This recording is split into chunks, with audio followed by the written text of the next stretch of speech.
They're looking up at the same sky. The dogs hiding in overcessed are overflowing. The soul in the sky and down into silvery isles.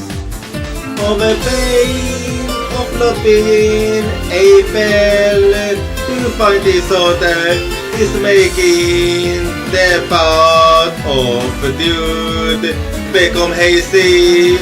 As silver isles in the sea, overcasing pupils, where slowly reflecting the same theme. Even if we stumble, even if we are in youth, let's take off, making the wind of a wings.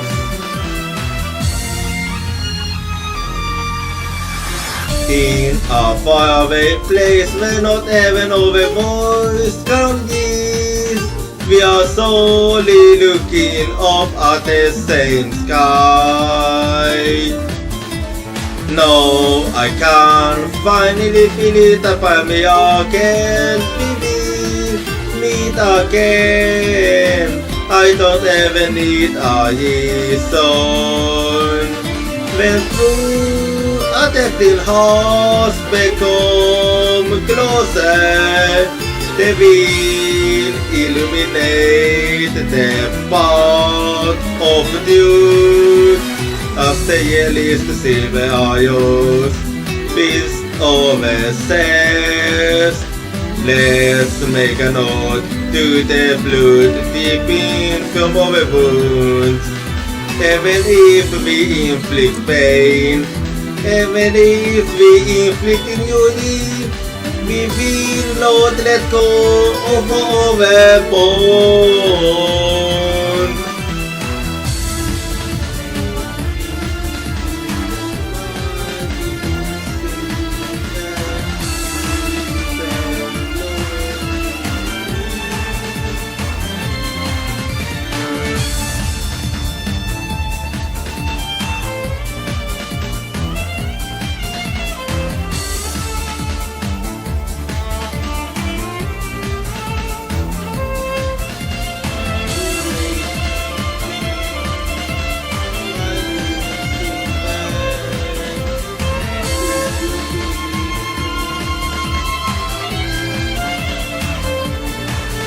Over there, thin hearts are melting into one, and gradually open up the path of truth.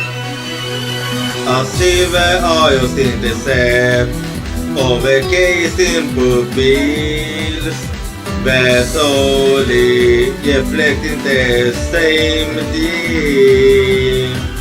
The silver isles beast overflowing, those in our bosom, no begins to us over promised place. Even if we inflict pain, even if we become lost and inflicting joy, we will not let go of our bond. So even if we stumble, even if we are whole, let's take off, making the wind of a wings. The shining wings titled and by the sun will get a day of life in the sky.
Halloween, det älskas min väg we saw so far and we're looking up at the same sky. The dogs hiding in our chest are overflowing. The soul in the sky and down into silvery eyes. Over pain of loving April to find this other is making the path of dude become hazy as silver eyes in the sand overcasing pupils where slowly reflecting the same theme. Even if we stumble, even if we are in youth, let's take off making the mind of a wings.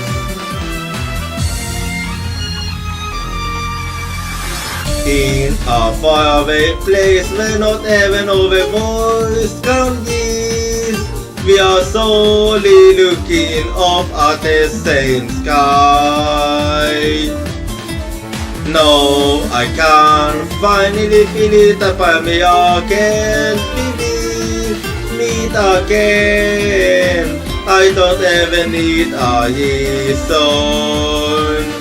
When through a tempting hearts become closer, they will illuminate the path of you.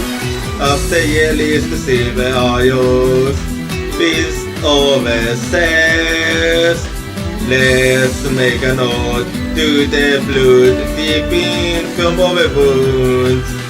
Even if we inflict pain, even if we inflict injury, we will not let go of our bond.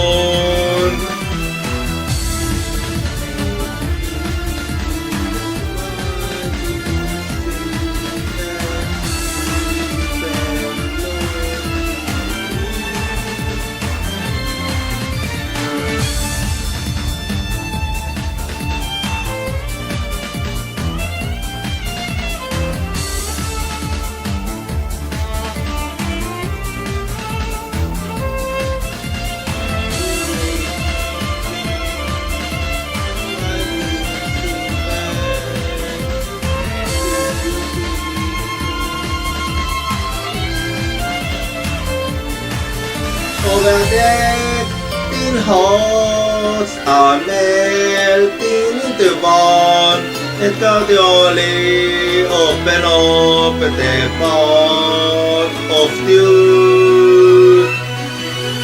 As silver eyes intercept, overcasing pupils, where slowly reflecting the same theme. The silver eyes beast overflowing, those in over bosom, no millions to us over promised place. Even if we inflict pain, even if we become lost and inflicting joy, we will not let go of our bond. So even if we stumble, even if we are hot, let's take off making the mind of a being. The shining wings that golden by the sun will get a day of life in the sky.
Halloween, det älskas min väverjung.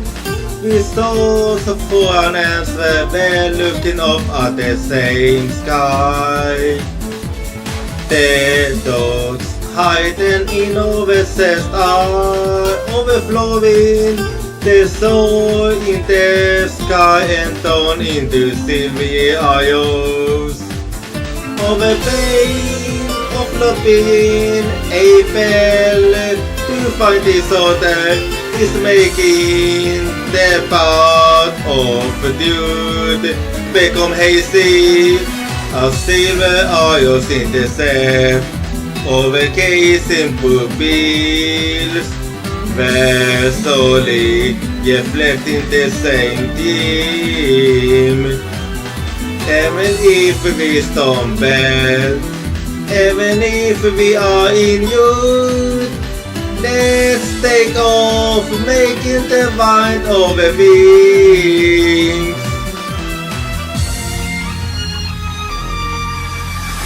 In a faraway place where not even our voice can reach, we are solely looking up at the same sky. No, I can finally feel it upon me again. We will meet again. I don't ever need a reason.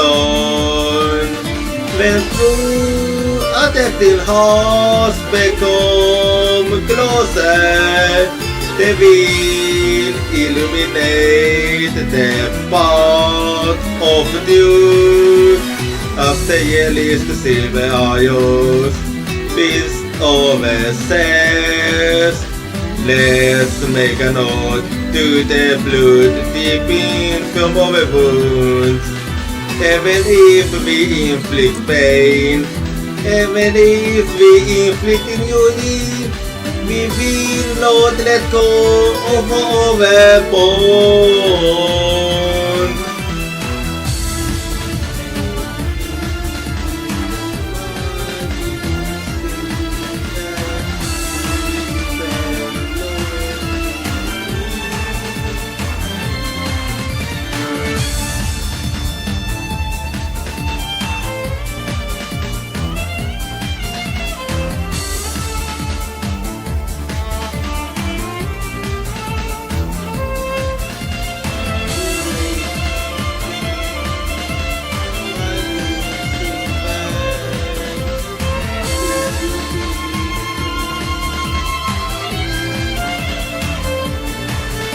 Over there, in hearts are melting into one, and gradually open up the path of truth.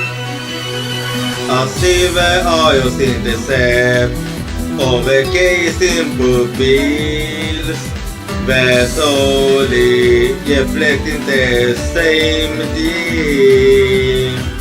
The silver eyes beast overflowing.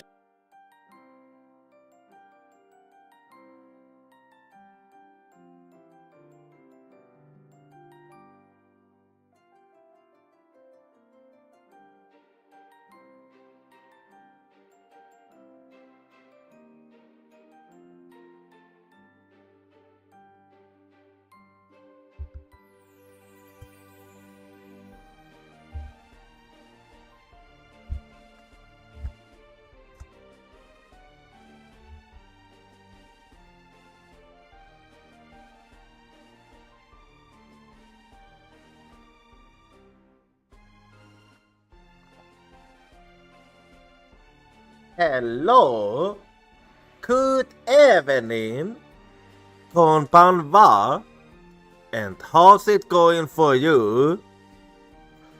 I hope you have been having a good day so far.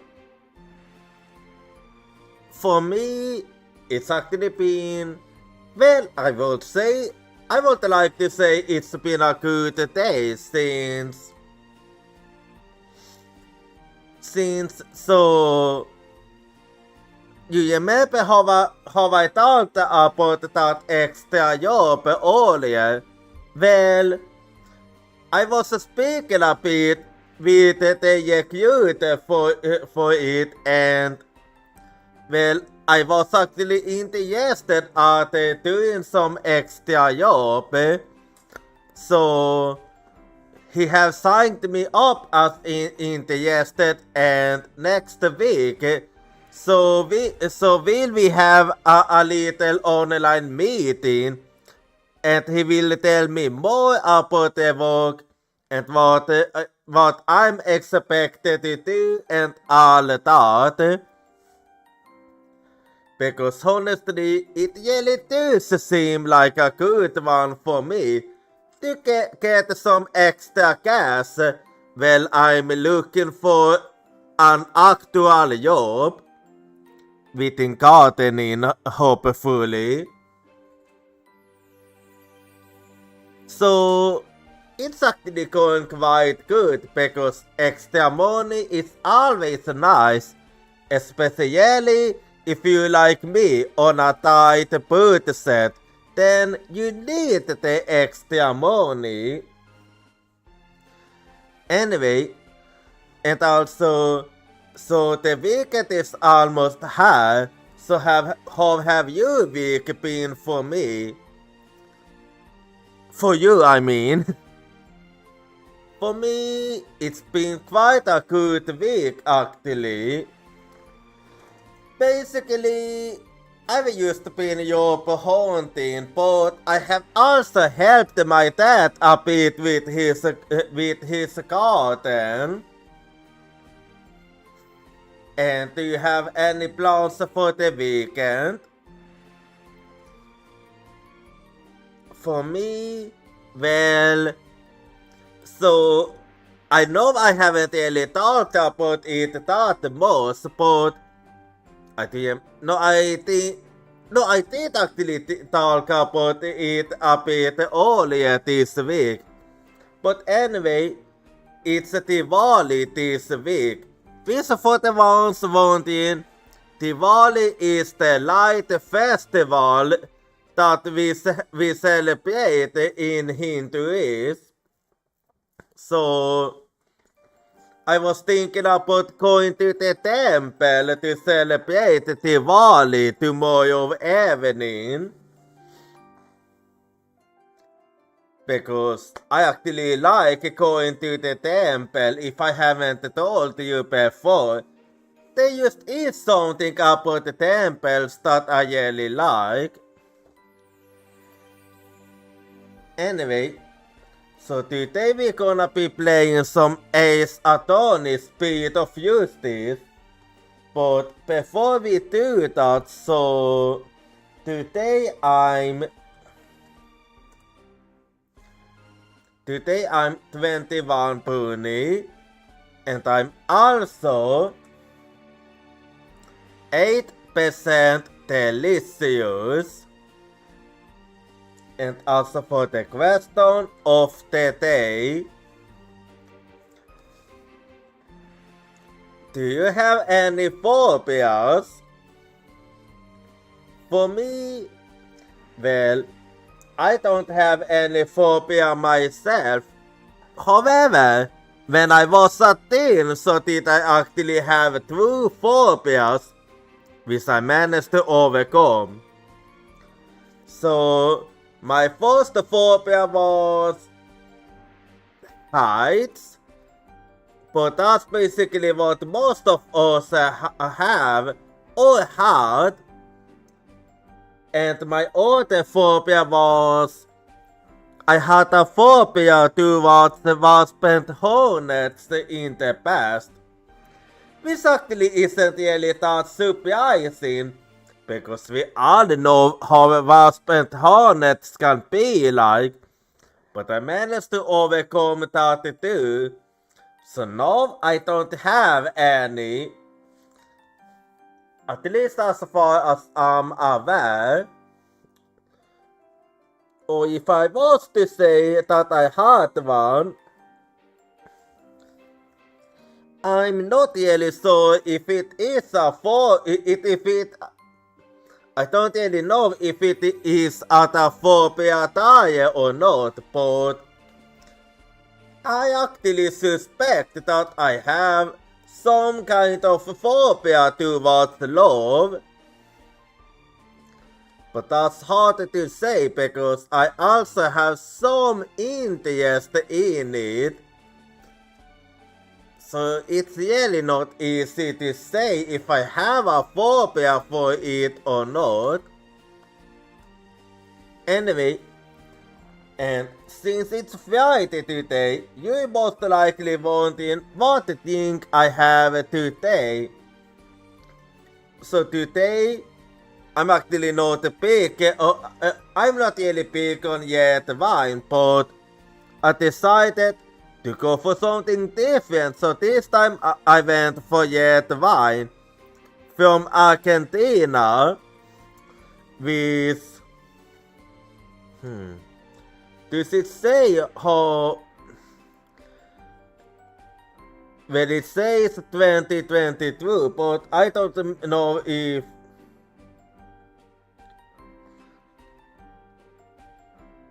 I don't really know if that means that this wine that they harvest.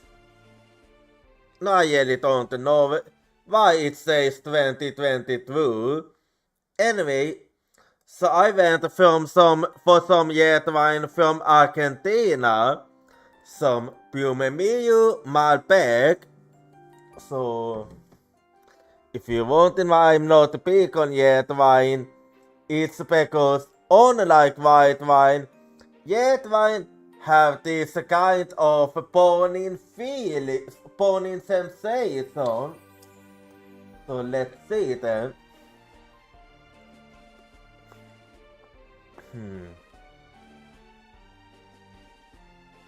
Well, it is have the burning sensation, but all in all, it's actually quite tasty. And I'll be mixing it with a German soft drink, toast Loster, which have brownie flavor. And I really love brownie, let me tell you that. Like man, brownie is just so tasty. It has a perfect combination between sweetness and saltiness. Anyway, so let's taste this one. Oh yeah! Oh, yeah, I really feel that brownie taste. So yeah, this one, it even smells like brownie. So that's a big yes for me. It have both the taste and smell of a brownie. So how will it be like if I mix them? Oh, damn it. So let's see. Let's mix them up together. Hang on, I accidentally spilled, so I'm gonna have to problem with that kind of a bottle. Anyway, so let's taste this one then.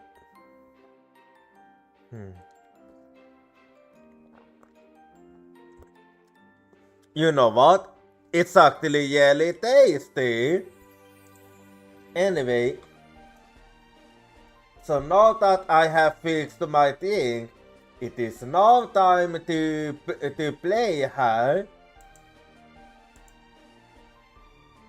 So let me use the Saints the Hume quickly här. Hej Anno hänsyn! And let me use launch the game quickly. So last time at Ace Attorney's Speed of Justice, so did we get started with episode 2, and this was supposed to be the yeton of Kimayai. if I remember the name correctly. However, it ended up becoming a disaster, and the also got accused of having killed. I forgot its name. But the also got accused of being the murderer. But we trying to prove to prove that she's innocent. And along with that, we have also gotten she also got scammed by the producer, because the producer, he's not an honest one. Like, he made the DOC, he asked the DOC to sign a contract, and she read it very carefully. I will actually go into details about that later when I do my recap, so let's not talk too much about it. But we only have 1 day on us, and along with that, it seems like Apollo actually knows this abuse good we're gonna be dealing with. So let's actually get to Cayman here. Let me just open the whiteboard quickly.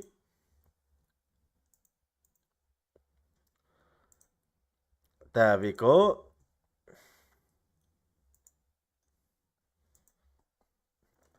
And now it's used. Yeah, and now I'm used to launching the game here. So let's get to it. And objection!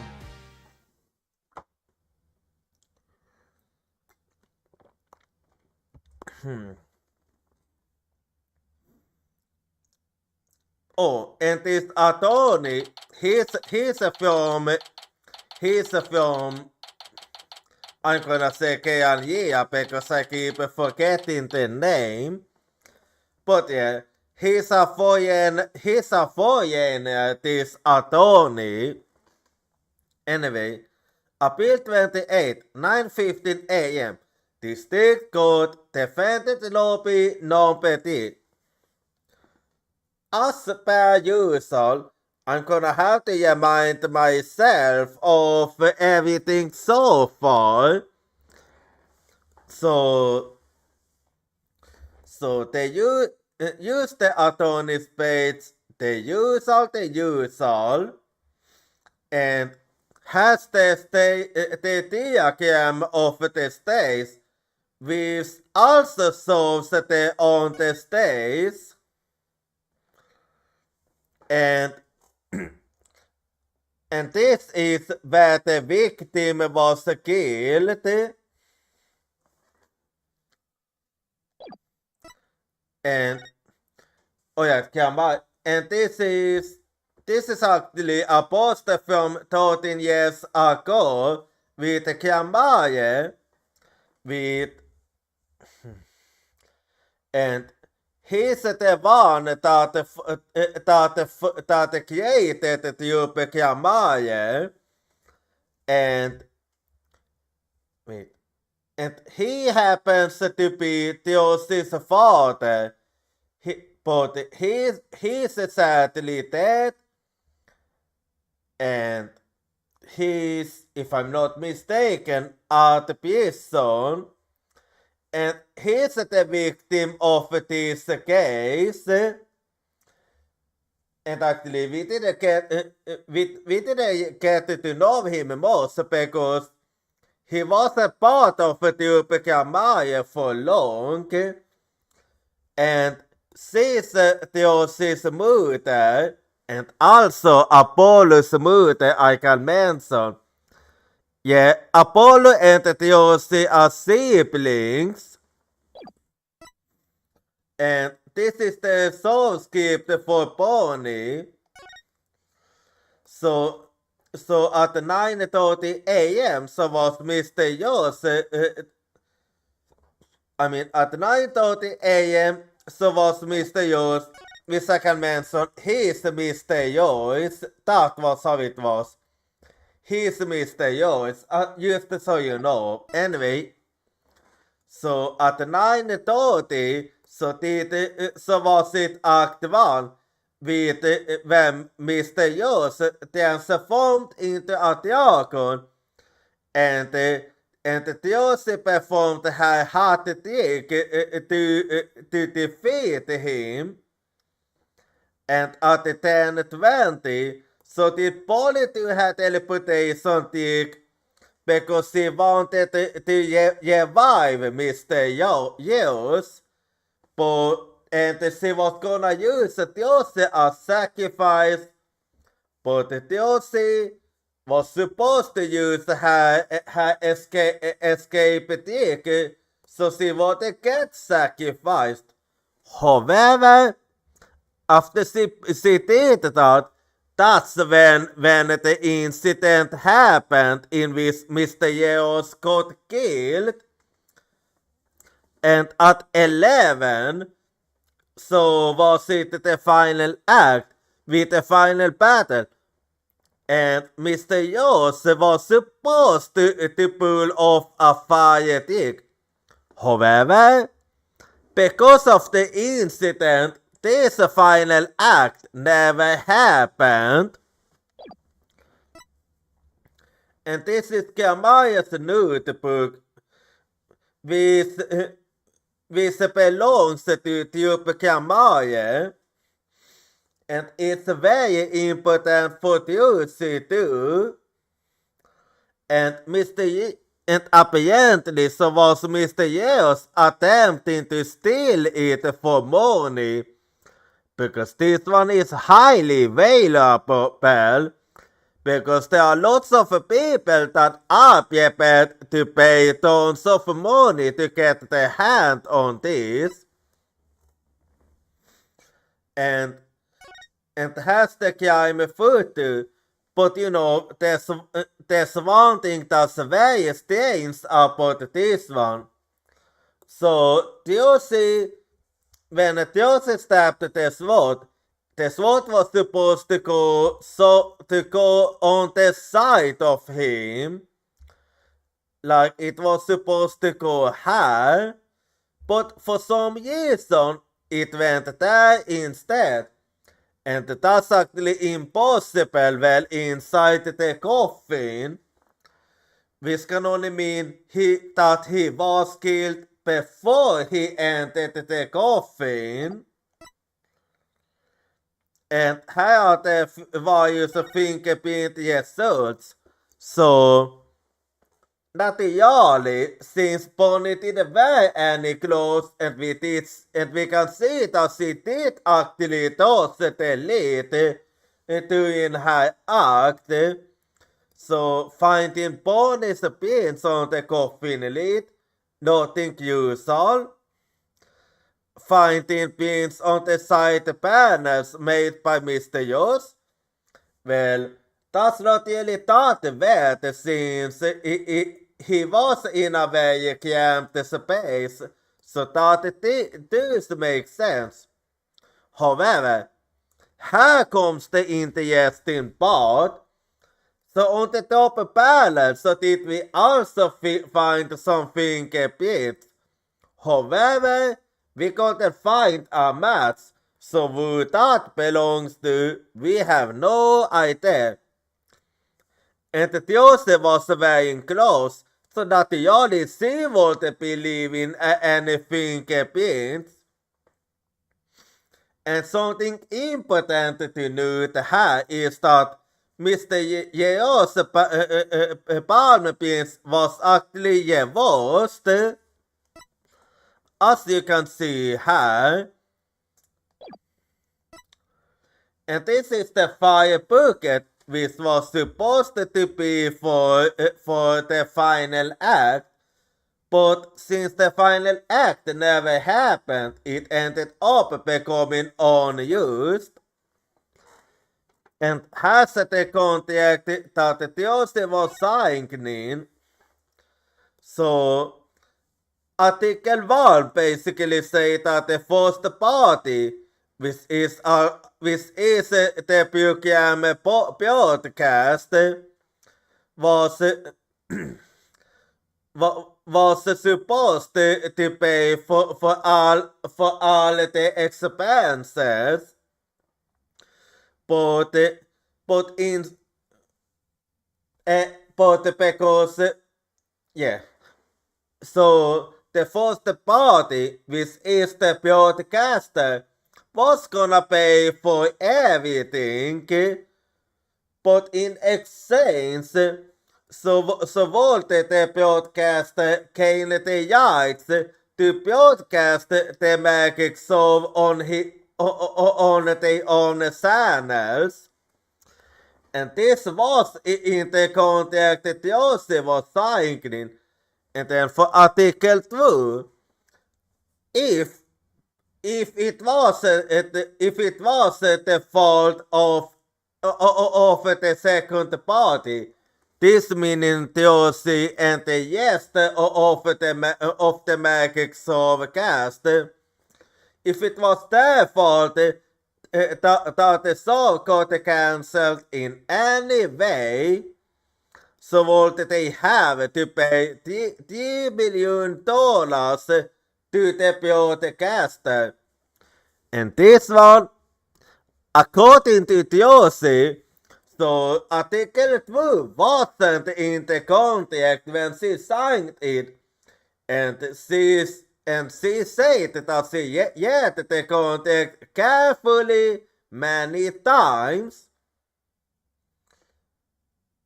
which makes it very bad because she said she read it many times, but she never saw Article 2 when she read it.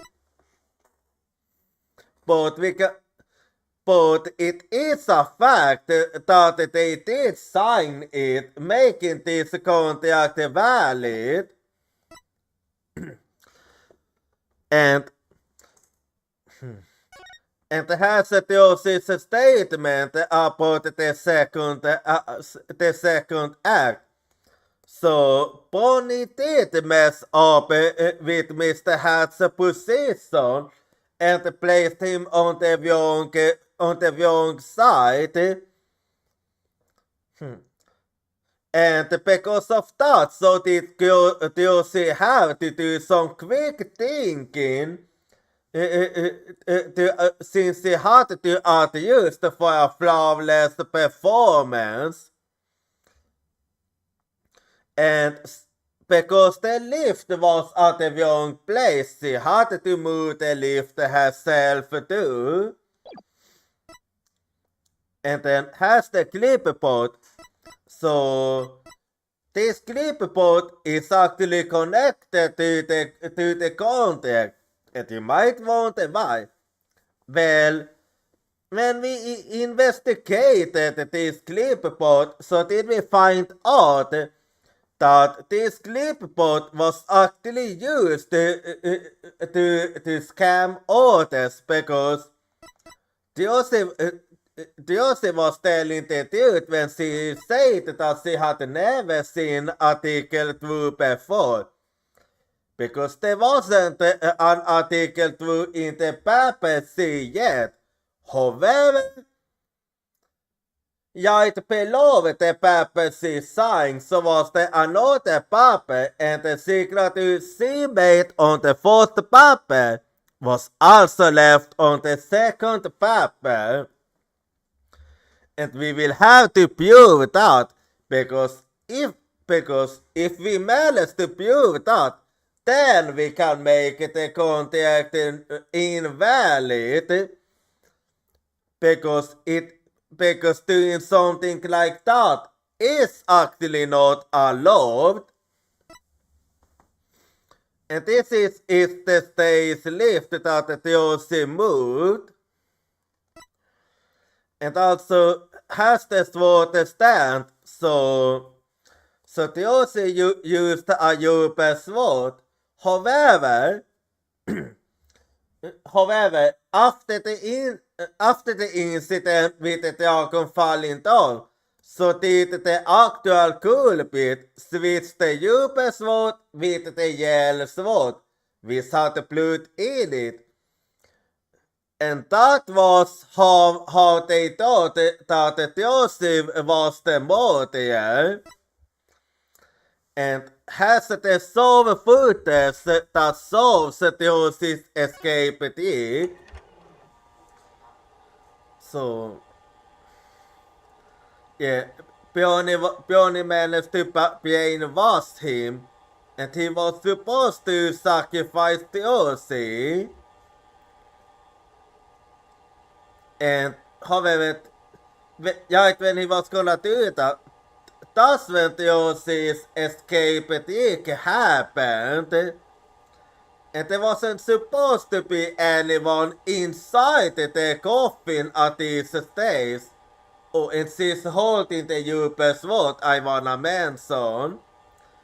Yeah, there's supposed to not be anybody inside. However, not when Theosis opens the coffin, she ends up finding Mr. Yeo's dead body. And then after she did, that, as you can see, the dragon fell down. Oh, and you can also see when it was recorded for 27th April. And also for everyone involved in the case. So, Josie is the main suspect of this case. And Adela is helping us as our sidekick. And White is currently overseas on vacation. So he can't really be helping us most. And then we have Bonnie. She claims to be a big fan of Josie.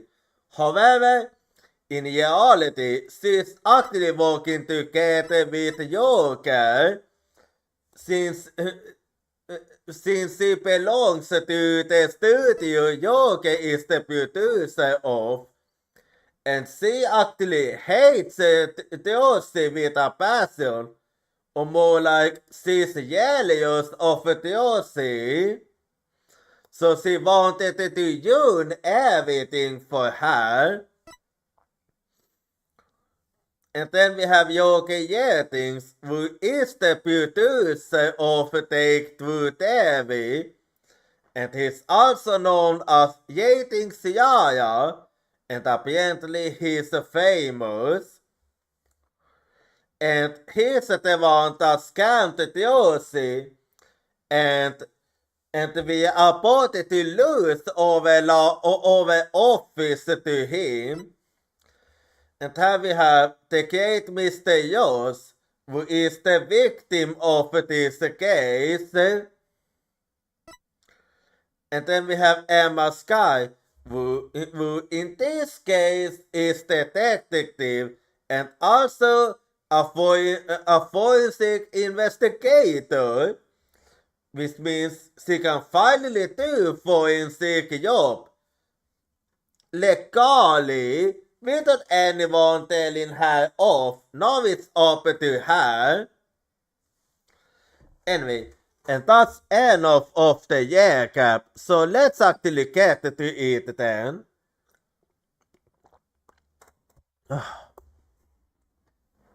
The year cap always takes time, but now I basically remember it. I'm fine. I'm Apollo Eustace, and I'm fine. Is Apollo okay? He's been muting to himself all morning. Well, I mean, on top of having to defend and prove your innocence, he also have to worry about losing his place to stay. So of course he won't be nervous. He's been like that since yesterday, cause the pressure of today's deal is getting to him. Poor bully, he's nearly tearing himself up over all of this. Get it together, Apollo! Yikes! Athena! When did you get her? Daddy, relax a little bit, will you? You get yourself way too worked up. Yeah, nothing good will happen from getting too tensed up. Yeah, but I'm alright. I'm fine! You know, I did a little thinking on this Nayuta's Satmati guy. Oh, you did? Well, tell me a little about him then. He's apparently not usual of the bill persecutor. Yeah, he's apparently world famous, or so they say. Oh yeah? When did you find out? Well, they say he meets an incredible power. Spirit power, I take it. To accurately get a real karma and his ultimate fate. Okay, that's an interesting power, alright. But what exactly does that mean? Well, I'll have to find out for myself. What is that supposed to mean? I don't have all the details, but apparently he can foresee how the arguments will go and even lead his opposition.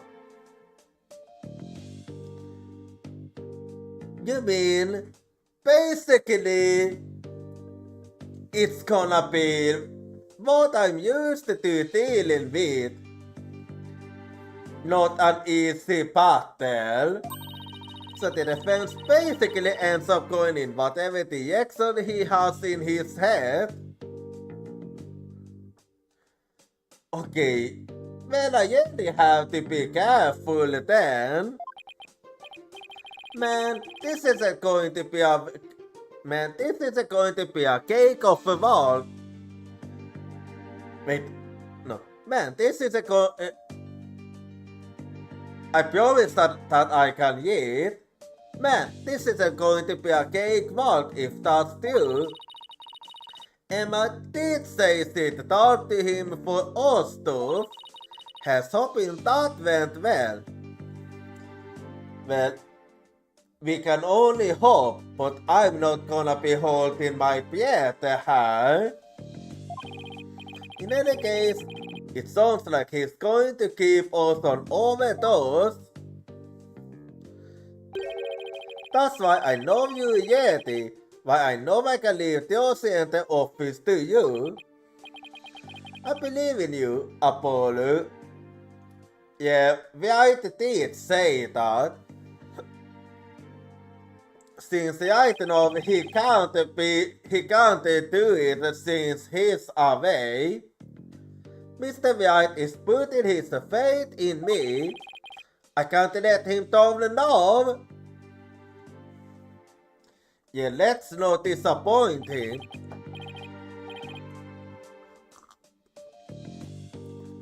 I'm fine.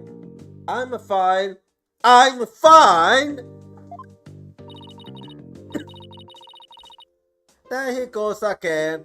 It's almost like he's chanting a prayer. I'm fine. I'm Apollo Eustace and I'm fine. He's really trying hard. If you say so, Apollo. The deal will start momentarily. Is the defense Yeti? Well, I'm Yeti at the very least. Yes, we are fine! Well, that means that he is a Yeti. Josie's fate and the fate of the agency rest on this deal. This is it, Eustace. If ever there was a time to sign, it's now. That it is. April 28, 9:30 a.m. District Court, courtroom number 6.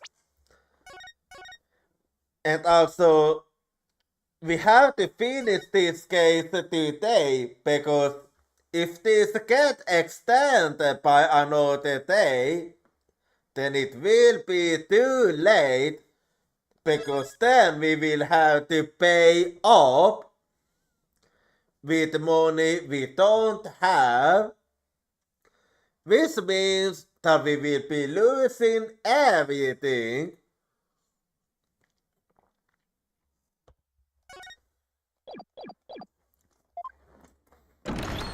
Så här vi koden. Day 1. Kodets novin season. All guys. Kodets novin season for the deal of the Jochira bride. Det är faktiskt Johanna.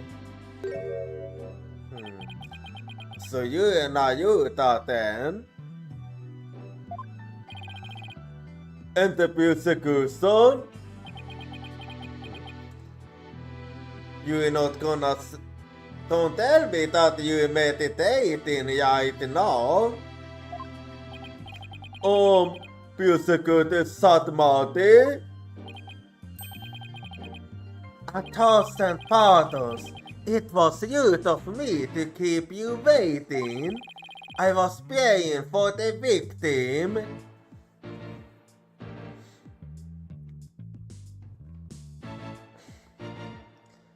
Well, that's something that I don't mind because I do blame myself being a Hindu. Or religions are actually kind of similar in that sense. Oh, praying. Yes. Yes, I see. You are Quranist monk, correct? Persecutor? Yes, that is correct. I am but a lovely monk from the kingdom of the Quran. I beg in advance for the forgiveness and kind patience of everyone here in this court. Well, I do accept the prayers here. I am unfamiliar with the proceedings of this country and might make many blunders. Well, you are a foreigner after all, so it does make sense. He seems like such a gentleman at soul, doesn't he? Yeah, he really does. But but I don't expect him to be anything but that. I wonder if Emma had a chance to talk with him about the DLC. No then, Mr. Curtis Satmati, your opening statement, if you would. Certainly, in the name of the Holy Mother, I vow to guide the victim's soul to a land of eternal peace known as the Twilight Realm. Now, let the last rites of the victim begin. Nayuda Santmati, he's really been making a name for himself, apparently, but that nickname, last year's persecutor, I wonder how that will come into play today. Well, we are about to find out now, aren't we?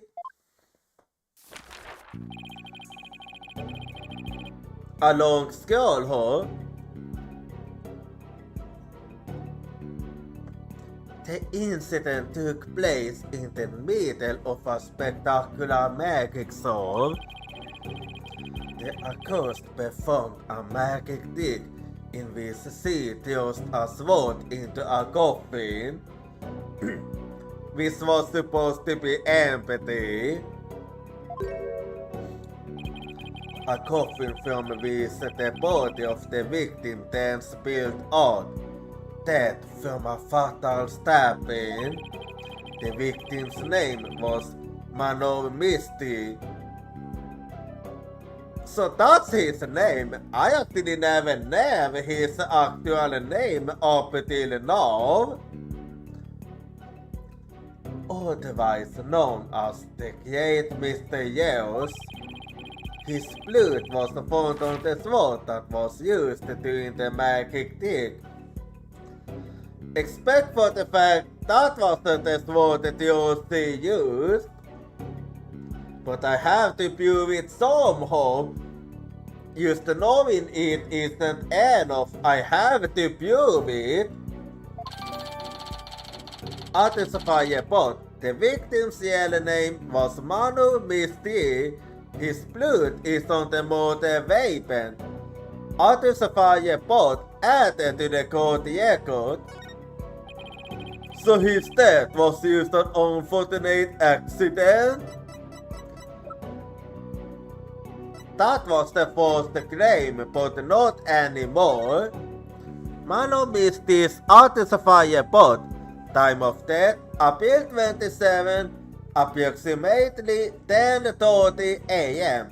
Cause of death, shock as a result of being stabbed through the body with a sharp blade.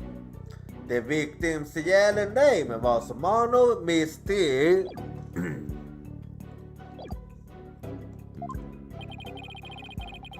It is only natural for one to assume a source, Your Honor.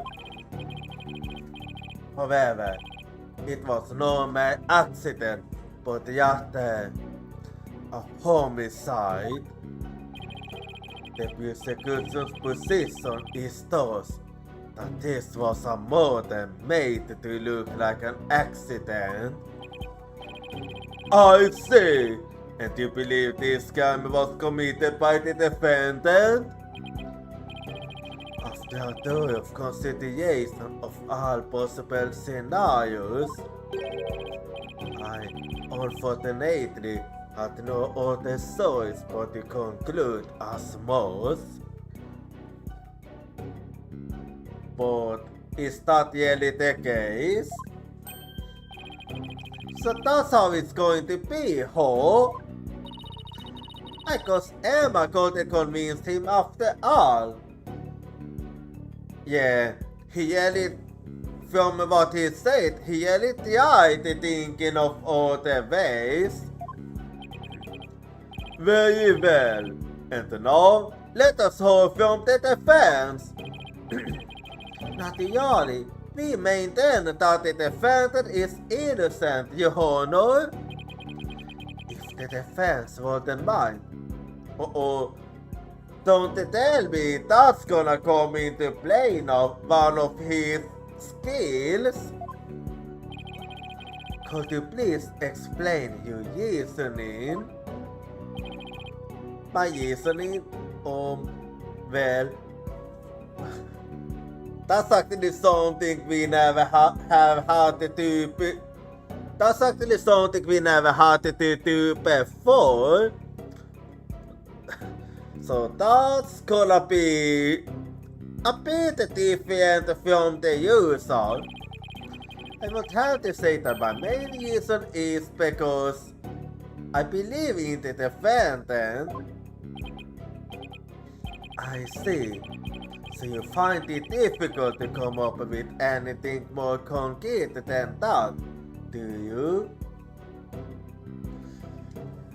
So that's what Athena meant with leading the defense on. What a fine demonstration of the fact that you are indeed a lawyer of a pretty mind. Okay, I don't know what that means, but I'm pretty sure that doesn't mean anything nice. Petite mind? Prosecutor Satmati?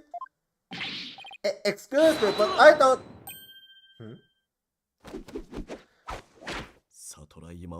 Okay, I have no idea what he... I have no idea what he used to say. If you don't mind my asking, Pussy, what was that you were used to chanting? Yeah, I would like to know too. A Cynthia of the Holy Mother that guides those of tainted soul toward enlightenment. It is a Quranic intention to awaken the foolish from the fruitless slumber. I'm clearly awake, thank you very much. Fitting for a lawyer indulgent in such a fancy as the innocence of the accursed. I see. So basically, you're asking the defense to get yelled? That's a nice way of putting it. Allow me there's a fair words, defense. It is my duty as a monk to punish sinners and to guide victim souls to the twilight realm. So dissolve your penance and admit to the accursed killed now. No harm will come to you. But, so to interfere with my sacred last gifts for the victim, then I shall cast you down into the pit of hell along with Joseph White. Yeah, I was right then. You anything about the gentle? No, we wait just 1 minute här. But it, pit of hell, is that elevated at the someone in a court of law? Physical disability? That might be the way you conduct deals in Kuyain. But I would appreciate it if you would refrain from such soft language, huh?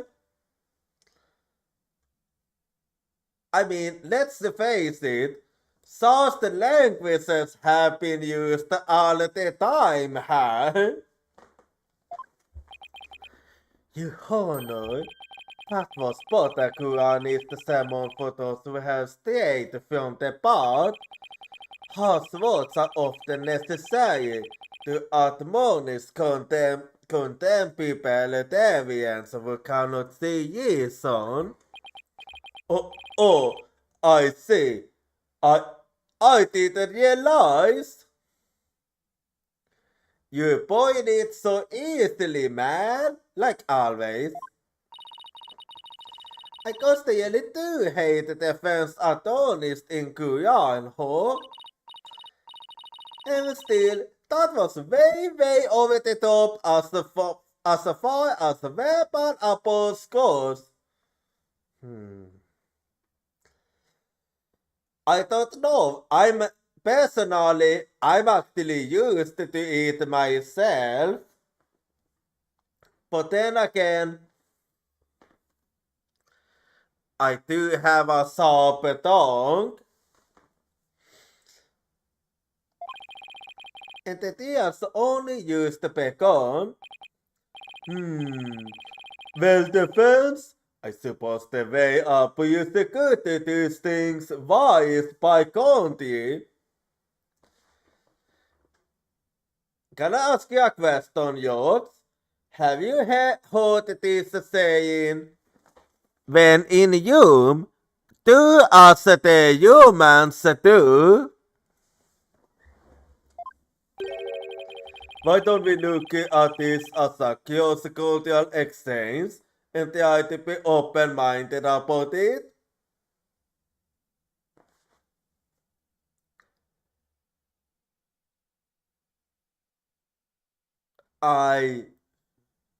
Whatever floats your boat, What? Police, please bring in the first witness.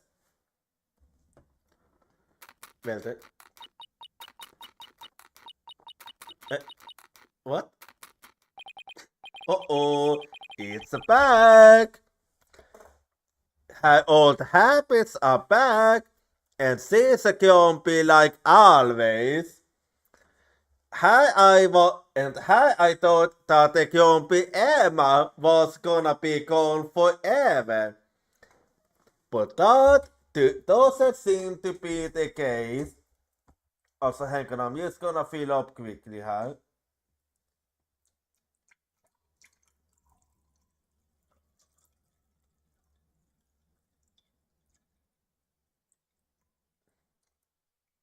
Okay, it has been filled up.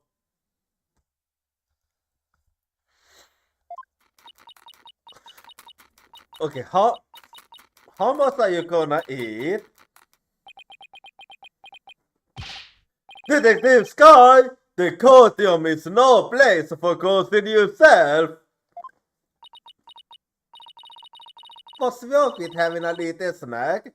Girls gotta eat, right? I mean,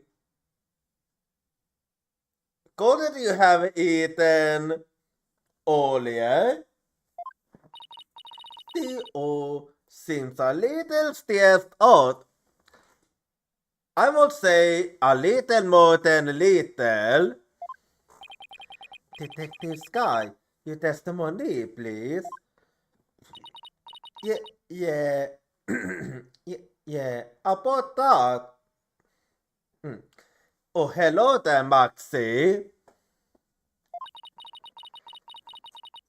I just wanted to state for the record that I believe the White is innocent. I'm sorry. Detective Sky, this path you seek to follow is misguided. Giving the young to a false hope will only deepen her despair in the end. But I let it go and move on. Acts which go against your duty will earn you divine punishment from the Holy Mother. Oh yeah, that is fine. Then is the people I allowed her, no worries.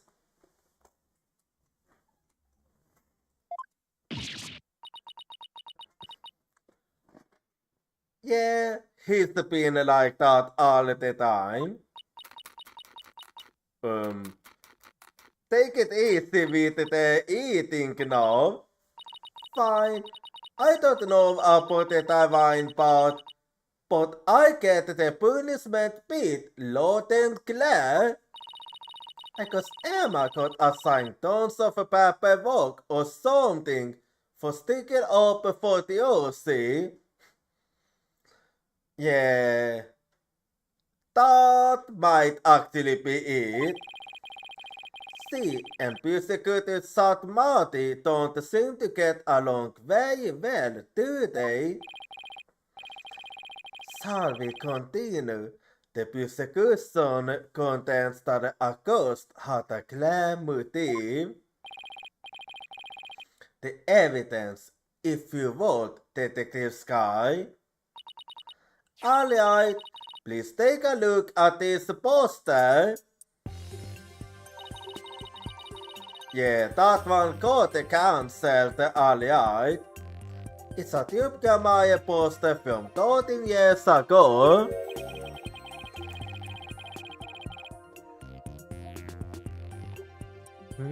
Is it just me? Or is it a little different from the one in Mrs. White's dressing room? Yeah, it is actually. This is a revised version of that poster. Oh, I see. This, this one says cancelled on the mysterious. That's right, Mr. Hughes left Ethiopia after the first version of the poster was printed. So that was when he got injured, I see. Take a look at Mr. Hughes' right forearm near his elbow. See the big scar there? Well, it is kinda hard to miss. He apparently got that when he made a mistake while practicing a magic trick. Also, it wasn't to look good. That's quite a scar. Because of the accident, Magnificamare concluded Mr. Yeos was too unskilled. Just before the door was to open, Magnifi announced Mr. Yeos would be appearing. But in defiance of Magnifi's decision, Mr. Yeos tried to go on stage anyway. This, in turn, caused Magnifi to oust Mr. Yeos from the tube on the spot. So that's what happened. He kicked Mr. Yeos out. That seems just extreme. Did he really have to go that far? Well, it is his decision. When it came to magic, Tupac was so passionate, or so to say extreme about it, that it caused problems for them from time to time.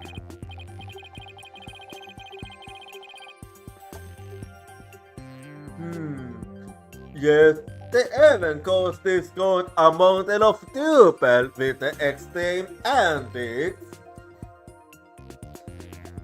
You talking about that case? And now, the Duke's successor has committed a murder. It seems the Duke's talent was inherited by the right person after all. A petite talent for criminality. There he goes again.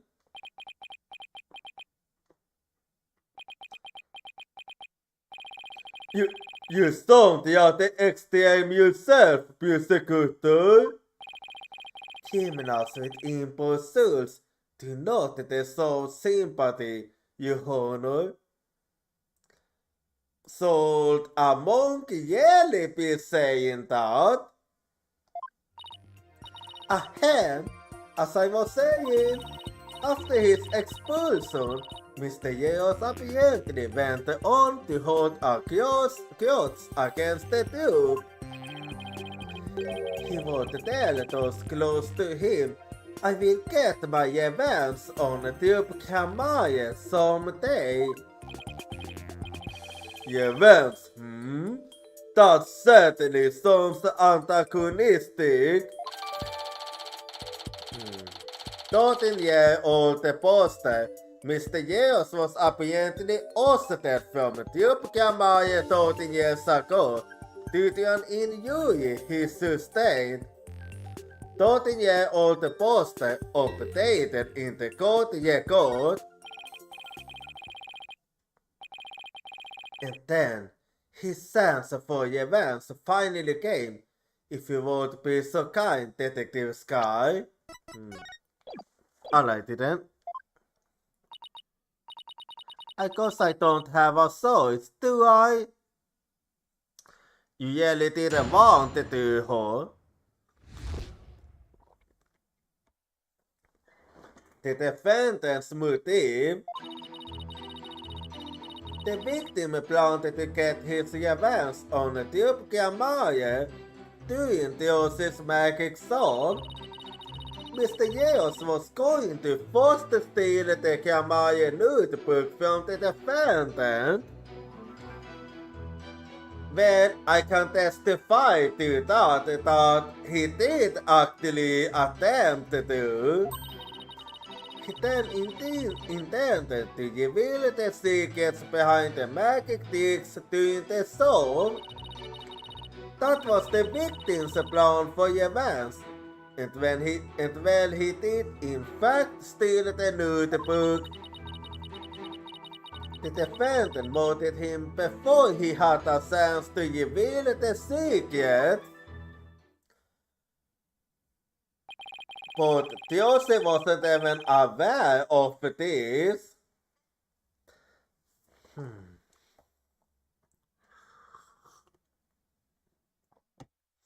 By the time that August had discovered the notebook's theft, it was too late. Her only option was to kill Mr. Yeos and make it look like an accident. That's nothing but conjecture. The victim's assistant, Bonnie the farmer, gave the police a statement. But kan vi ge lite just det här?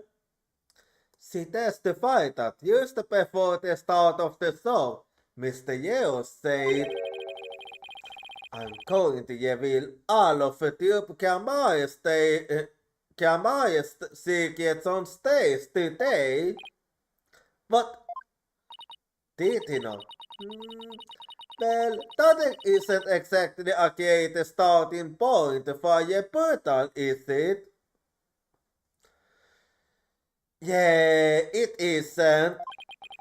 You telling me? Allow me to give you one piece of advice, defense. Oh, and what's that? Yeah, do tell me. A butterfly. Let it go and move on. Telling us to give up again, huh? Excuse me? Helping a sinner will only soothe your own soul. One possessed of an unclean soul will burn in the flames of hell, and then be ever burdened without sin in the next life. But I don't believe in that sort of thing. Besides, I have no intention of giving up.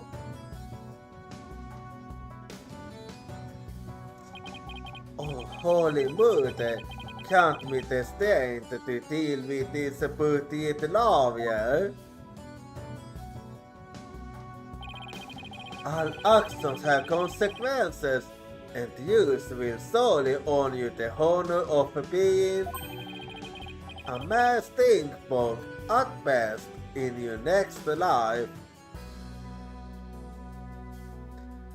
So you're looking that down on us? We're nothing more than insects to you. A stinkbug? No then, Mr. Stinkbug. I mean, Mr. Eustace. Your cross-examination, please.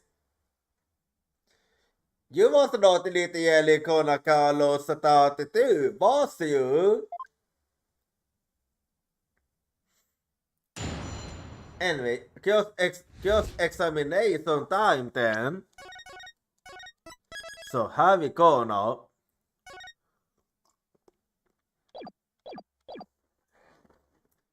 The defendant's motive. The victim planned to get his revenge on the Jochira Maya during the Dios's magic show. Hold it!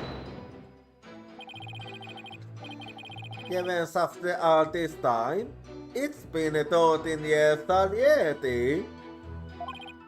Why not? Maybe because it was the perfect opportunity. I know, right? I thought that was a pretty sketchy myself. I mean, wouldn't he have done it a long time ago if he was gonna do it after all? This guy, Self-indulgent utbrustsås astos vill ånjuta vain punishment in the form of a self-evaluation. I see that it's won't have this to you well. If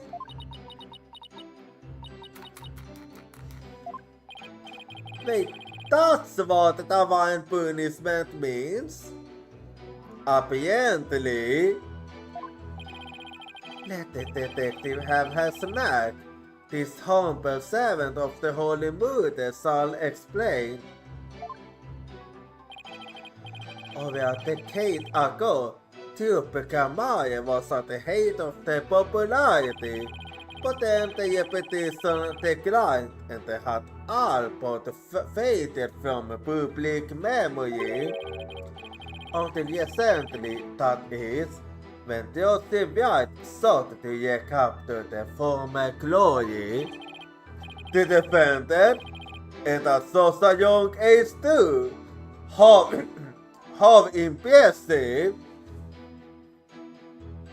Yet she practiced hard. Yes, the accused skill at magic is undeniably impressive. If she had fallen onto the path of sin, she would have had a bright future ahead of her. It's always sad to see such promising young potential go to waste.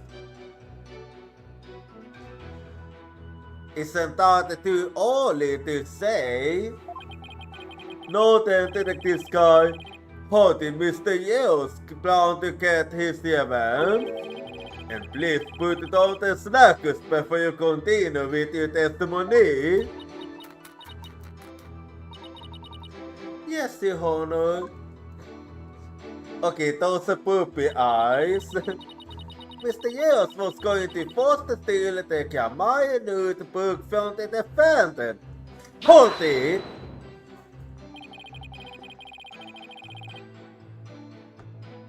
What evidence do you have that Mr. Yales actually stole the notebook? Well, you see, Oh, okay.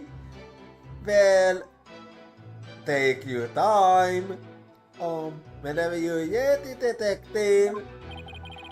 Fret not, Detective Sky. You have nothing to repent for. You should be proud of the fine forensic discovery that you made. Okay, what do you mean? Forensic discovery? And what is it discovered specifically? Detective Sky identified a certain set of fingerprints on the notebook. Upon further inspection, she determined that they belonged to Mr. Yales. Well, I suspected as much myself, but the detective found the fingerprints entirely of her own volition. For that, I must say well done, Detective Sky. Oh! Get a little too addicted to using your precious white board, did you, Emma? Well, can't blame her. No, Detective Sky, I would ask you to explain exactly how.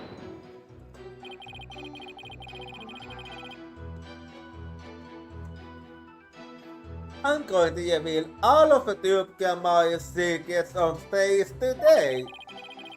That's what Mr. Yales himself said, right? Oh yeah, that's true. Right, but he didn't exactly specify which Maya's secrets he was talking about.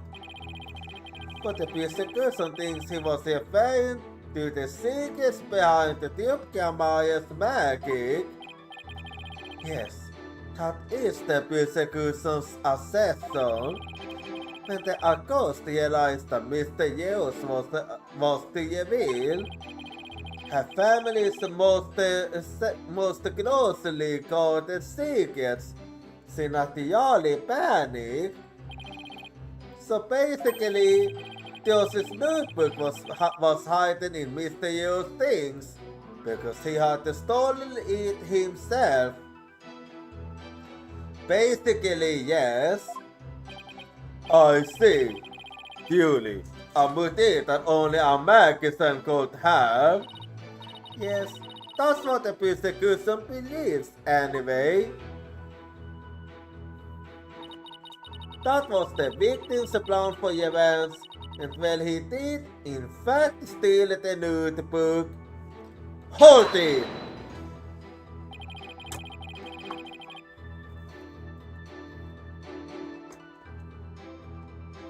Do you really believe what you're saying, Detective Sky?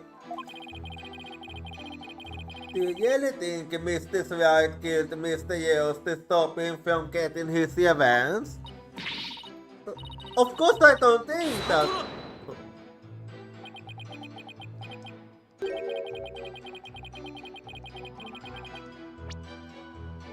The Tuesday we know would never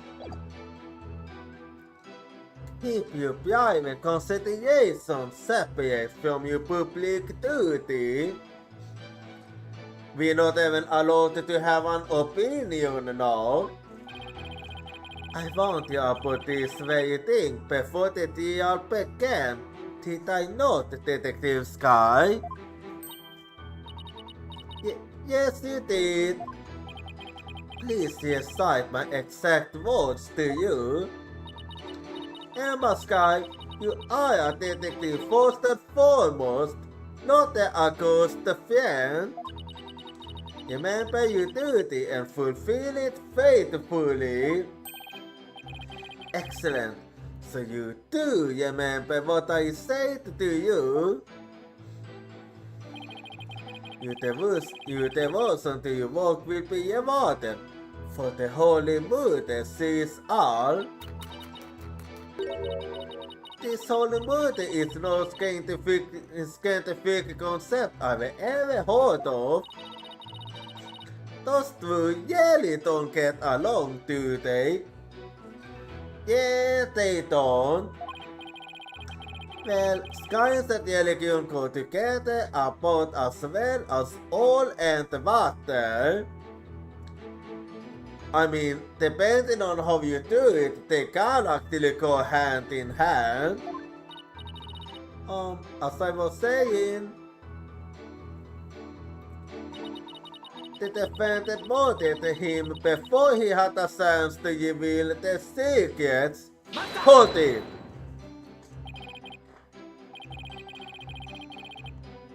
I'm sorry, but what exactly is the basis for claiming it was murder? Beats me. So even you don't know. What the basis is beats me? Apparently. You'll have to ask the prosecutor Satmati over that because he hasn't told me his reasoning either. Used to create. Detective Sky. The feeding of information to the defense has not gone unnoticed by my eyes. Oop. The bad karma of acts which go against your duty will impinge upon you in your next life. But even before that, it might impinge upon your job in the form of a transfer. He's doing it again. He's fucking doing it again. Please don't get me kicked out of the forensics audit. Anything but that. Poor Emma, she's really been risking everything for us. Yeah, he doesn't hold back at all. What was that about him being gentle? Maybe Security Sat Bounty. What are you accused for claiming homicide? It was the luminous tape in the on-the-stage passes. I realized that it had been moved so that Mr. Yells would climb up into the downstage coffin by mistake. What? Okay, and what's your basis for that? Mr. Yells, who was waiting in the on-the-stage passage, was supposed to have used the upstairs ladder somehow on the left.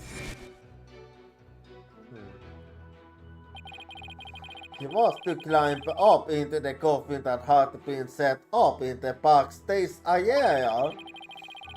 After being dumped into a stuffed dragon during Act 1, Mr. Yes was supposed to come back to life and emerge into that coffin. But the luminous tape had been moved to mark the downstage ladder. So the victim climbed up into the coffin and the stage itself by mistake. The very same coffin the accused just has walked into. So that's what happened. And you have proof that it was my client who moved the tape? But of course, Detective Sky. Oh, that's the eye!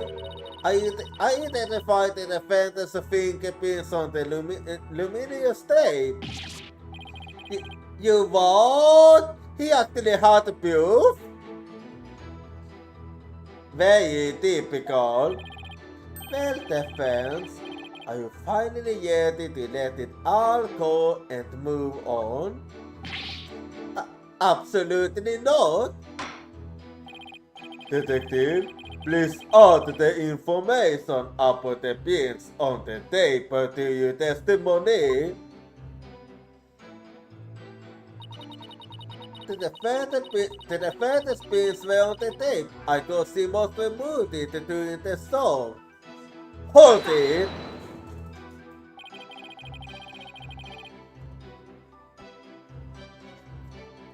What made you think to check the luminous tape for pins?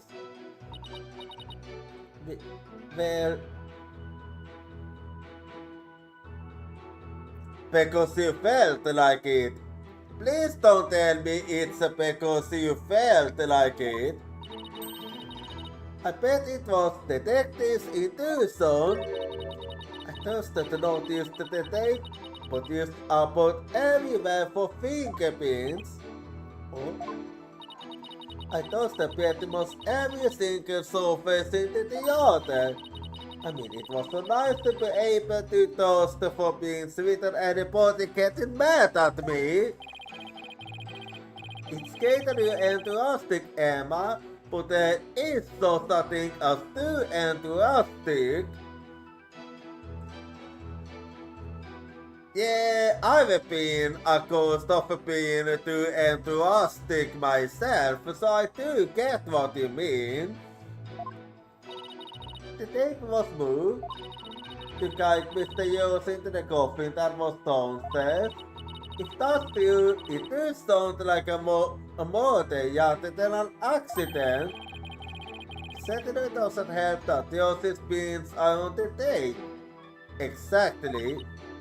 Ooh.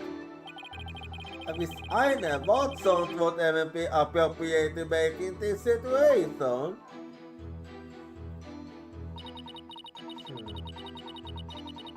Well, I'm gonna have to think now, huh? I'm gonna fill up my think a little more, huh?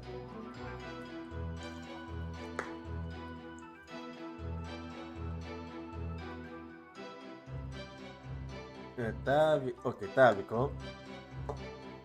Pin filled up. Now, let me try to find a contradiction here.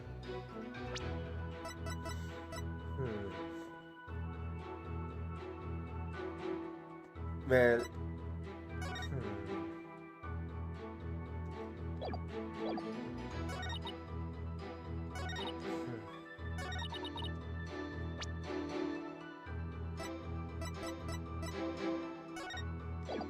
well, there's one thing.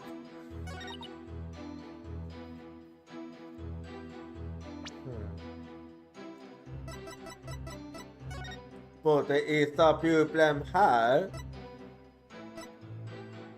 Are you absolutely certain of that? Objection! Because I mean, Joseph was very close after all. So that doesn't really make sense. I'm sorry, Detective Sky, but there's a flaw in your testimony. Oh, really? The prosecution is claiming that Mr. White moved on the stage tape during the assault in order to guide the victim into the coffin downstairs. Yeah, but the thing is, Diose was very close, so she wouldn't have left any fingerprints. But it doesn't make sense that she would leave prints on the tape at that time. It doesn't. Please consider the fingerprinting results of the main coffin. This shows that not one of my client's fingerprints was found on or in it. That's still, we didn't find any of her prints on that coffin. Yeah, but she did in fact toss the coffin. We do have a proof of that. I think you realized what the flaw in your testimony is. Claiming Mr. White left the prints on the tape during the song is inconsistent with the facts. Because he was very close during the song. Oh, she must have left the prints sometime before the song started. In other words, her prints do not prove she moved the tape to mislead the victim. Yep. There might have been another reason for that. The prosecution's investigation was insufficient. Oh my! But on a personal level, I'm very happy about that. Well, of course you are. Well, prosecutor Sat Marty, if the defense argument is still that you have no evidence the defendant moved the tape to deceive the victim. I see. Apparently, the defense is more intelligent than I had thought. More than a stink boat at any rate. Come on, you can bump me up to at least a stark beetle now, can you? Would that really be any better?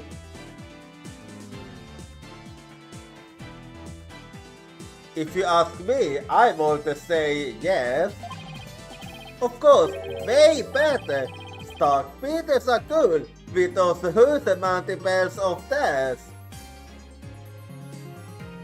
I don't know exactly what you mean. If the defense wishes to be promoted to a stark beetle, then answer me this question. Alright, shoot. What's the question? Even with no evidence that the accused moved the tape to misguide the victim, the victim still climbed the ladder using the tape as a guide and entered the coffin on the stage. The accused then just has walked into said coffin with the victim in it. So what you saying is, the fact remains that the victim was stabbed to death, right? I do get what you're saying. Precisely. However, this does drastically change one aspect of this case.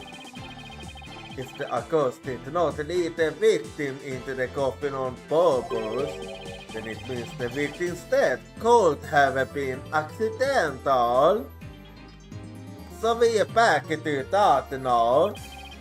If it was indeed an accident, the defense can argue that it was involuntary manslaughter. I see. If it was involuntary manslaughter, they could plead extenuating circumstances, and the severity of the crime could be mitigated.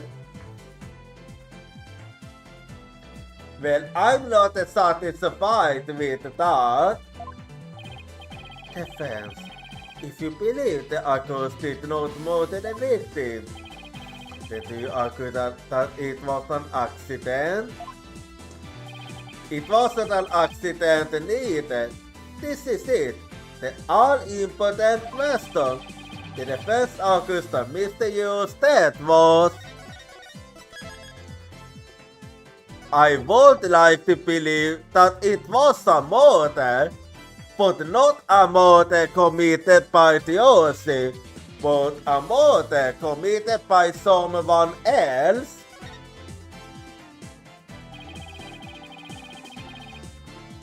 The defense maintains that the defendant is entirely innocent. He believes that it wasn't an accident, but murder. And what's more, we believe it was committed by a third party.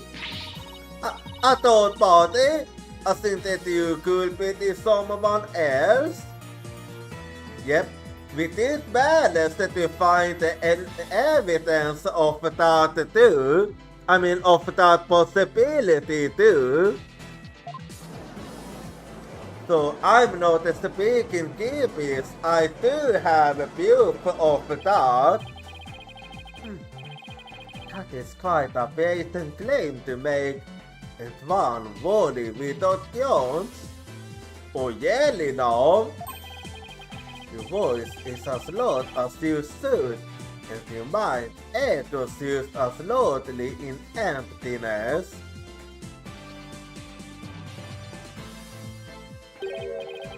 Sorry, you were both a Lord yet Pepper in your previous life.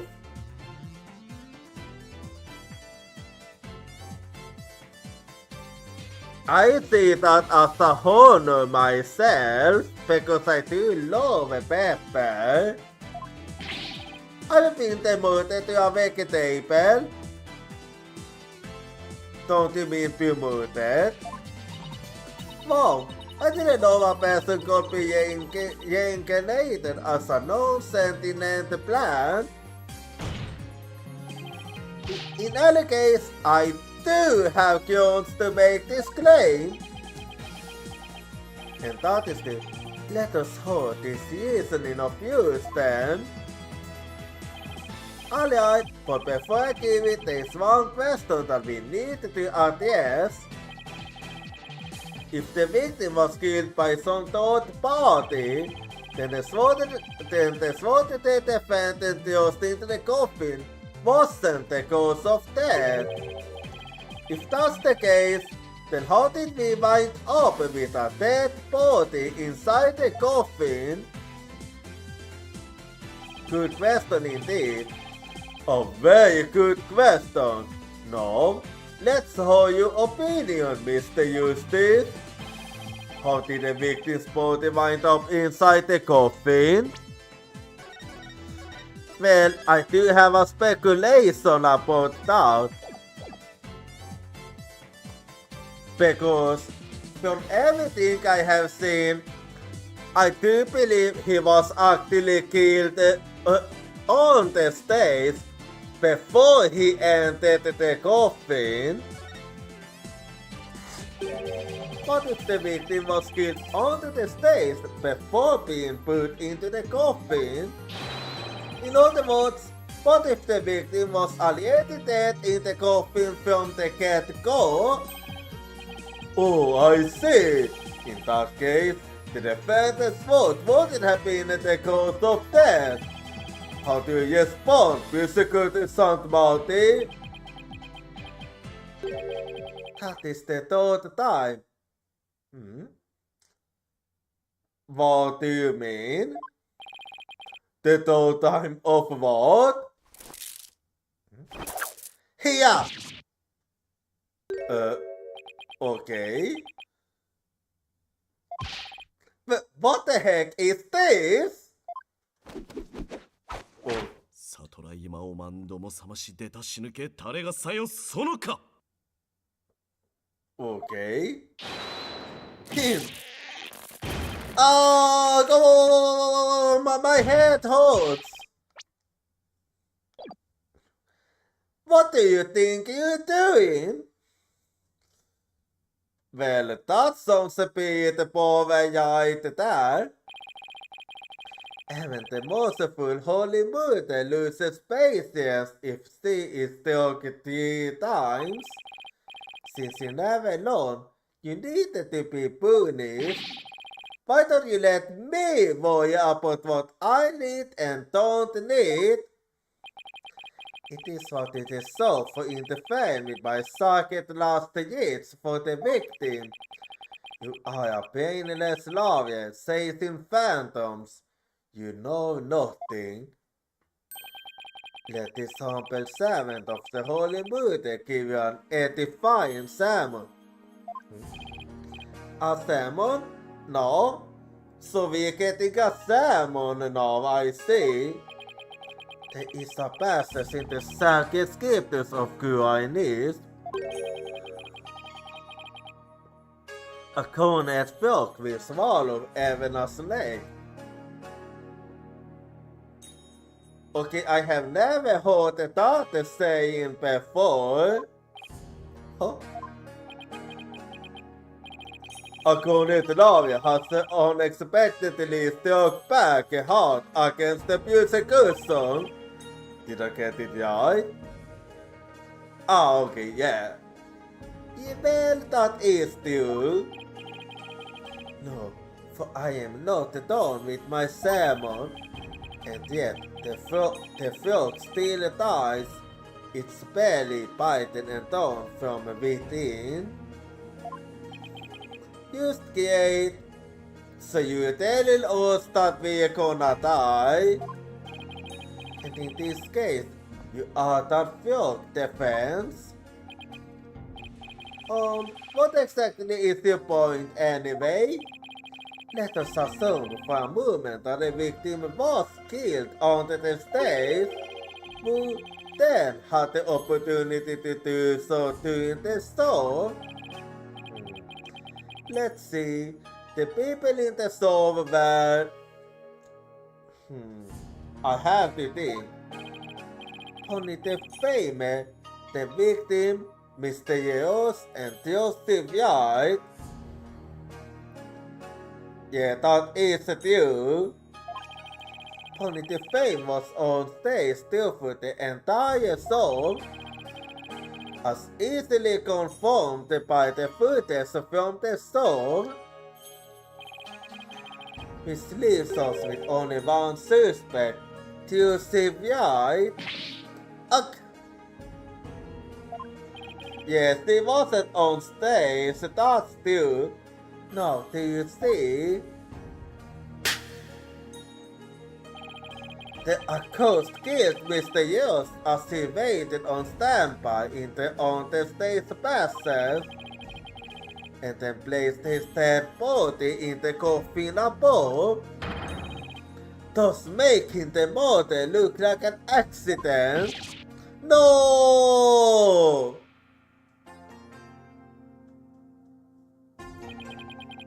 He got us again. Oh, great and merciful Holy Mother, thus another Buddhist mind has been guided toward enlightenment. I can't believe I swallowed his thick question wall.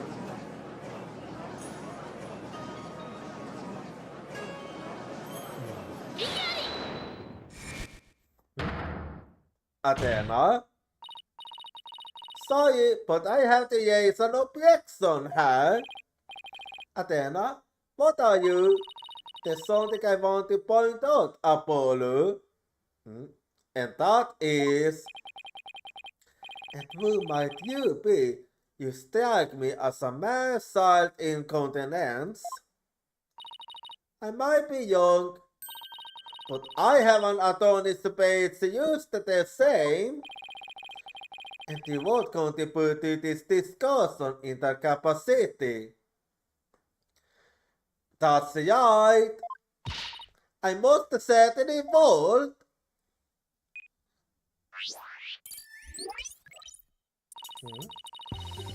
Oh, so you have gotten a new function, I see. You just argued that the defendant killed the victim onto the stage, but let me remind you that Mr. Right is a call.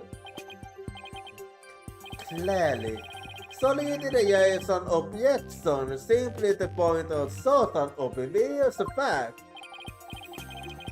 Your Honor, please send for this little side garden to come take her home. But I'm not done with my sermon. You don't need to talk like persecuted Sat Monty, you know. Yeah, sermon. Listen, if the victim was killed in the on-the-stage passes, then his body would then have to be hauled up to the stage, right? However, Mrs. Wright is a young girl, and a pretty petite one at that. She couldn't possibly have hefted that last body up and put it in the coffin. That's true. It doesn't seem like it would be a yet difficult task for the defense. It does seem like it won't be a yet difficult task for the defendant. I don't think even I could do it. I thought you was still getting that. What do you think of that, persecutor? Who's decided on? In reality, the beasts of Christ are jävet as the pillars of our belief. So naturally hold nothing but deep respect for women. Okay, I liked that. I liked that very much. You have my approval. You have my approval.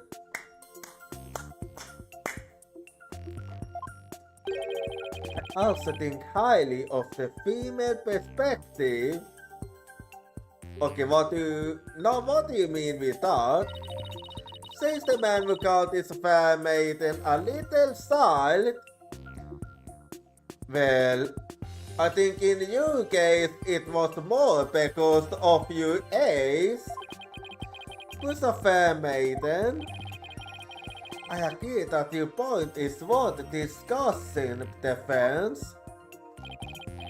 How indeed was the dead body stopped into the coffin by the accused Joseph Wright, that is. You committed to pointing the finger at her, no matter what, ho? Then you explain how that even be possible. But of course, he actually can't, damn it. There was a way for even a small creature like her to raise the victim's body up. Oh, wait! You really can explain it? I foresaw that our arguments would come to this, so I have prepared a witness. So you expected this? Well, I admire your readiness, persecutor. It is really not that difficult.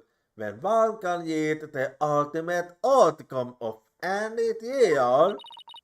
He couldn't have really predicted that things would turn out like this, could he? It's really hard to say. It's pretty hard to believe. Excuse me, but may I step down now? Yes, I suppose you may.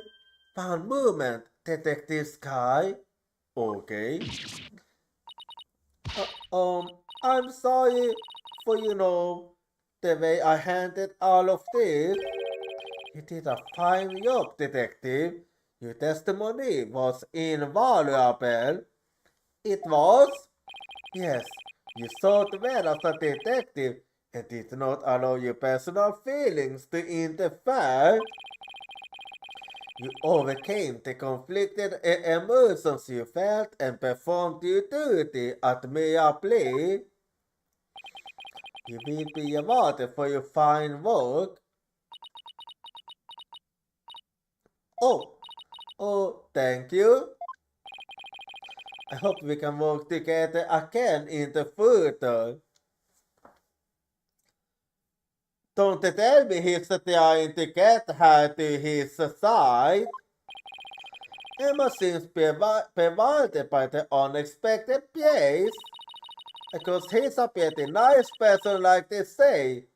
As long as you're not up against him. Might be so. Now then, let us call the next witness. So who's the witness now? It's Bonnie.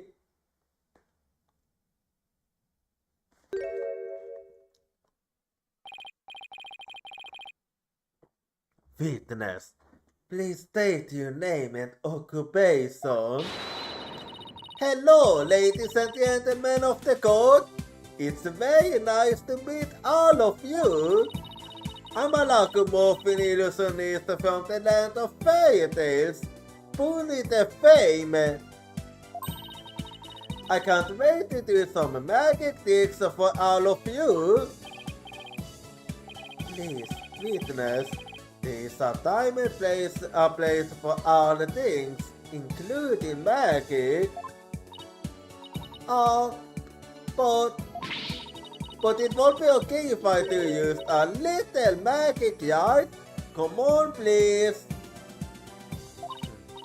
Look, everybody's waiting. Now's my chance to shine. Well, seems like no. That is your second time. Oh. Okay, you better be careful now. You don't want to do that again. My second time doing what? There will be no further warnings. You should know that from our paper doing meeting, correct? So they have already experienced it. Yep. Is no one exempt from His Holiness Josiah of suffering? May we have your testimony, witness? Once you recovered from your disappointment. Well, as who's a fan of Theosis, I don't really want to testify against her. Bullshit! But of course I had to, don't I? As who's a fan of Theosis, huh? Yeah, that's a bullshit. I hate her. I loathe her. I can't stand that Joseph guy.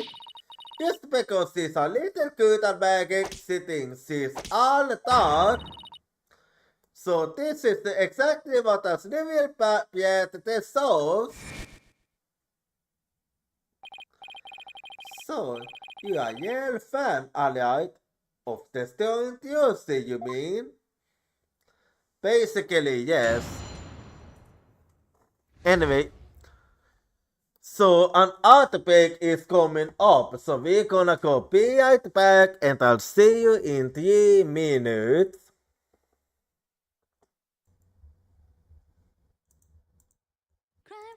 I can't hold your voice crying for me, it's crying out my name.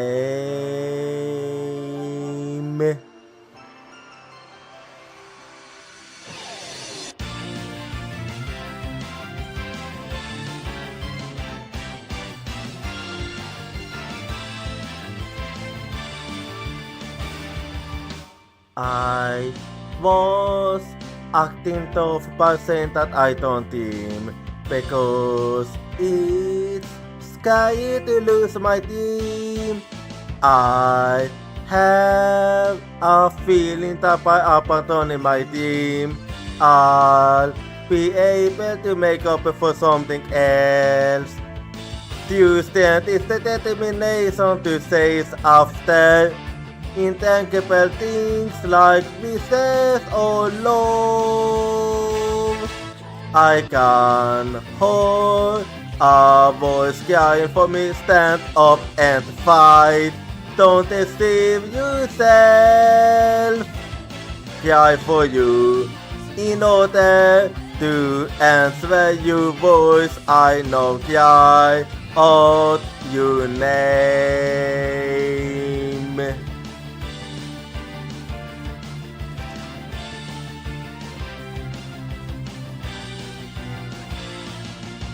I replaced my lack of self-confidence with kindness. I have a feeling that by giving up, I'll be able to stop hurting others. When we completely accept our pain and hardship and start to understand each other, Tuesday will be born. I can hold a voice crying for me, don't yawn away. I will hold you everything tightly. Cry for you, wanting to answer your voice. I know cry out your name.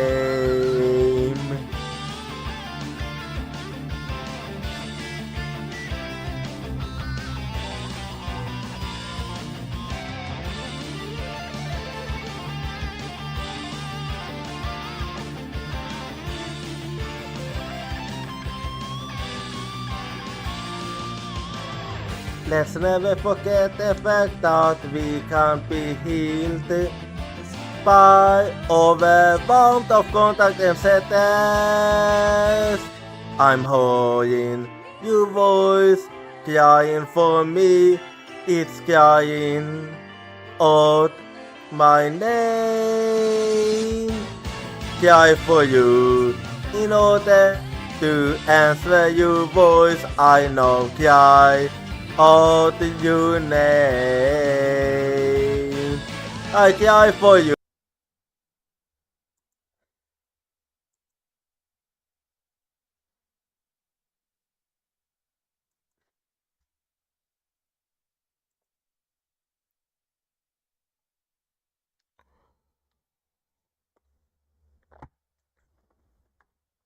Alrighty, I'm back now, so let's keep going hard then.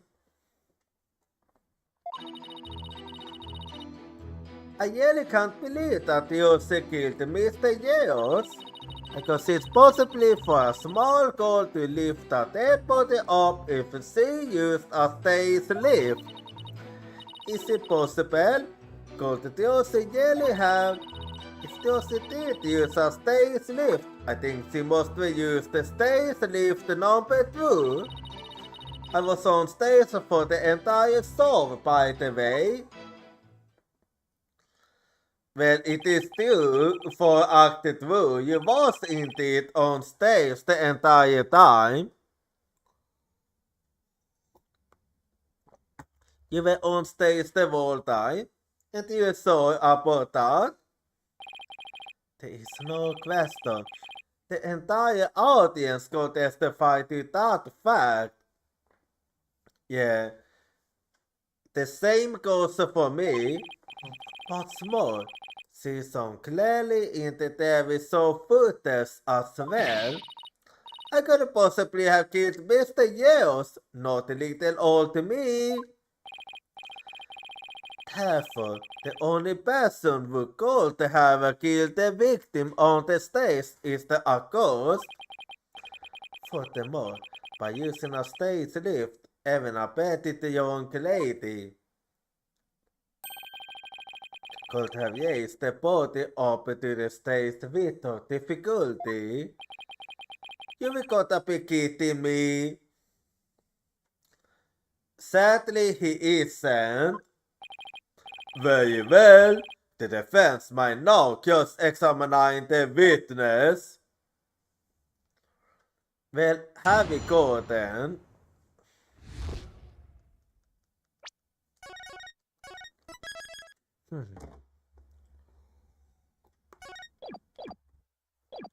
Until you start. The on-the-stage passes. I really can't believe that you killed Mr. Yells. Hold it! You state you are a huge fan of dioses, isn't that right? Oh yes, I ever became a magician because I wanted to be used like her. The first time I saw her, she was performing at the Wounded Bar. She was only in junior high back then, but she got up on stage with tons of confidence. And then she proceeded to win my heart with her astonishing tricks and winning smile. I call bullshit on that. She certainly sounds like she means all of that. So finally being able to perform with her must have been quite at it for you, right? Oh yes, after all, it was my chance to have her see me, not just as a fan, but as a fellow magician.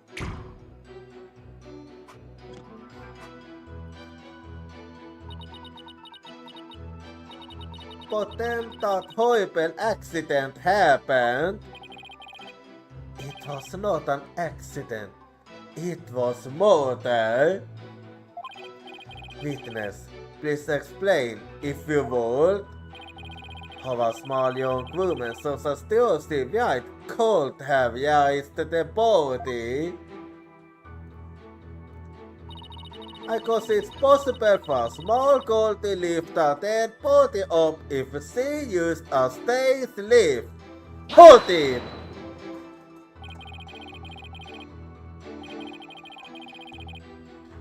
What makes you think it won't be possible? It's not like you tried it out yourself, right? Well, actually, we did try it out for ourselves. You actually did? You did? Detective Sky, if you would. Oh! So that's why you made me do that? So you predicted this? Detective Sky, what did he have you do? The prosecutor asked me to try raising one of the male police officers with a stage lift. Without a single word of explanation as to why he was making me do it. You kidding? He actually predicted this. It's as if he really can't foresee all of our counter arguments. Do not underestimate this humble servant of the holy murder. More like hearty. Because that means Theosis could have lifted the dead body up. Does that mean? Is it possible? Could Theosis really have? Hold it! Okay, good. I need to fill up a little more now. Okay, that makes this the last one. My bad.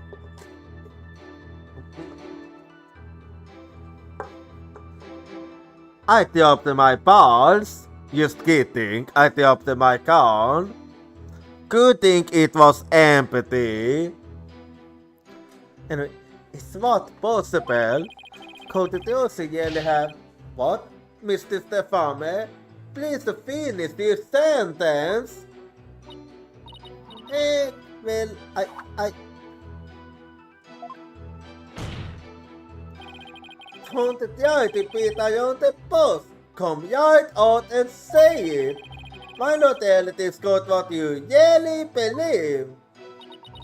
What I really believe. Of course I don't believe the Oscar could ever commit murder. Such an amazing and wonderful magician would never do such a thing. But taking out the facts into argument, what else can I think? Uh-oh. I know of at least the other unflattering things you really think about the Aussie. Yeah, you did solve it to me. How can you attack this girl when she is obviously speaking with yourself? There is such a thing as reading between the lines, Mr. Eustace. Uh-oh. He's giving me that eye again. It's sad how the youth of today lack the ability to do such a basic thing. Don't give me that eye, please. Looking at me like that isn't going to help me stick my foot in my mouth less, you honor. Witness, please describe what the accused might have used to lift the dead body. Alright. If Josie did use the stage lift, I think she might be used the stage lift through. Hold it!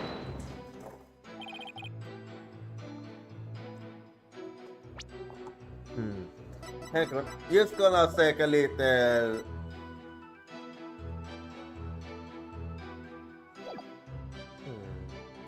Maybe I could use that.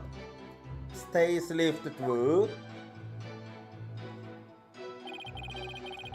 You mean the stage lift is on high on the left?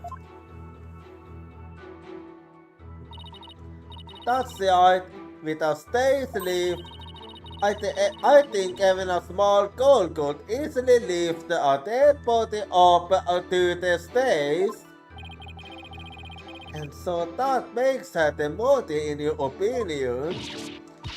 Of course not. I believe in Josie. Yeah, you believe in her just as much as I believe that the coffee is a good thing. Which, by the way, I don't even like coffee. Like I said, I'm a huge fan of hers. Oh beauty, how long is he gonna keep this act up? Defense, what position was stage lifted number 2 in after the show? Let's see. If I recall, it was in the fully raised position. Ah! Oh. And the reason why it was fully raised is because the accused used it to lift the victim's body. Wouldn't you agree? I would like to disagree, actually.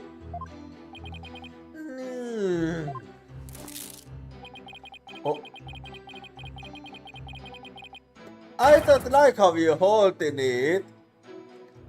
I don't like how you're holding it. Feel free to slowly pull it over value yourself with the flames of hell. You evil yet pepper. So now I'm also evil. Yeah.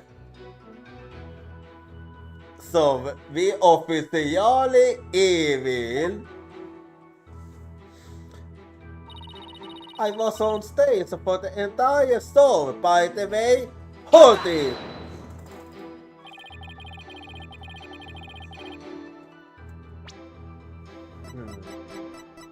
This made me want one thing.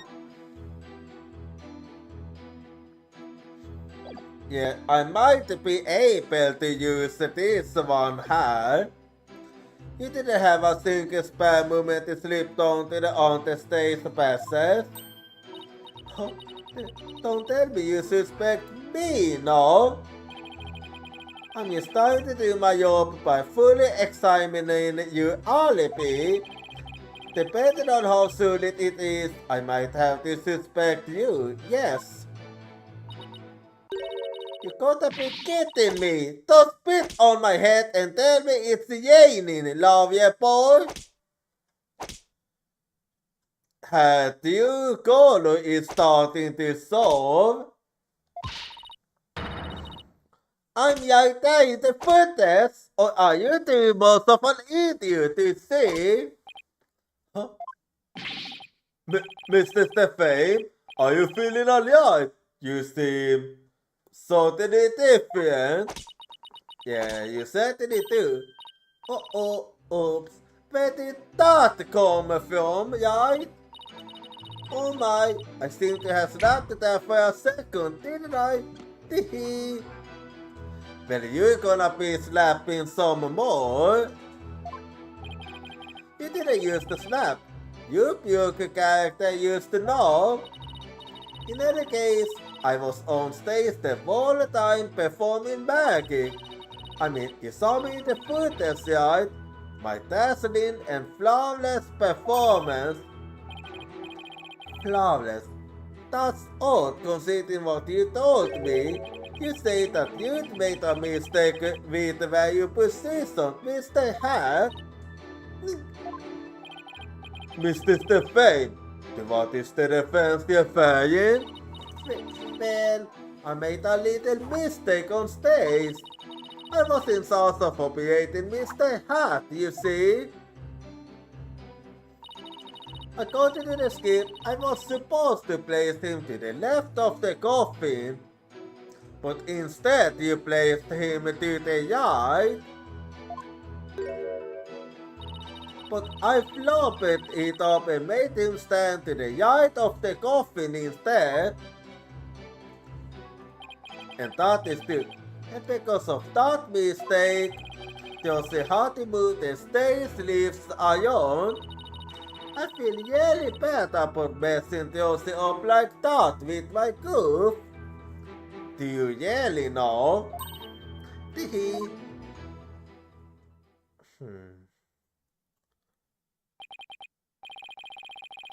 So that's the end of the girl's examination then, I see.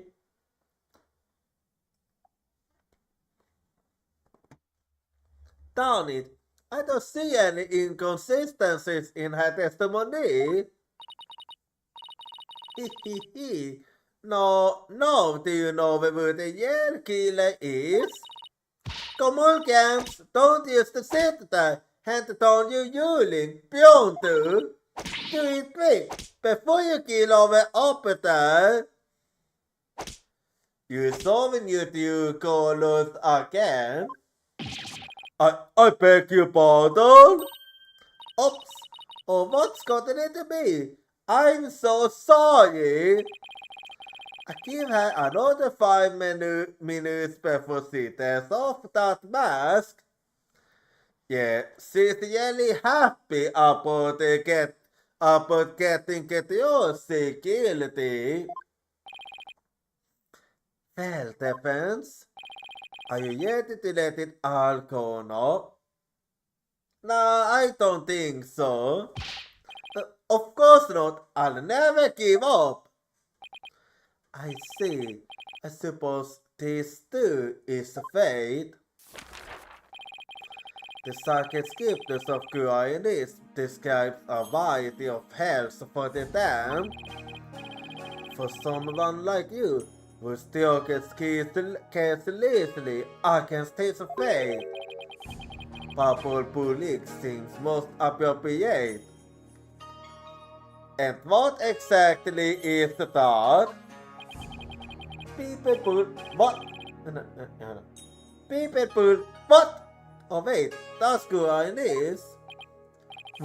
What sort of terrible place is the Purple Bully? A place where the more one struggles, the further one falls into the abyss. At the bottom of the abyss, a furious beast awaits.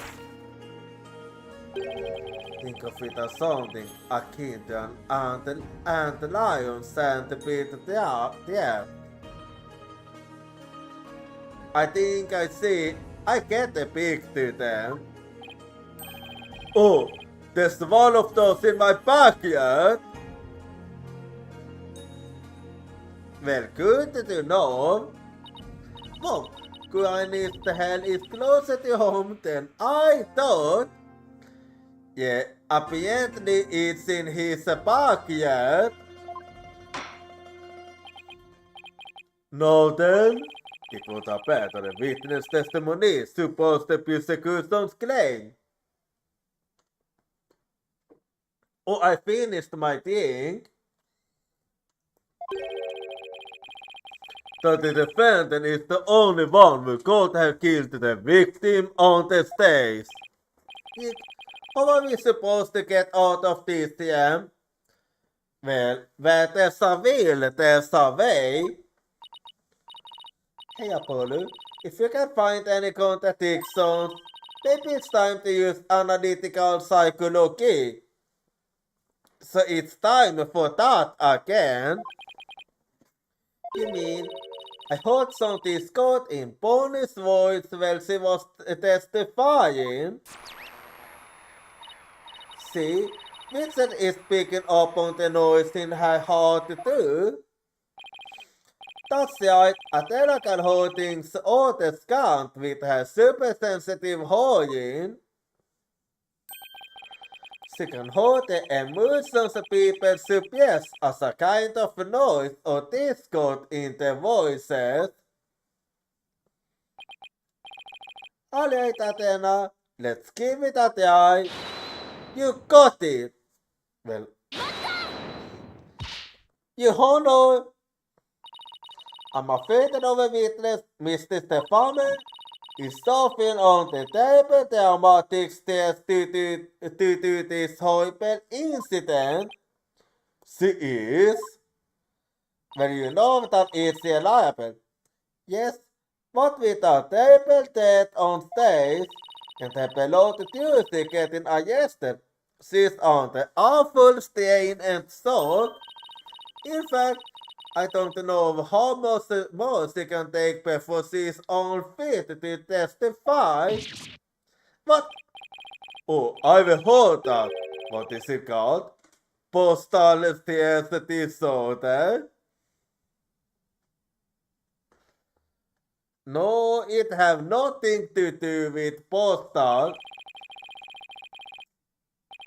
It's where a person becomes uncontrollably angry, I think. I either put it somewhere. That's going postal, Your Honor. This is better easy. Indeed. Oh my. So that's why the witness acts so hostile at the times. As if she were a different person. Yeah, you could say that. Yes, and I think her condition is cloaked in her memory of the incident. Therefore, I suggest a short therapy session for the witness. Oh, therapy? You don't know the first thing about American's mental strength. I've risked my life jumping through rings of fire and having my body sawn in half. Well, I don't even wanna imagine the later part, thank you very much. Oopsie! Boy, I have to watch my temper, don't I? Teehee. That didn't really help you guys. Mr. Sykes, please do whatever you can to help this unfortunate young lady. What exactly is this site planning to do, Mr. Eustace? You still wait and see. With her super sensitive hojen, Mr. Sykes can hold a witness that your emotions. Simply from tuning inflections, he can tell exactly what a person is feeling. I can never pick up feelings that a witness is trying to suppress or hide. With separates the emotions I hold into the mathematics where I can analyze them. It sounds like some sort of a spurious theory. If I find it hard to believe, I must ask, how do emotions constitute evidence? Well, it doesn't really, but I can show you how it can still prove the truth. Well, I won't say that emotions can be taken as evidence per se. I have seen how instrumental Mr. Sykes' work has been in cracking a case. Therefore, I fully support giving it a try. I see. If you are in favor of it, Your Honor, then I have no objections. Yeah, just watch as Athena is working her magic. And this man Monk can see that something disturbs the witness. I'll stop you! Please don't. Oh, thank you for understanding, Physical Satmati. Apollo, you remember how to conduct a therapy session, right? Yeah, I remember it. I remember it like it was only a 5 weeks ago. Because it was. You want me to delete the season? Of course, you delete on this case after all. Fair enough. Do I need a refresher? No need. I think I still remember from the last time, so let's get right into it. Okie dokie. You ready, Bitset? Let's do this. Okay, here we go then.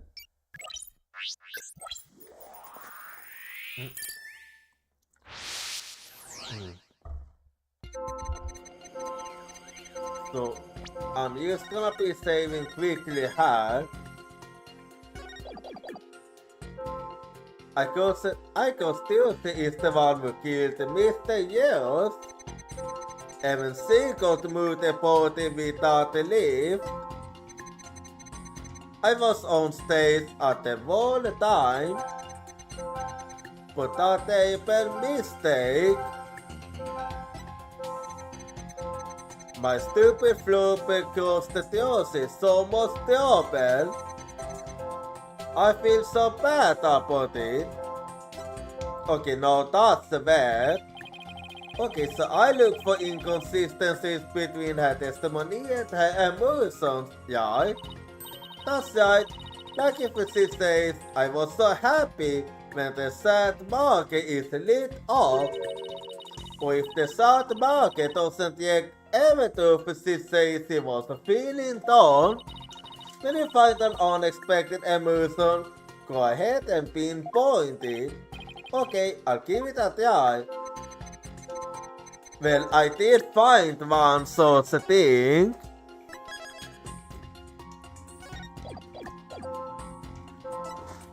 So let me show you what it was that I thought was strange.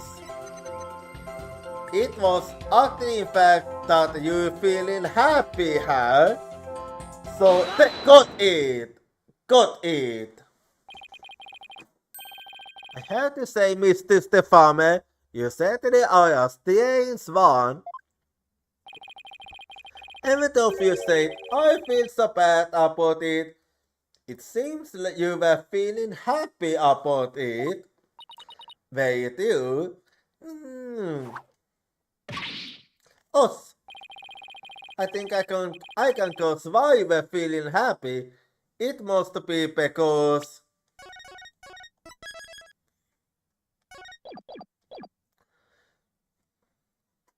could it have been because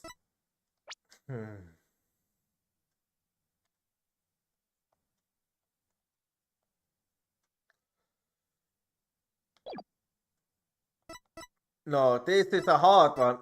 Either that you messed those up or yeah, it must have been because you messed those up.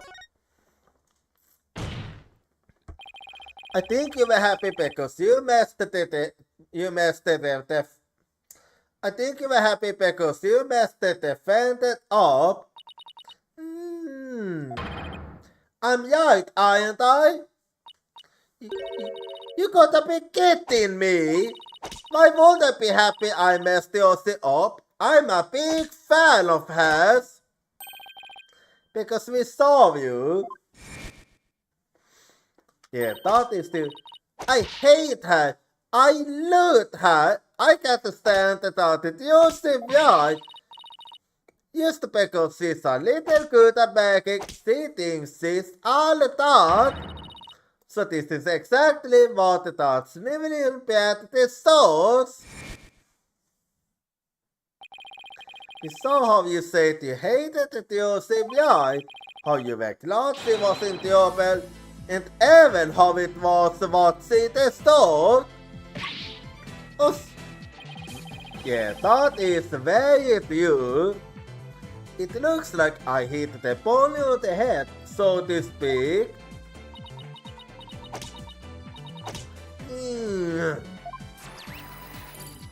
Well, there we go. Apollo, the noise level dropped. Now if we could get it on to 0%. Well, Mr. Stefame, are you ready to confess how you really feel? What do you mean? I'm Polly, the sweet good little pony. I'm a yogi magician working hard to be used like my idol, Tuesday. That's the character I'm supposed to be. What an interesting thing to say. Keep that up, Mr. Stefame, and you're going to have a mental breakdown. Just let yourself be who you really are. Who I really am. Exactly. The true sides of you are fighting each other and doing you psychic harm. I can hold them. Through stinking voices battling inside you. Shut your pie hole, you know nothing, know it all. Oh, I mean, you mustn't say things like that or I might get flustered. I mean, you are already flustered. Mr. Stefame, how long do you insist on maintaining this wolf in sheep's clothing act? We can't end this therapy season until you get yelled with us. Set the wild beast inside you free. Oh.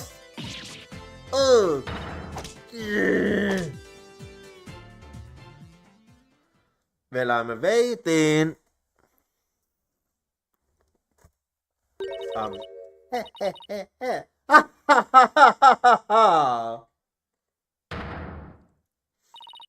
Don't make me laugh. You don't know a dang thing about me.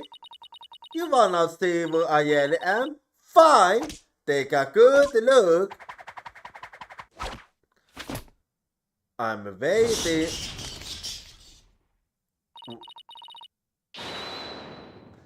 Not really the transformation I was expecting here. But it is actually fitting with Halloween coming up. Kee. What in the world? Seems clothing? You've got it all wrong. It's a yapping suit I've got on, and I'm not a wolf. I'm a blood-sucking vampire. A bat with fangs and wings. So we're dealing with a vampire now.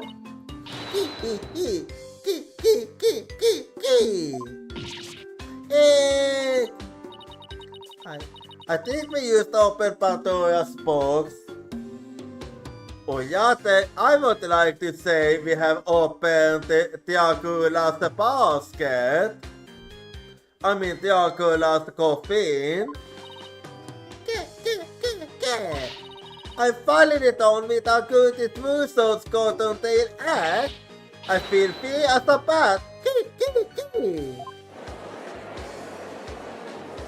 Well then.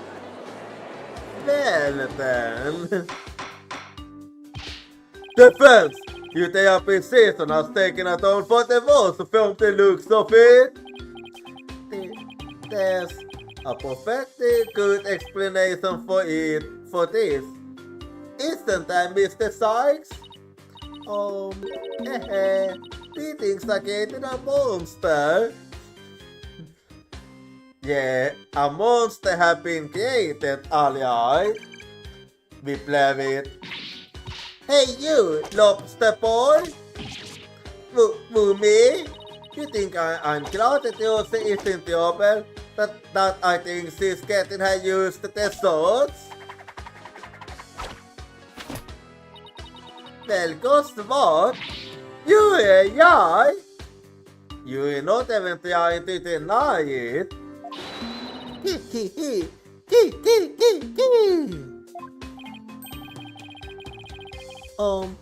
this mean you admit to visiting the defendant home?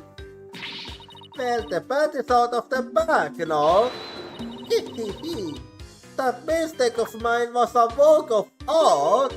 Thanks to my goofball little Josie had to do all of that hard physical labor. Wait, so you mean in your case that was it, so I see then. When you say hard physical labor, what are you referring to? Because of Mr. Hat's new position, Josie had to move both of those whose stays lifts. They must have been so heavy. What a year! Well, Josie said the same. That's strange. Athena, could you please add that last statement to Pony's testimony? Alright, I'll update the mathematics with the new info.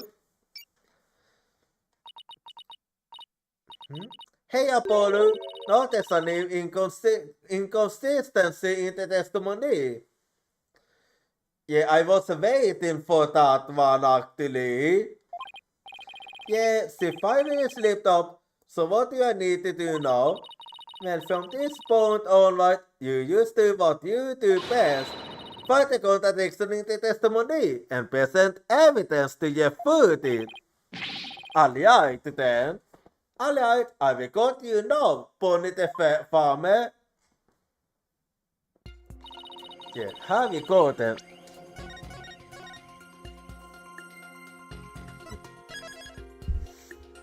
So let's keep going then. Because Josie is the one who killed Mr. Years. Oh, I see. And she got moved the party without leave. I was on stage at the time, but a terrible mistake.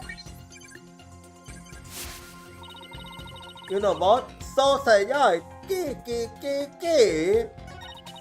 Thanks to that, she ended up having to move the stage lift. There's definitely a contradiction in her testimony. So you present evidence like you always do. And since we finally found something, I'd say we can call the therapy season a success. Right you are. You can patch the back party over there a success. Anyway, I do know the contradiction here.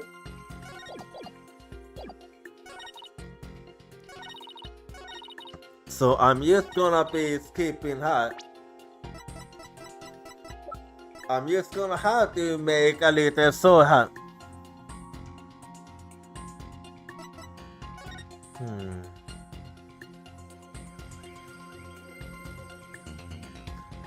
Oh yeah, that's too. She never did tell anyone, so...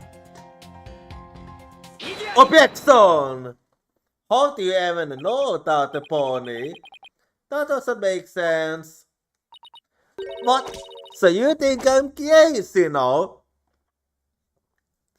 I thought you have been crazy for quite some time now.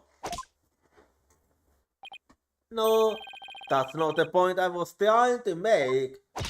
But I don't how you denying it. Mr. Stefame, allow me to repeat your statement.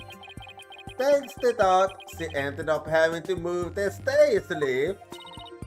Hehehe, that's right. And I still...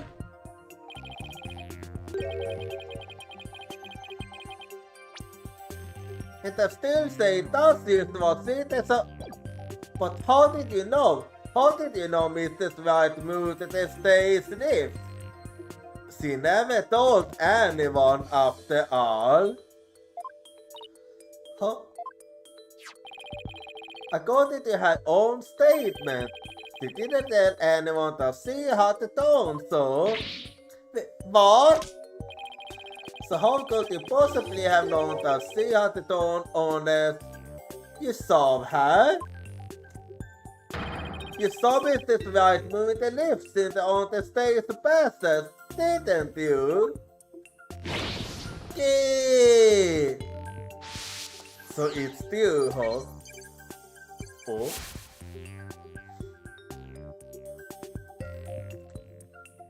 I see then. Oh, it was correct. Well, there we go then. You did it, Apollo. Noise levels are at 0%. But Mr. Eustace, what did I mean? It was exactly. Yes, Your Honor. Mr. Stefani herself was on the stage when the victim was killed. And I hardly needed to tell the court what that means. Yeah, it does mean that you had the sense. You are one artful liar, Mr. Stefani, and one spectacular suspect. Yeah!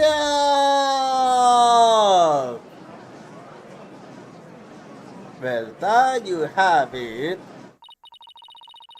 Why, you tiny yet lobster boy? You said I killed Mr. Yeos? I said nothing of that sort. I'm saying that it's a possibility. What's more? I say you had a solid motive to frame my client for the murder as well. Well, I'm gonna be honest. I have a hard time seeing her being able to kill, considering the circumstances. I apologize for yelling on the defense, Mayor Value. But you seem to have forgotten one very important point. And that is... Oh, really? The day before this, as you can clearly see, Mr. Stefan was on the stage the whole time. Yeah, that was my problem too with this. The entire audience can bear witness to that fact, including you. Oh yeah. But still, it doesn't change the fact that she named somehow. You have just taken a long and senseless journey, only to get onto the starting line. The witness could not have been in the on-the-stage passes, which means the only one left who could have killed the victim is the accused. Cause the party's over. Not yet. But Mr. Stefan knows something since so couldn't have known unless he was on the stage. I actually have another speculation for that, but I'm gonna save it for later. How do you explain that, Persecuted Satmati? It's quite simple. The accused must have told Mr. Stefan about it but then forgot. No, that's not what I had in mind. Ha! Open those useless eyes of yours and take a good look at the footage. If Mr. Stefan yelling was in the on-the-stage passage, it would mean she was on stage and on the stage at the same time. You mean she was in two places at once? Would that even be possible? That does seem to be the only explanation that makes any sense. It might be an explanation, but I'm not so sure about the makes sense part. Yeah, unless they have a twin or something, then it is impossible. Then we just have to make it make sense. Your Honor, the witness was both on stage and on the stage at the same time. That is the defense assertion. I've heard some illogical things come out of you before, but this is absurd. And so you're saying you don't want to hold my reasoning, Your Honor? My God tells me you're bluffing, but I'll bite. Very well, Mr. Justice. How do you explain how the witness was in two places at once? Well, she is actually known for having teleportation magic, so that might actually be it.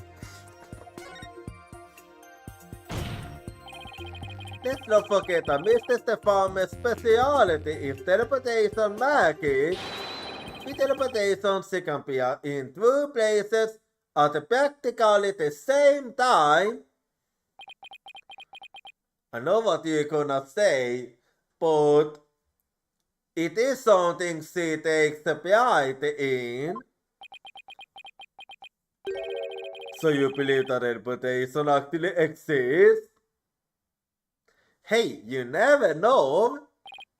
Well, you know what magicians always say about the magic?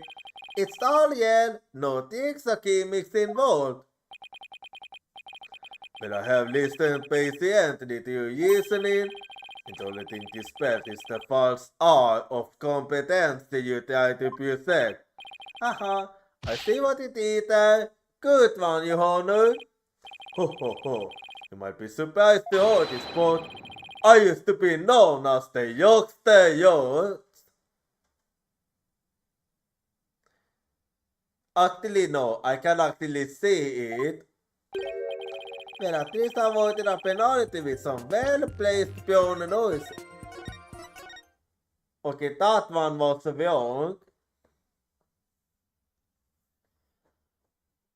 Well, if that's not it, then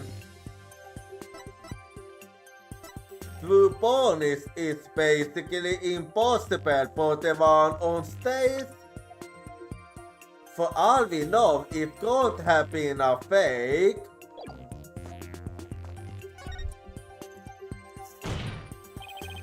The pony deformer on stage was fake. Fake, really? Such an assassin is not something one would expect to hear from a senior lawyer. Oh, maybe you are the fake and your Adonis face is made out of cardboard. I know what you're referring to. You're referring to that case, aren't you? With a fake wife, tiger. No, I'm the real thing, I swear. And why God put specifically? Let's just say I had an infuriating experience once, thanks to one. In any case. Okay, that's not it then. In that case,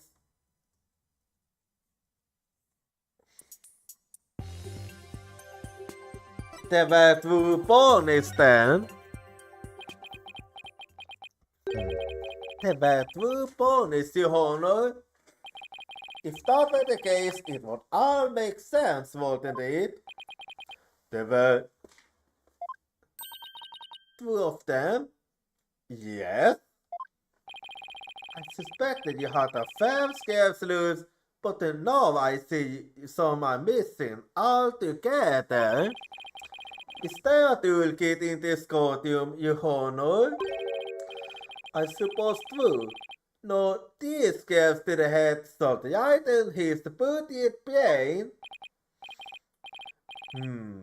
Very well, Bailiff, called you. No, wait, please listen to my argument. Well, I mean, all three of them was crazy, so...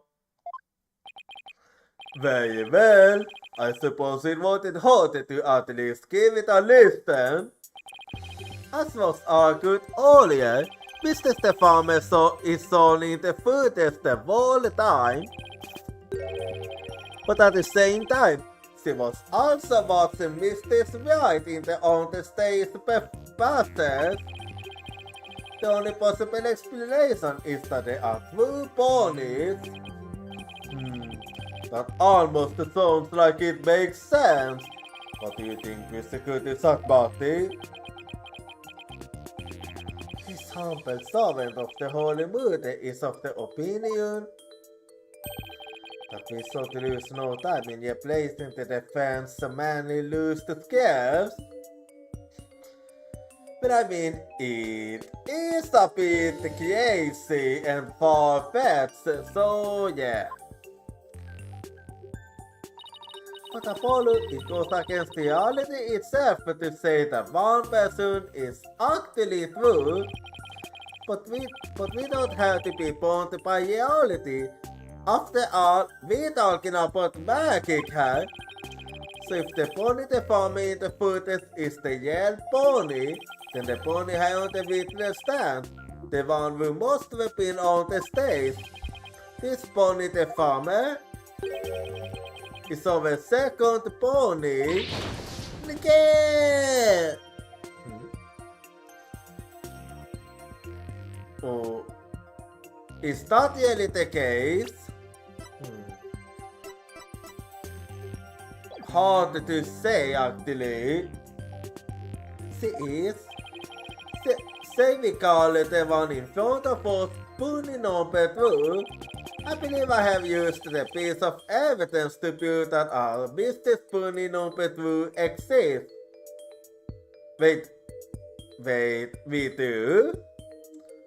I do? I didn't know that I did. Oh, then please submit your evidence, Mr. Eustace. What proves the existence of our pony number 2? I mean, I didn't know of that myself, so I'm gonna have to take a look then.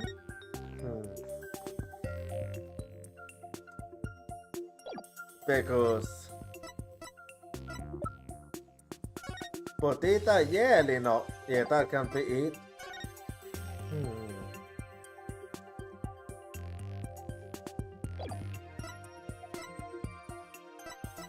Well, the only thing I can think of is this. So is that it? Take that! The beast builds the existence of a second pony. Isn't it obvious, you know? Okay, it wasn't that one then.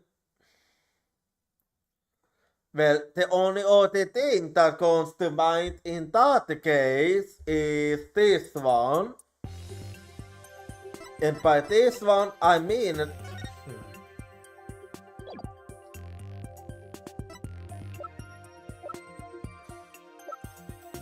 And by that one, I'm talking about this.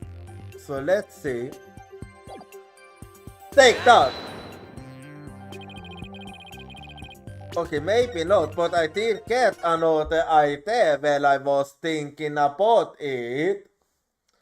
So maybe it is that one then. And with that one, I mean... Oh, matzakin tea is actually tasty. And thanks for the open pie like always. And so the only other one I'm thinking of is this one then, so take that! Okay, I was right. What's this? During the investigation, we found a big set of unknown pins on the coffin on the stage. And when I got a phone call,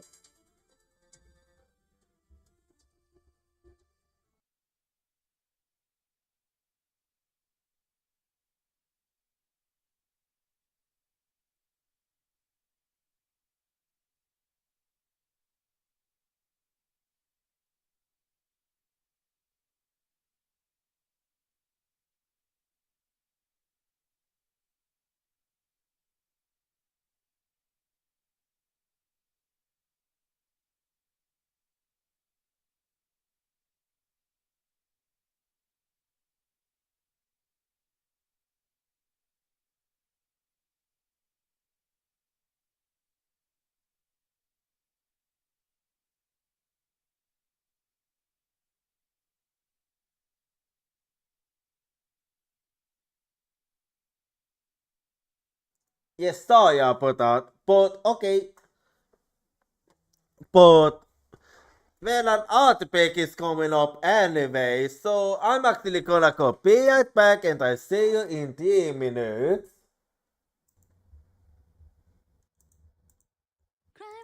I can't hold your voice crying for me, it's crying out my name.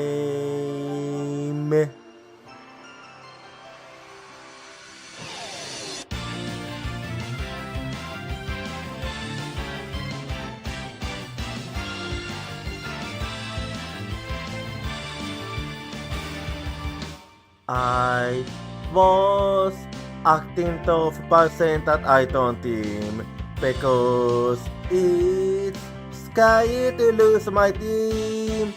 I have a feeling that by abandoning my team, I'll be able to make up for something else. Tuesday is the determination to chase after intangible things like business or love. I can hold a voice crying for me, stand up and fight. Don't deceive yourself. Cry for you in order to answer your voice. I know cry out your name.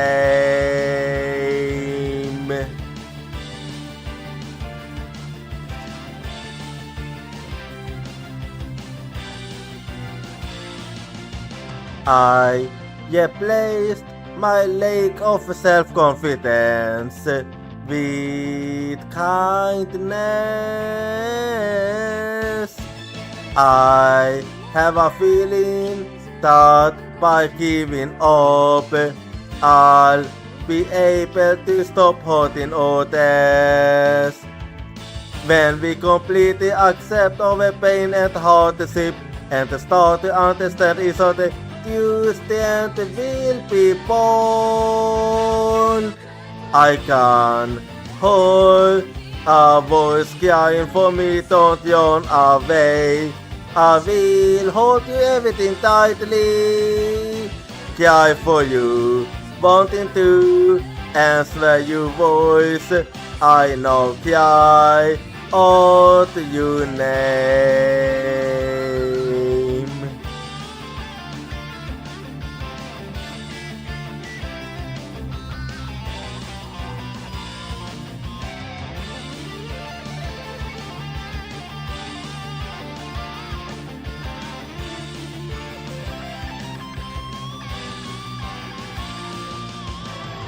Let's never forget the fact that we can be healed by overwhelmed of contact and sadness. I'm hearing your voice crying for me. It's crying out my name. Cry for you in order to answer your voice. I know cry out your name.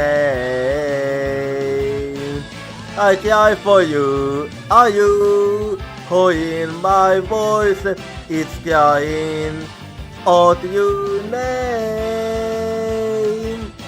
You cry for me. I can hold your voice. It's no crying out my name.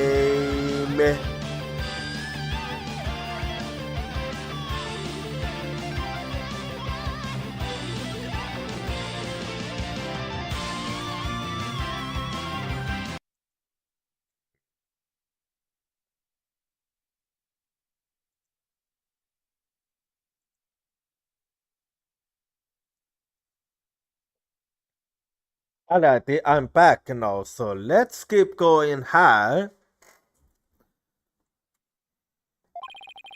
The spins were most likely left during the course of the show, but it didn't masterpiece of any of the sorry. But they didn't masterpiece of any of the people involved in this case. Oh, and oh no, the third part is the fingerprints. So you wasn't aware of it yourself, huh? I was not told of this. I see. Well, that I'm gonna use that to my advantage.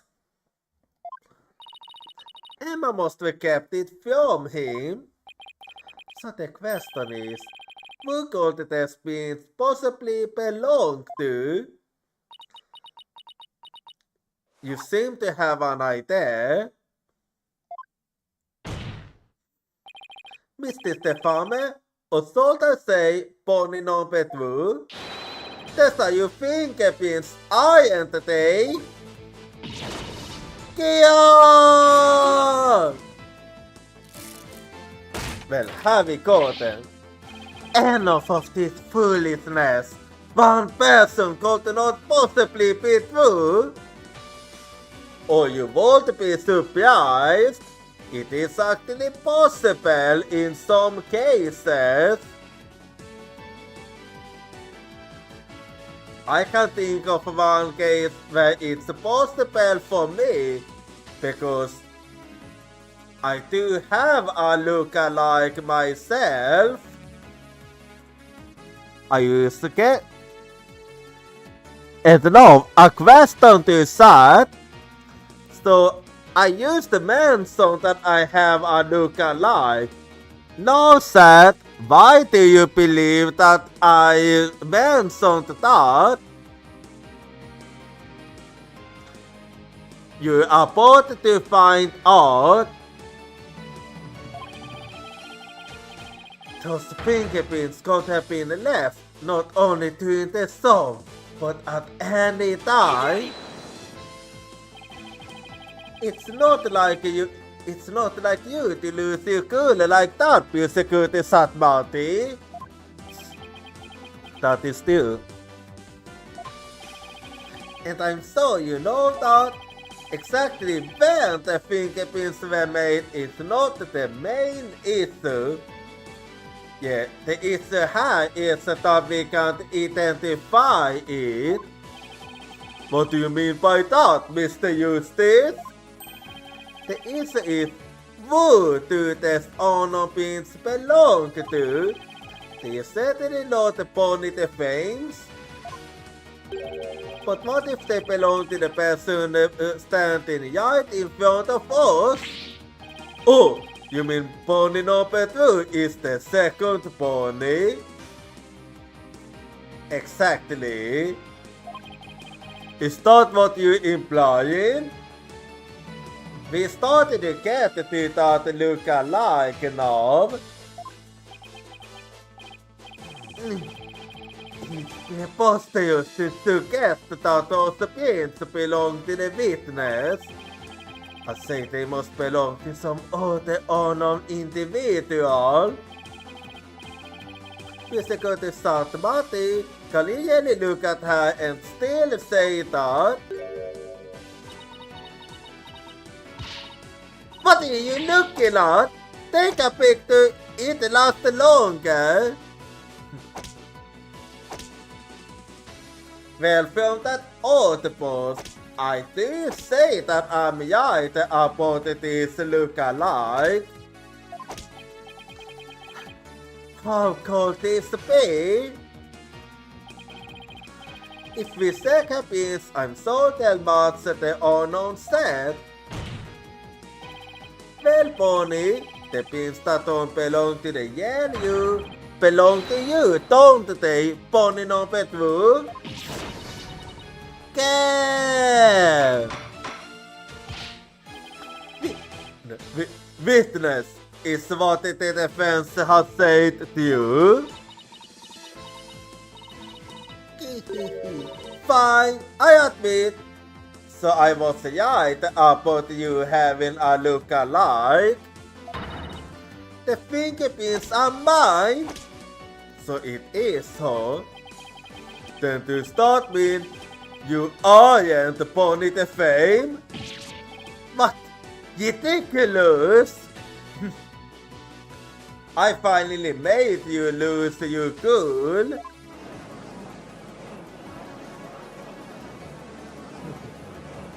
Satisfying actually. Are there really 2 ponies? There is. Nope, there's only 1 pony. That's because I'm Betty. So I was right about you being a look-alike.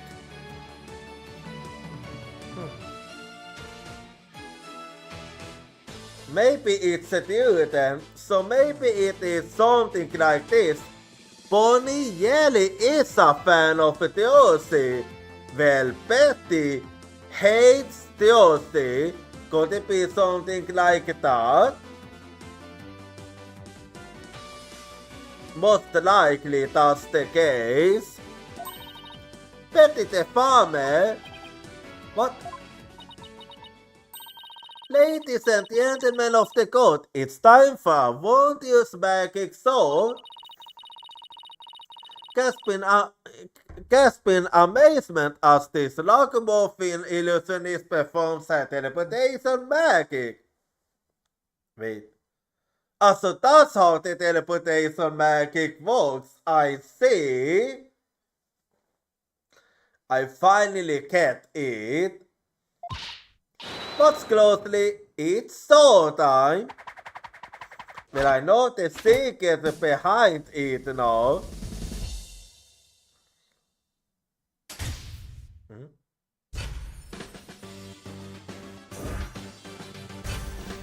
This one must be Pony.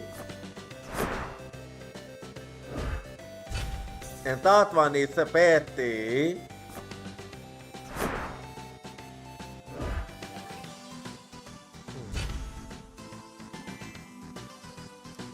So I finally got it then. Well, the cat is out of the bag now. Or yet I should say the pony and the bat are out of the case now. What an amazing thing! The witness has certainly split into two people. Not split, they have been two all the time.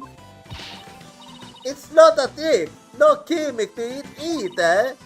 Be simply twins. What? Twins? So that's how the interpretation trick works. Exactly. Ever since I went there put, I've had to hide or pretend I'm Pony.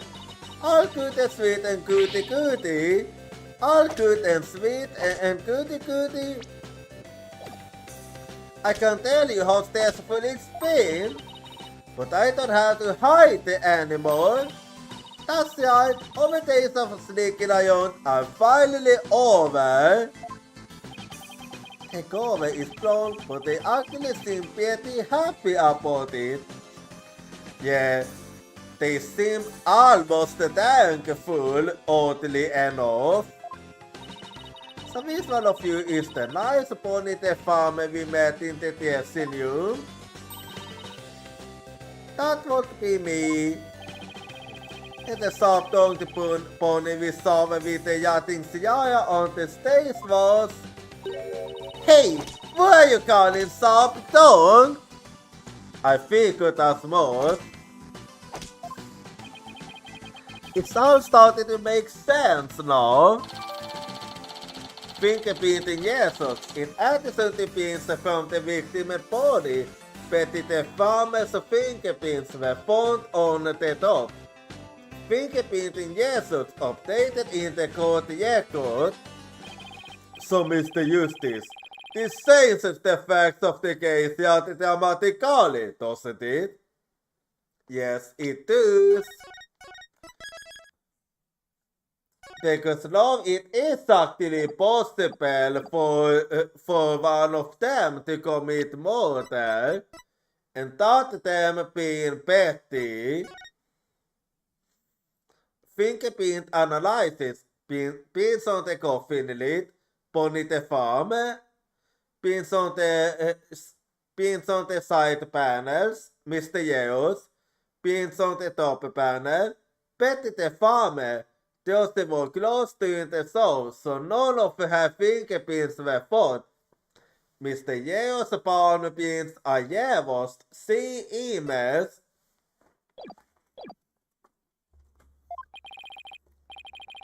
It certainly does. To the soul, it was a pony who was on stage the whole time. So Polly couldn't have committed the crime. However, Betty could have committed the crime. But Betty, on the other hand, who was on the stage, did have the opportunity. Yeah, that's it.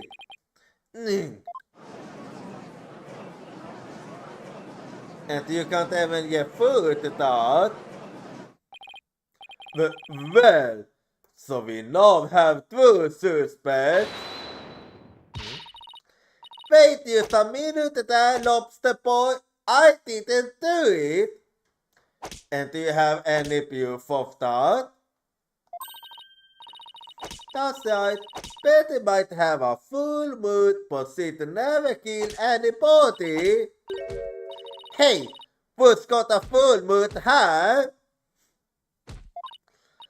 Oh. And since you do, I see. Well, speak up, ho. Please save your sibling scarpling for later. Well, then I'm waiting. Betty, you must have been on the stage passes to the show. Otherwise, you wouldn't have known about the stage lifts being moved. So what exactly were you doing down there? Fine, I'll testify. Anything to get you off of my back? Physical to Sot Marty, Betty the farmer is here to testify. What do you say? Yeah, I'm waiting. Betty, you lied to this humble servant of the Holy Mother. You in the job, Eleanor? Hey, what else could I do? I could blow over cover and ruin over magic act. Besides, am I gonna go to you Twilight Hell or whatever for being a liar? You will indeed. However, it won't be after you're dead. Yatter. Oh. Here we go. I shall give you a taste of your punishment on this brutal coal into your case on hell. I almost feel bad for Betty right now. I almost feel bad for her now. Hey! No then, Betty the farmer, please explain to this court what exactly you were doing on the stage. Yeah, let's hold it then. What happened on the stage? It's you. I had business on the stage because of the upcoming dick. It was the fire dick, right? The one Mr. Yeos was supposed to do. That's right. It's a very dangerous thing, so I had to make sure we were prepared for it.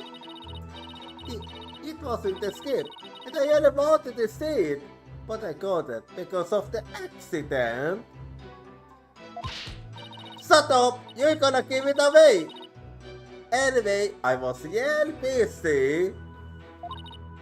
Yeah, way too busy to have the chance to kill Mr. Yeos. And what was the reason for that? Well, that was certainly different. I mean, I have played the create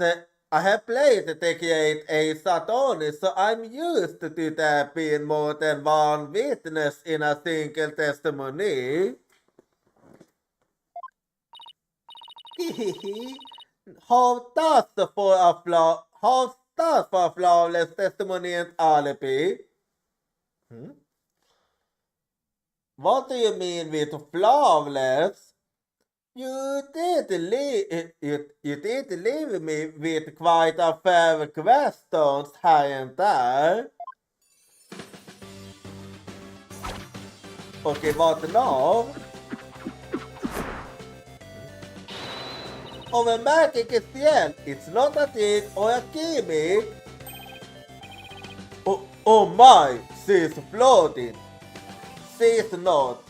I have a pretty good idea what's going on here. Your Honor, you can see she's being held up from below. You were supposed to be there, you didn't see that. It's a little something called etiquette. Well, I'm sorry for that. But I can't help it. Whenever I see a contradiction or inconsistency, I just have to point it out. Noted. The defense might begin its ghost examination. Well, here we go then.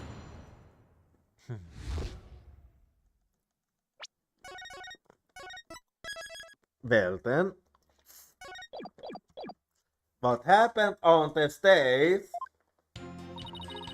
It's still I had business in the on the stage passage because of the upcoming gig. Hold it! If you went on the stage passage with neither your mind you was the crime scene, then you must certainly should be counted as a potential suspect. But I don't have any motive to kill Mr. Yeos. Let's don't overthinking I don't, but yeah. But you, by your own admission, hate Miss right? When she was arrested as a suspect, you said it was what she saw. So you believe the witness killed a man simply due to her dislike of Joseph, right? That's exactly what I believe. Okay, what's with that? As a motive, is that not improbable at best? No, it is possible. It have been done before actually. But what if I hated Constantine Bear's strong sense of malice against my client? Look, Daisy just made me mad, that's all. I mean, I'm of she's younger than me, she's got so much skill and popularity. And she's good, besides, she makes me so mad, I wish she wanted to open there. Betty, don't talk like that. Shut your up. So was it used to simple curiosity? Say, Betty, that the next tick you were getting yeti for? Oh, the next tick. It was the fire tick, right? The one Mr. Yeos was supposed to do. Hold it! Bonnie, we tried to get Betty's testimony right now, so... Oh, yeah, I'm sorry. You can step down if you'd like. I'm worried about Betty though. I can see why you are worried about her. She did have some anger issues after all. She can lose her temper and say awful things sometimes. Oh, believe me, I knew this. Hey, what are you? My mother? Don't forget, I'm the older sister. You got that? Me? Yes, I got it. Because I told you about the mid-month.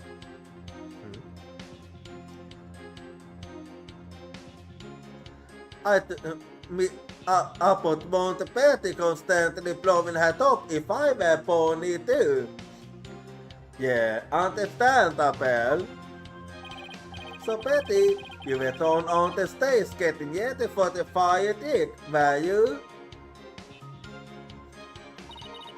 That's right, it's very dangerous, so I had to make sure we were prepared for it. Hold it! And you were taking every necessary precaution, is that right? Of course, every precaution. After all, it's a very dangerous stick that uses yell fire. Yeah, it did say so in the script. I mean, we had to be ready in case the curtain caught on fire or something, right? By the time people realized it was a part of the act, it might be too late, huh? Yeah, that's true. If by people, You mean Athena Sykes? If by people, you mean Athena Sykes, then yes. Oh yeah, he did actually believe that was the part of the soul. Wow, a fire thing. That sounds really impressive. You bet we'll go up in smoking, old man. I bet people mistake you for a cool ball or something without it. A cool ball? Well, I can see it. Betty, don't be you to do the... Betty, don't be you to do the yachts. Hey. Betty, you know that fire thing? What about it? It wasn't the skip, and I really wanted to see it, but I got it because of the accident. Hold it!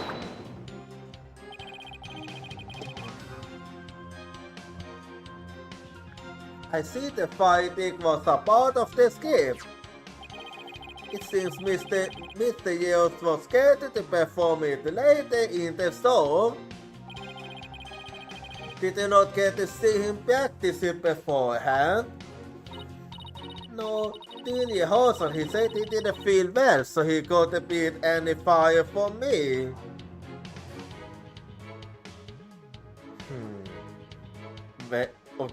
Anyway. Wait, let me get this right. He couldn't beat fire because he wasn't feeling well. Please don't tell me that he's an actuality icon. My magical powers are better to be on the wane today. That's what he said. So it was just a part of his usual to create Mr. Yeo's stick. Seems so. It's really too bad I didn't get to see the dick because of the incident. This was completely unexpected, of course. Hey! What now? Shut up! You're gonna give it away! Anyway, I was real busy. Okay, what do you mean with that? Hold it! So what exactly do you mean by you're gonna give it away? Yeah, you kinda made me really curious there. See, Bonnie, you're in your big mood. No lobster boy wants to know what you'll be talking about. I'm sorry. I would say it's more Betty's fault than Bonnie's fault here. Yes, well, if you were preparing for the next magic thing, I'm sure you wouldn't have had the time to commit murder. Wow, looks like the old Yisa isn't senile just yet, huh?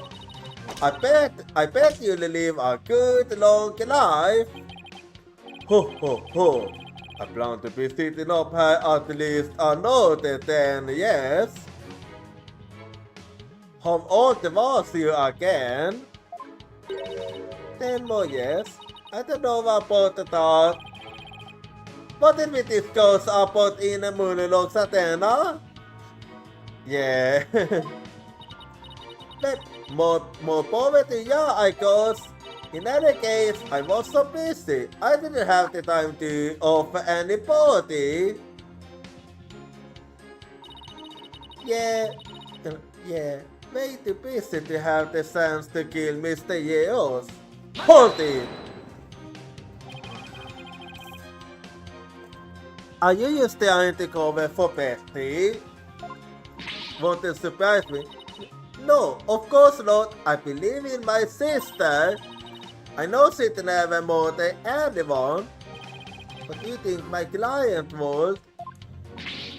No, I believe in Josie too. So this is it. I know she'd never murder anyone either. Well, we just stay out of a suspect in that case. Yes, but see, you thought we used to capture you more the suit to me. You're just making a fool of yourself. Just be nice and quiet like a good little pony, got it? Alright, I guess I'm no help. Oh boy. Yeah, this is quite something. It's impossible to get anything out of a pony with Betty like that. So Betty was too busy getting ready for the next week to have time for more than her. There must be some way to prove that wasn't the case. Well, I can think of one thing actually.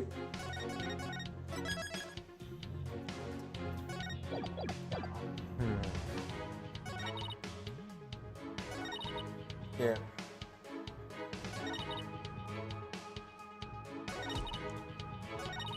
Well, let me think.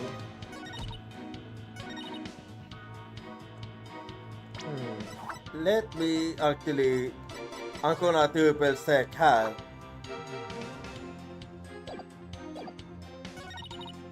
Well, there is only one thing I'm thinking of because what you say doesn't really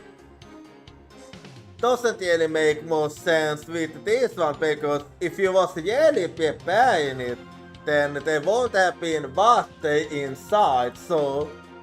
Objection!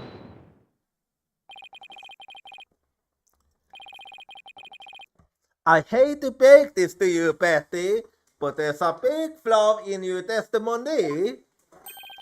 As big as the one in that floating trick you did earlier. Oh, harsh words. Well, let me tell you something, forehead boy. Well, what do you wanna tell me then? No one has ever figured out how we do our teleportation trick. Well, not until now. No one expect me, you mean? Well, we have even better tricks up our sleeves. Really? I'm pretty sure you said that one was your best trick. Huh? We do? I told you to keep it safe. No, don't fight, you two. Mr. Eustace, what's this about a flaw in the testimony? The script has this to say about the fire trick.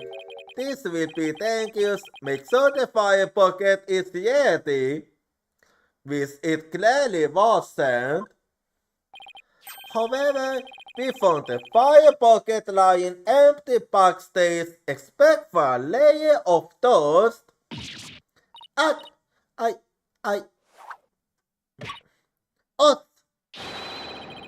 You didn't even attempt to get ready for the next stick, did you, Betty? Or rather, you didn't have the time. You got me! So there we go then. Betty the farmer, you will explain yourself. There's nothing to explain.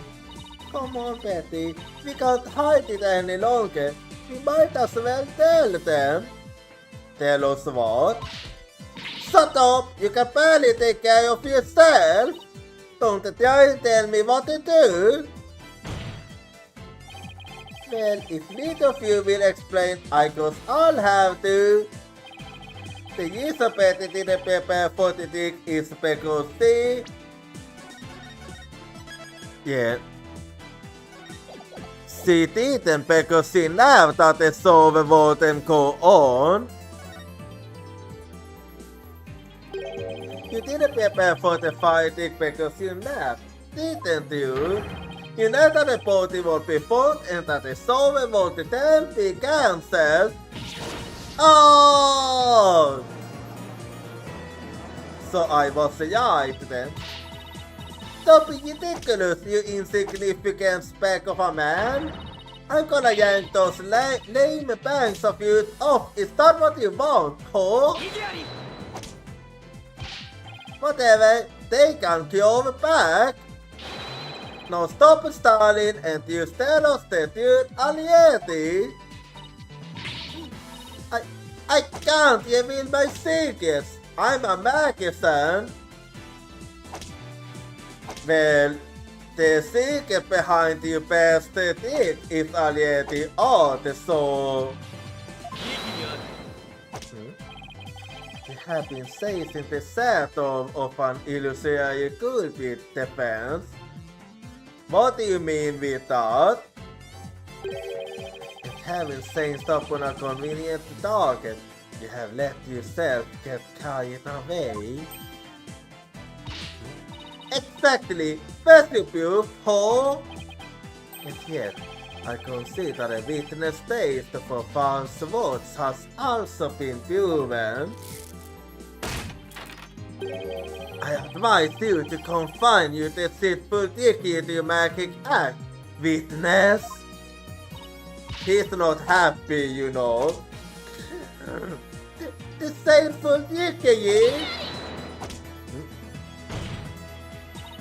As you got appointed therapist, I'd like to add something here, Betty. You finally let yourself be who you really are. But if you continue to hide behind the lies, you'll just be imprisoning your heart all over again. But all these questions mean you're trying to put me in prison for years. So I'll be behind the bars either way. To stop me you admitting you killed? I'm pretty sorry it too. Of course not. I can't believe you people. Every one of you thinks I did something I didn't do. You... Lobster boy, Screwball-Käse, Hotcakes-Brad, Separious boy. Well then. She had an insult for everyone där. Screwball-Käse, Hotcakes-Brad, Yaley. Well, Betty, calm down. Come on now. Deep beats. Deep beats.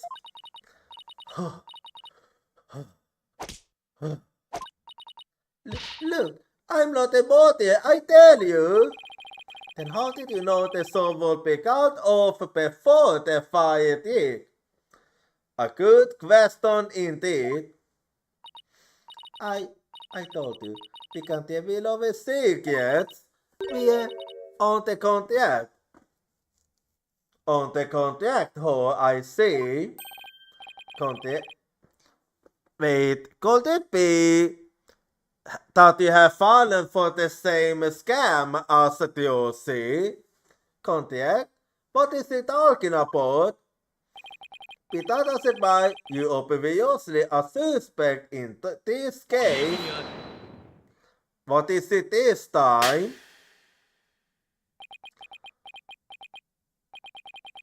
I'm beginning to see the comic deeds that make up the intricate tapestry that is this case. Okay. Huh? Allow me to summarize your assassin's defense.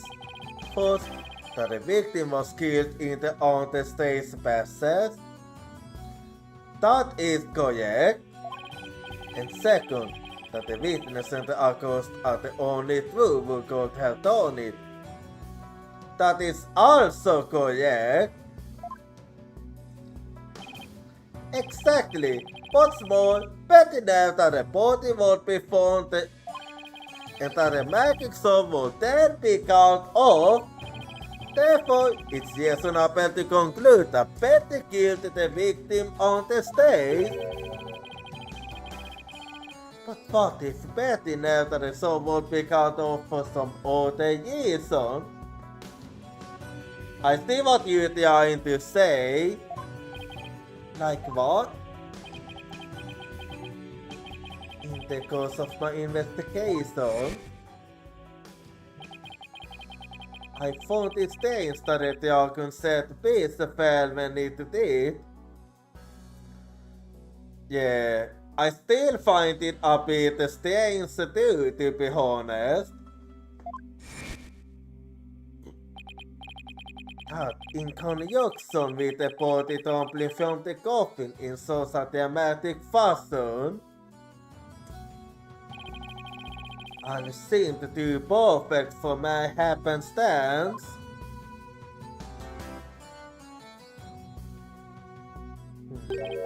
It was as though the entire scene of events had been planned out in advance.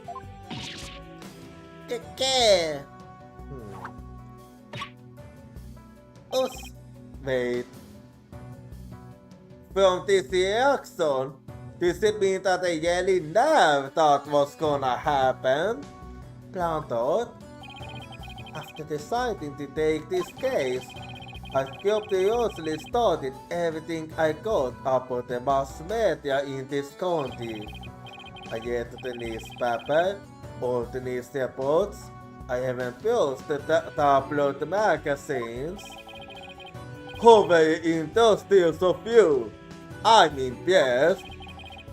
Through this process, I learned about a strange practice powered by the TV world. And that is a practice called the hidden camera bank. Okay, what's up with... I don't really see how that's relevant here. Ah! Betty and Bonnie, you never put this, did you not? About the dead body appearing, the set piece falling, the saw being suspended. You used to say it yourself that you never this was gonna happen. That dead body was gonna appear. If we were informed of this plan by Take Through TV in advance, correct? Wait, so are you telling me that it was someone else from Take Through TV that did it? Well, I'm gonna be honest, I did suspect the Joker. Oh! Is that you? Betty, please, let's tell them now. I can't hold it in anymore. Thank it. Fine, you got those. Everything the physical state is true. The Devastator paid us to cooperate with them on this plan. It was all a prank. A big setup planned out in advance. I don't know. Can you really say that the killing somebody is a prank? And if that's really the case, then they really have the worst sense of humor ever.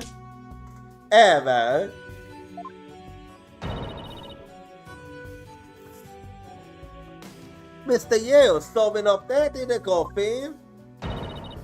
The set piece falling down. It was all completely scripted.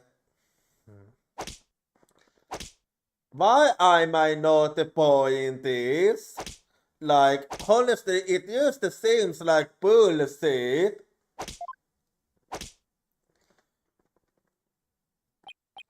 It was all a prank. There was the kind of a prank in that case. Bonnie, is this really you? Yes, Mr. Yales was supposed to pretend to be dead. That's how it was supposed to go. Oh, pretend. So he was in on it too. That's right, he was supposed to show up dead in the coffin. And then the set piece would fall down Tuesday would be shocked and started to panic. That's how the bank skipped went.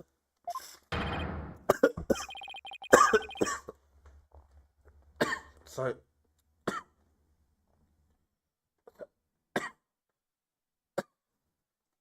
Sorry.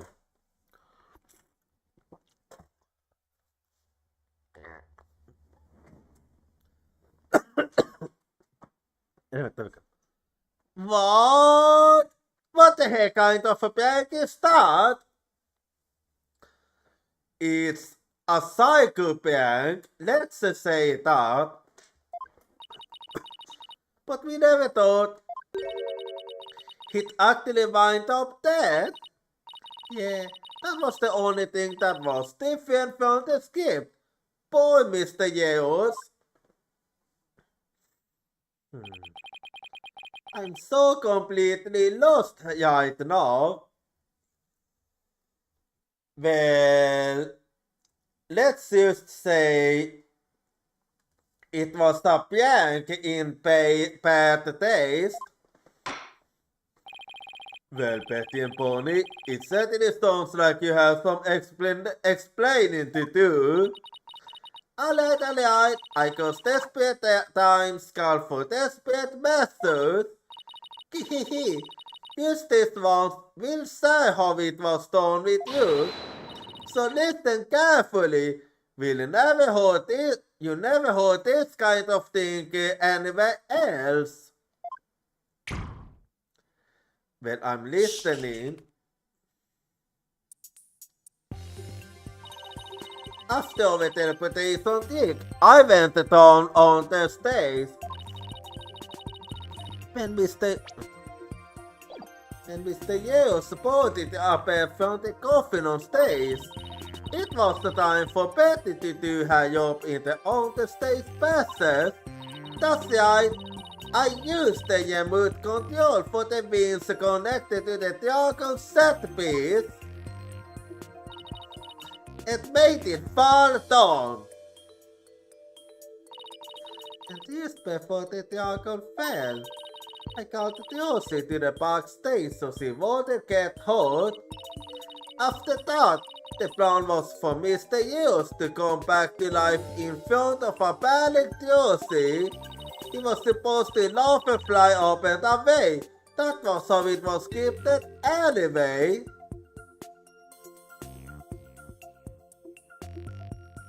Yeah, that's a prank in bad humor, alright? I mean, a prank in bad taste. But for some reason, he really did turn up dead, so he kinda used to stay on the ground. What kind of a sick joke is that? Hell if I know. It sounds like a terribly mean-spirited prank to me. The poor defendant was trying to do her magic so. I guess so. I'm sorry, Josie. Whatever, it was all the Yating Siaya's idea anyway. Yeah, I had a feeling it was his idea. Yeah, it sounds like just the kind of thing a guy like him would come up with. Yeah, exactly. The saddy fellow. This is the bank plan script we got from the Yating Siaya. Bank plan script. The gods appearing and the set piece falling were staged by Joker Yetins. Bank plan script added to the code. Take it! You made us break our contract! Now we won't get paid! Well, let's see how then. Bank plan script. Mr. Yeo's body will appear in the supposedly empty coffin without cause a big ruckus. After capturing a bit of Jose's reaction on film, Mr. Yeos will come back to life, laughing and flying up into the air, causing another yawn of a surprise. But where does this all leave us? Who killed the victim and when? Yeah, that's the question now. Yes, exactly. Those are the key questions. If Mr. Yells was only pretending to be dead in the coffin as a part of the prank, then when he was on the stage, there would still be life within him. And if that is the case, then Betty, who was also on the stage, might be excluded from our list of suspects. But without logic, we can also exclude the Yossi.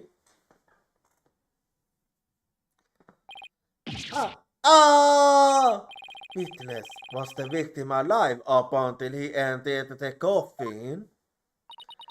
Oh well, now that we've spilled the beans, we might as well show you this video. Let's see it then. Greetings, Vaje! It is I, the great Mr. Yeos. We are currently in the middle of Theos's escape dig. Having snuck off the on-the-stage bastards undetected, I'm now hiding backstage, preparing to play a little prank on Theosy. I'm about to hide in the coffin, which Theosy will stab with her uber sword. And when the coffin opens, ho ho, I will be in it, acting as though I've met my maker.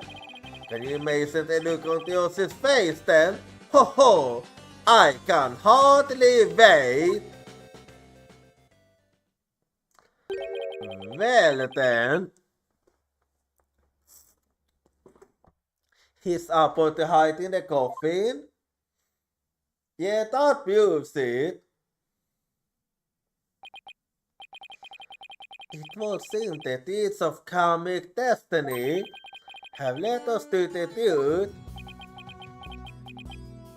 Not entirely.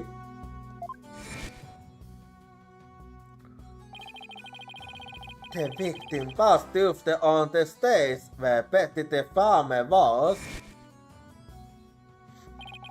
and came up into the backstage area. We know this because Mr. Yost appeared to be backstage when he saw the video we saw. It appears that way, yes? And the fans, you proposed the following, did you not? But if the victim was killed onto the stage before being put into the coffin, I did suggest that, yes.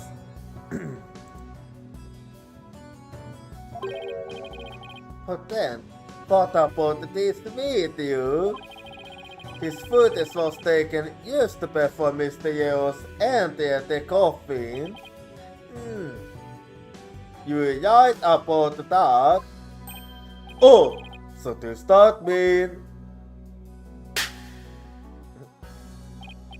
Yes, it is horrible but true.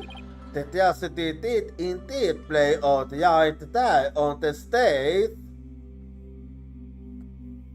Yes, so it seems. Damn it, fuck it.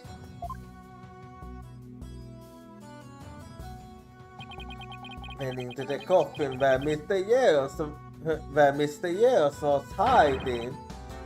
Just right, it just have played.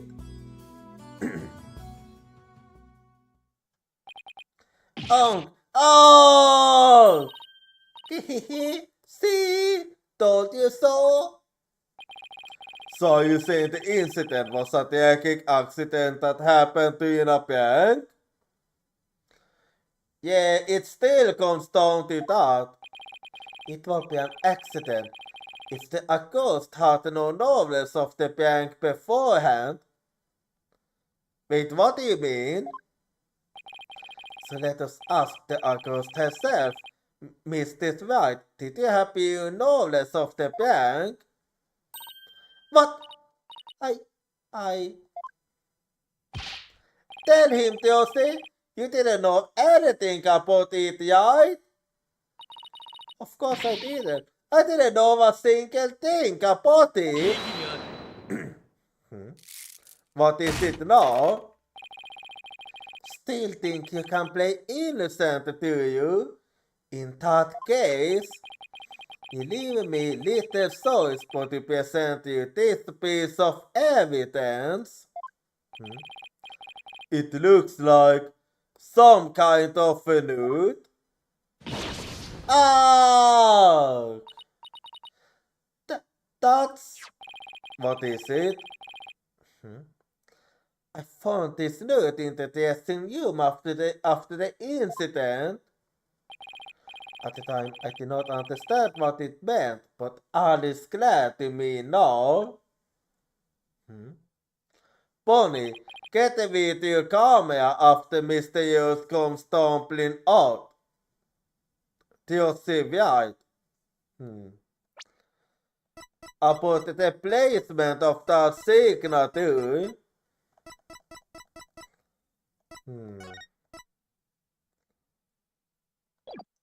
Is it possible?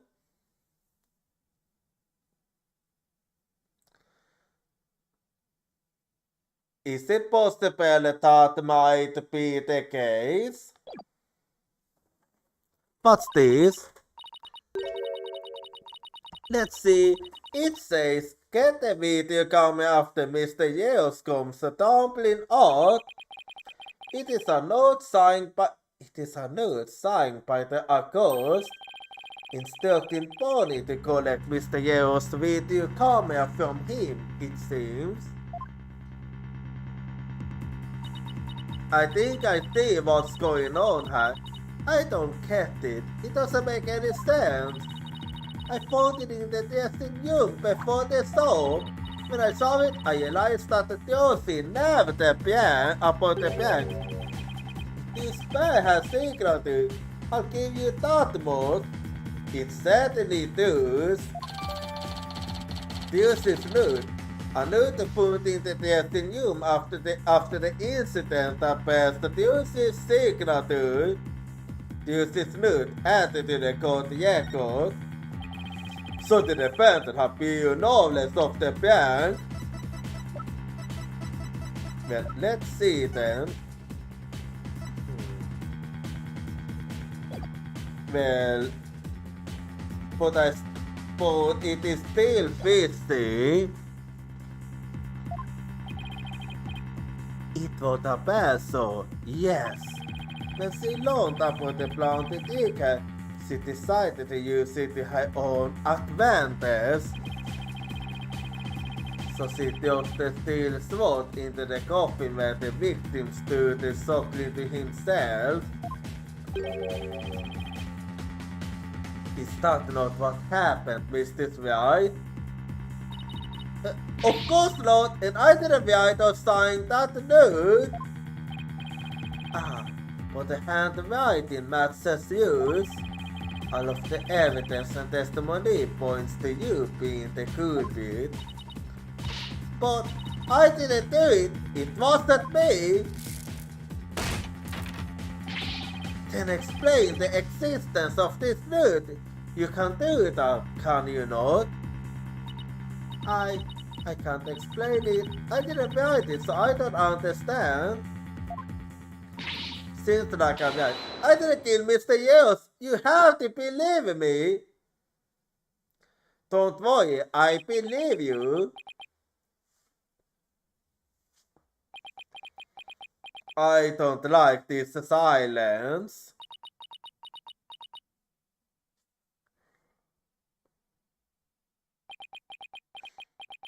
This silence isn't good. The silence is deafening. Yeah. And since we're having a silence, it is time for a silent outbreak. So be right back and I'll see you in 3 minutes. I can't hold Your voice crying for me, it's crying out my name.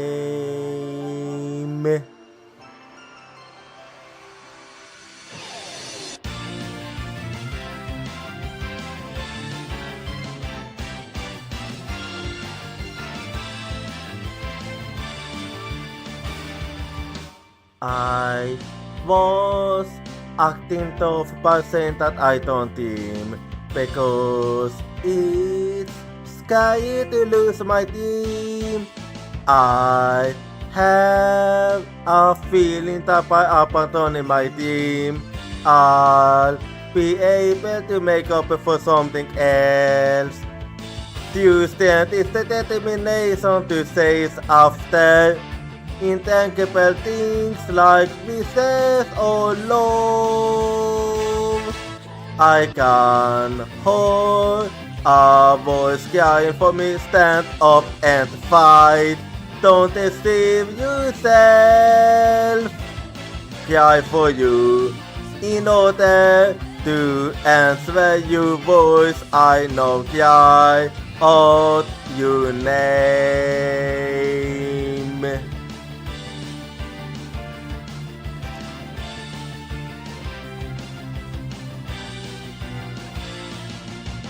I replaced my lack of self-confidence with kindness. I have a feeling that by giving up, I'll be able to stop hurting others. When we completely accept our pain and hardship and start to understand each other, Tuesday will be born. I can hold a voice crying for me, don't run away. I will hold you everything tightly. Cry for you, wanting to answer your voice. I know cry out your name.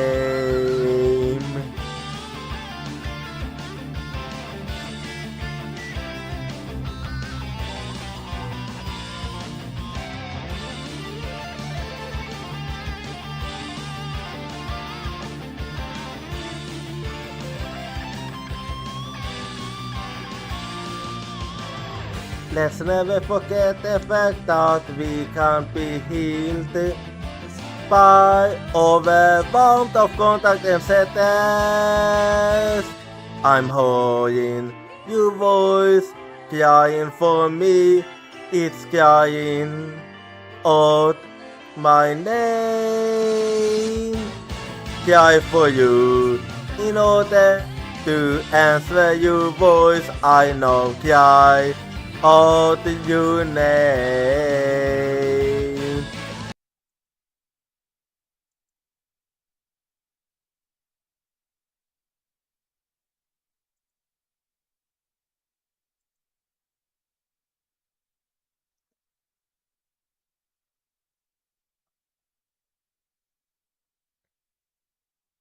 Alrighty, I'm back now, so let us actually keep going now. Continue struggling against the deeds of your own karma if you wish, Accursed. Even as you are inescapably caught in the web of fate you respond for yourself. Is that really the case? Because I mean, I do have a proof that there's a scam going on, so Mr. Right, it is time to resign yourself to your fate. No, I didn't do it. I love it. That sweet looking girl, Amode, she took all of us. No, I still have evidence that can actually help you, see? So don't worry.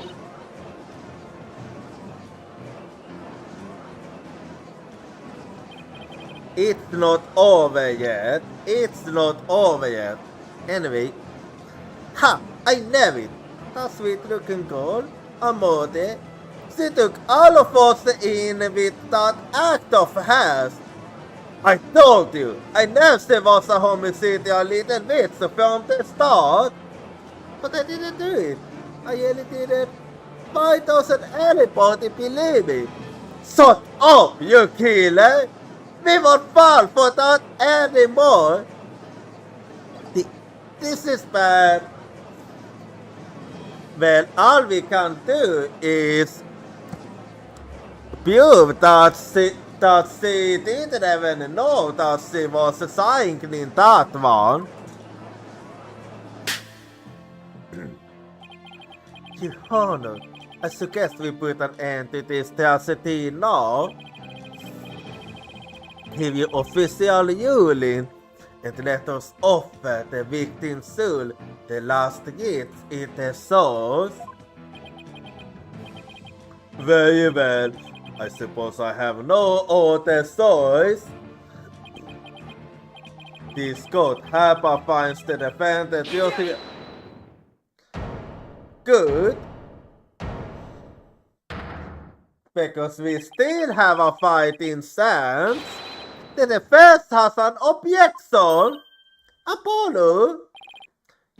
You even know you would. Well, we have a fighting chance still, so don't worry. I won't give up and I refuse to let either of them down. Mr. White was counting on me, and Josie was put all of her faith in me. Mr. Justice, the fact that you have raised an objection means that you have evidence with which to refute the prosecution's claims, correct? Actually, I do have evidence. Yes, of course, Your Honor. Do we really have anything, Apollo? Yeah, we do. Are you forgetting? Actually, we do. There's one piece of evidence we can present here. Very well, Mr. Justice. You might proceed. Alright then, as we saw in the show footage, there's no question that the defendant used a sword into the coffin. Yeah, that's an undeniable fact. The defense doesn't dispute this point. But let us not forget that this was a magic sword built with tricks and illusions. We can take everything we see at face value. So you're saying some sleight of hand was somehow involved? Exactly, that's what I'm saying. Yes, the defense contends that the sword the defendant used was not the cause of death.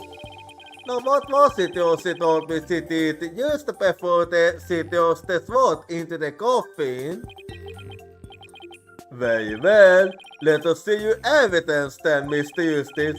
But remember, you interrupted my verdict to make this claim. You will be severely penalized if I find you are bluffing. That's fine, Your Honor. This shows that it's possible that the sword Mr. White used was not the cause of death. Let me think.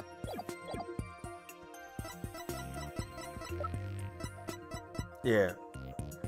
Here we go, so... Take that! Was this a sword from the sword? Yes, it is.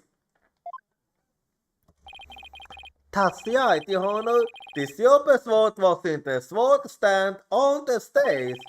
In the trick, Mr. White was supposed to swap the yellow sword for a silver sword. And she told us on record that she remembers very clearly that she did. I see. Så det är svårt i defentet just inte det coffin var så supersvårt was it?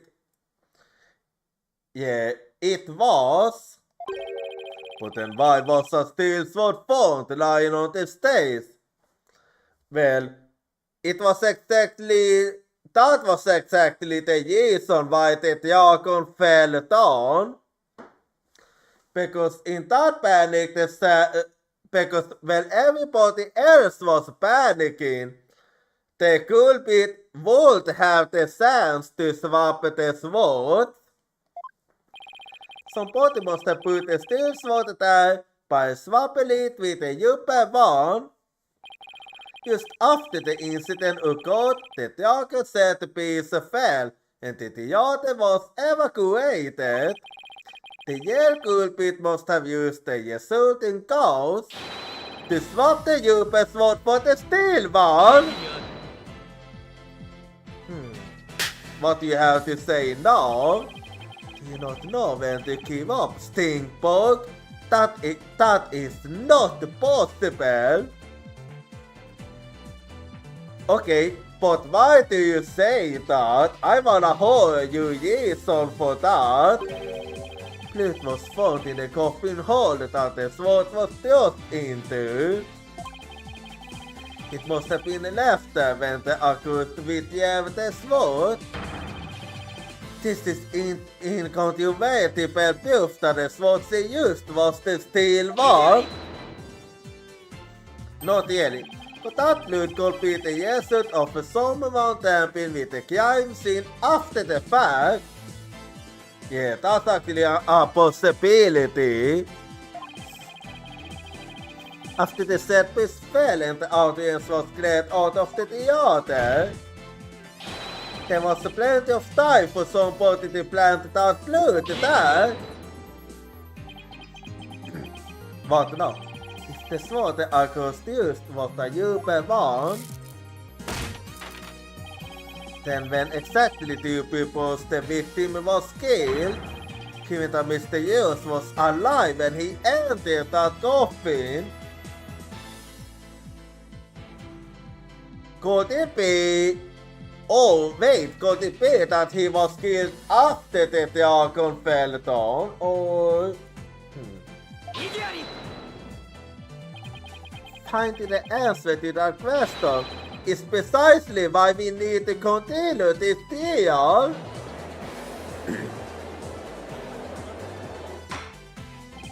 Let me express my opinion. By all accounts, it is certainly reasonable to suspect the defendant based on the evidence.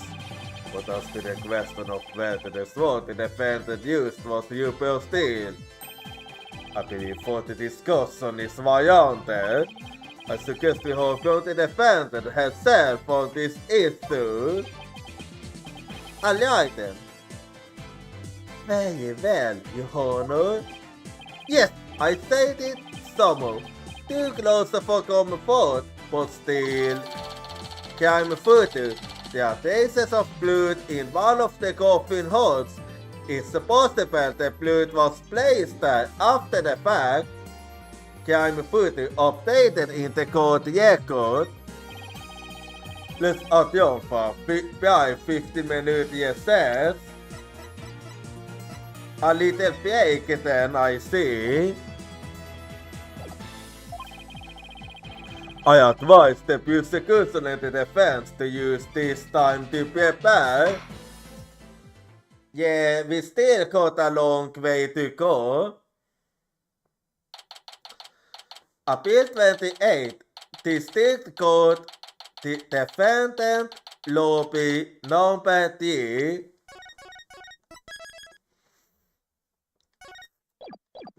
Well, we did good.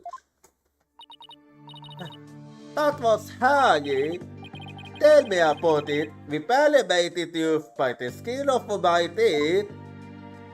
You mean always, right? I can't say I'm crazy about the prosecutor shot Marty either. You know, with the way he says, let it go and let it go and move on as if it's nothing. Well,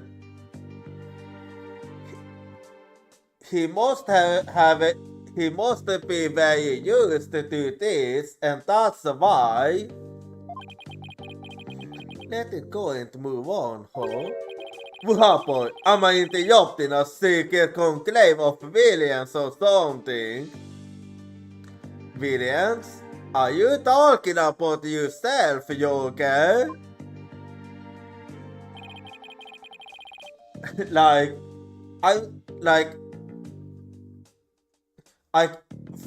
in your case, I can tell instantly because you have a certain way of speaking that basically makes it easy to tell.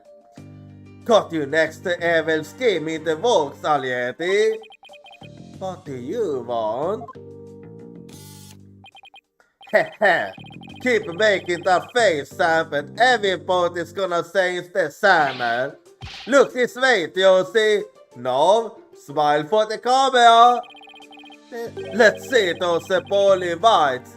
Is it that what the camera kid tells you to do? You so have a lot of time on your hands. How does it feel, Josie? Everybody online can't stop talking about you. They're calling you a hjälvits out there. Could this be the end of Tube Kamaya? Go away, you keep! Oh, what's this? Something used the sauce into flame. It looks like a yellow gorilla or something. Could it be Josie's pet? Filming is prohibited inside the courthouse. Do you want me to get the bailiff? Oh, filming? What are you talking about? I don't even have a camera on me. You had it used a second ago. Huh? What happened to the camera? It is disappeared right before our very eyes. Hehe, I'll be enjoying the rest of the juices from the gallery. I put out a card for Josie's fans to come and support her earlier, by the way. Bet I'll get some good footage out of them. This is gonna be good. Hang loose, baby. Well, you won't be in the gallery for long. He got in some of Josie's fans, but for what purpose? Apollo, I think Mr. Yeti insisted. That was some high-level sleight of hand. Huh? Why would he know how to do something like that? A good question, actually. I don't know, but he definitely has some serious magic skills. No way, but I thought he said magicians were all a bunch of good for nothings. Yeah, he clearly did. Mr. Lavia, who is it? Ah, it's Pony. Oh, hello, Pony. Can I help you with something? Oh, well, there's something that's been bothering me. And what is that? Yelly, what is it? Well, you see, hey, Tommy, what are you whispering to Lobster Boy about? Well, here we go again. Betty, what the heck do you think you are? Are you crazy? You want a piece of this? You know you have to talk to me first before you do say anything. You happy? Me? But I shut your mouth, you don't Pony. Come with me? No! Okay, what was that about? I wonder what was bothering her. There's no way we find it out with Betty constantly hovering over her like that. Go to support to Jacob Wayne. Let's continue then. Will you be ally testifying? Yes, it's used. I wonder what Mr. Yetis has up his sleeve. I don't be speaking in actual fans. Yeah, probably not. I wonder what he has up his sleeve too. Well, I kinda have an idea. He'd better not be trying to get on the Theo's skin right now of all times. You just sit right and you'll be fine. Oh, there goes Apollo with his best thing. That's right, whenever I'm feeling down, I always tell myself I'm fine. Alright, I'll give it a try. I'm just right and I'm fine. Thanks, Polly. I think I can do this now. Much better. Tata Polkol. Tata Cole. Good luck up there on the stand. You'll do great. Thanks, I'll be fine. I can do this. Alright, Justin, you can do this too. Time to focus on the rest of the deal. Well, let's continue then. Appeal 28, District Courtroom number 6.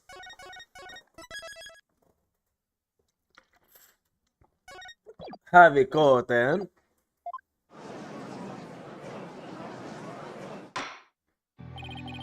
Court is now back in session. Defendant, please step up to the witness stand. Theosivite McKesson. Let them speak.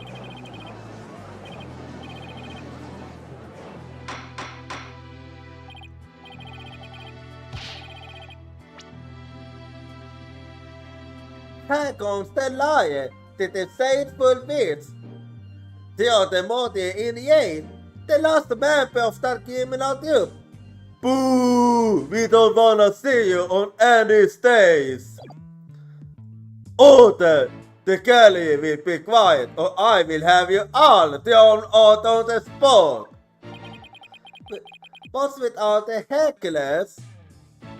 This must be the handiwork of a yoga. I bet the fans Mr. Yetin's invited. What a great A-York. Well, he's not going to psych us out. Now then, Mr. White. This court would like to know if you switch from the steel sword to our super one on stage. So please, testify about this issue. They just don't know how to sort up, and they got a warning. She's just gonna try and take us again with her backing. Hurry up and convict her already. Give her the death penalty.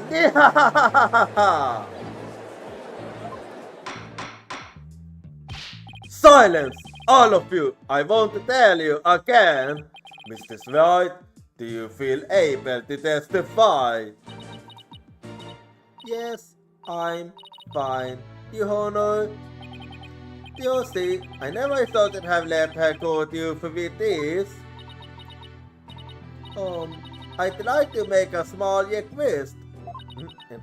How about, instead of testifying with words, I saw you exactly what happened. Would that be alright, Your Honor? You can witness my stupendous words with magic and yours for yourself.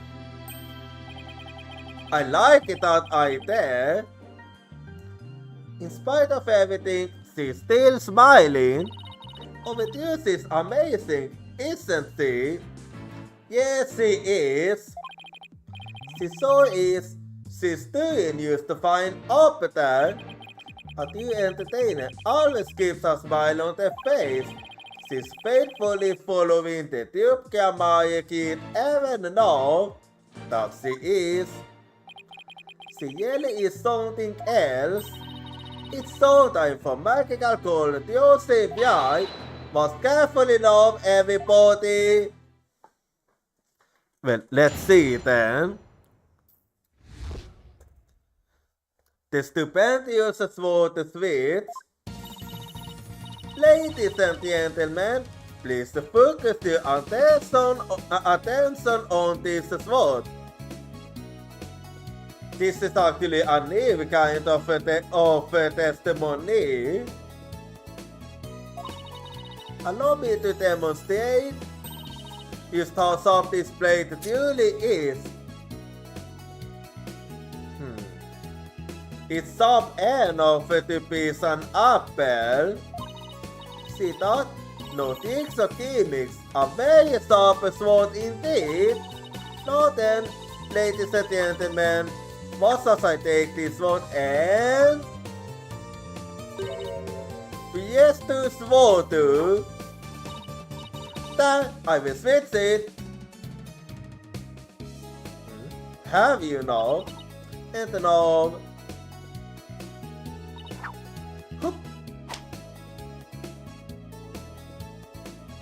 Well, if you haven't, they will be blood on your hands. As you can see, the plate is not still, but upper. So you really did it, huh? That's actually good.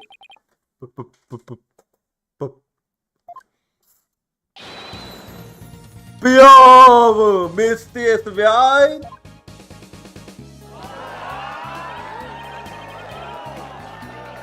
It's working actually. Whoa, she switched them in a flash. I couldn't see her do it at all. She's completely turned a human own. Yeah, that was just what we needed. The hackers are being turned up by all the seeing. Where did the steel sword vanish off to, Mr. Swine? In order to deepen our understanding of the case, please tell us if you will.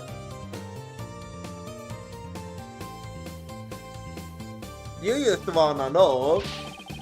I'm not asking out of mere curiosity, just so you know. Yes, so it isn't out of curiosity. I usually hide the steel sword backstage when I switch them during the show. So when you thrust the upper sword into the coffin, the steel sword wasn't even on stage, but behind the curtain. Exactly. So you see, there is a trick and a gimmick to it after all. It has the format the steel sword went when I performed the trick used to know. It's a secret, but the mountains pulled the magic for you now, won't I? Ho ho ho! That's of it, you see. Yeah, still. Yeah. But still not enough. Mr. Swine, that part where you spawn iron, that's an actual part of the sword switching trick you do for the stove, right? Right, the other parts, like the apple, were used to help with my explanation high in code. That's funny. I think I found an inconsistency in her testimony. Did you?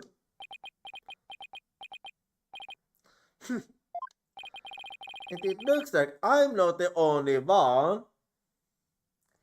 Yeah, not good. I don't know what it's doing that, but now that I've found it, I have to get to the bottom of it. Yeah, that's over your. Now then, Mr. Eustace, you might go ahead and question the witness, but I know to ask dumb questions and spoil this won't use magic. Okay. I thought this was supposed to be my cross examination. Anyway, so have we gotten with this very unique cross examination?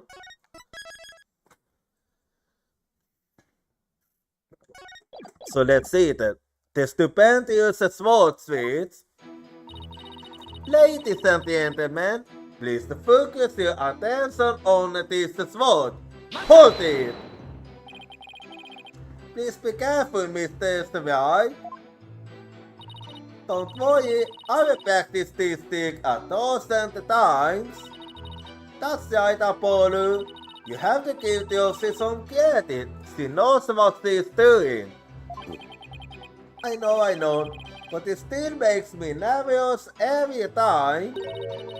But that's what marketing is all about. A delicate vacation can make an audience experience all kinds of deals and sales. And that is very true. I can see you right. I spent the try not to interrupt her too much when she's doing the thing. I don't want to distract her or break her concentration.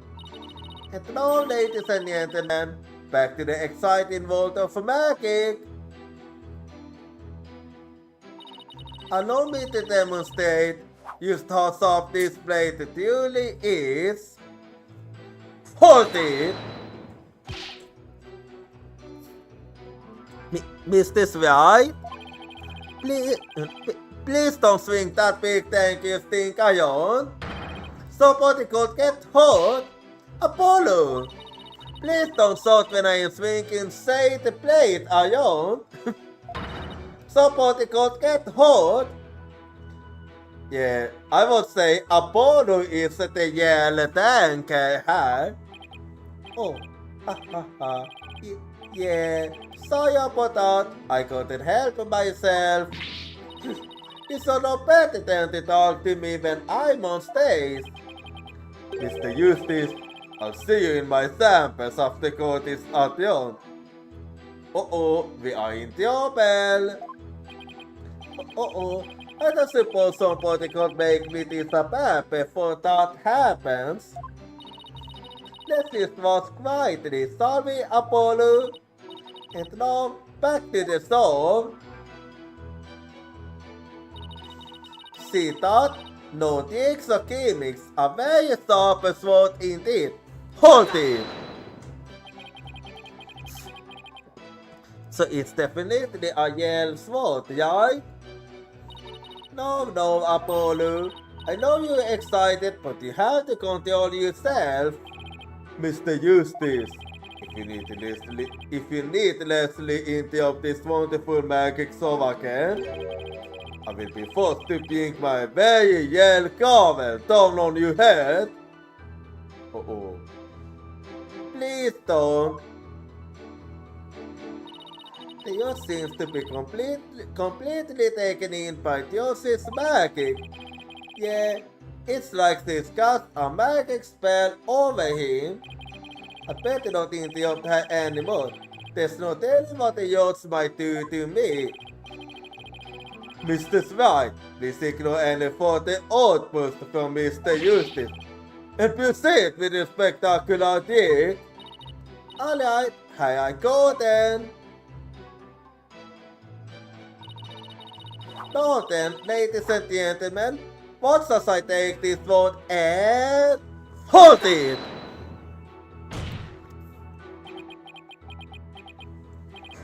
Oops, I did it again. I will hold it up to high, Apollo. Can you lift it quietly like a big boy? Sorry about that. I got a little too walked up. Apollo. Now, boys and girls, watch carefully and please don't kick the seat in front of you. I will now take this sword and... Well then, PS to sword to die. I will switch it. Hold it. So you switch swords when you spawn a young, used to know. Yeah, apparently she did. That's right, it's the same way I do the trick in the actual magic show too.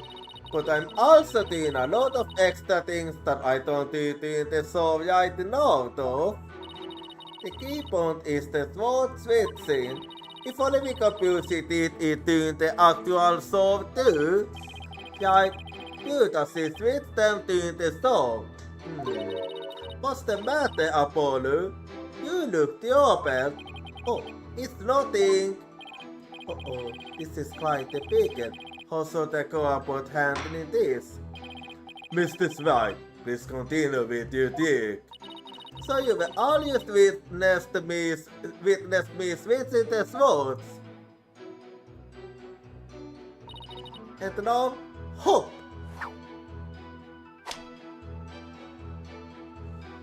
Hold it! Wait, what sword? Hey, what do you think you're doing, Apollo? But you were putting yourself in danger. I gotta use the standby and not say anything, something. Apollo. Mr. Eustace, you're putting your head in danger of meeting my comment. Apollo, you better apologize before you become this case's next victim. I'm very sorry, everyone. How did it come to this? I mean, yeah. I like boys and girls. If you want to ask for an anchor, wait until the end, okay? Now then, my sword was sharp and still just moments ago, but as you can see, the blade is not still, but you, bear, hold it! Wow, that's incredible! When did the vault did you switch then? Huh? But I explained it once already. Yes, we did. Oh, could you show it to me again? So, but remember, a magician doesn't usually say has secrets, so this is a very special exception, and I'm very grateful for your generosity. Believe me, I better take a good hard look at the instant she switches the sword. Even though she explained how she does it, I still can't see how her do it. It blows me away no matter how many times I watch. Yeah, me too, but what is it, Apollo? Did you notice anything about the way Josie moves during the day? You mean like her movements? I don't get it. What's the yell story, Josie?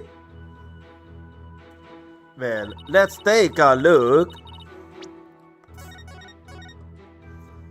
I do think I believe this statement I'm supposed to go for and with evidence. So let's see how.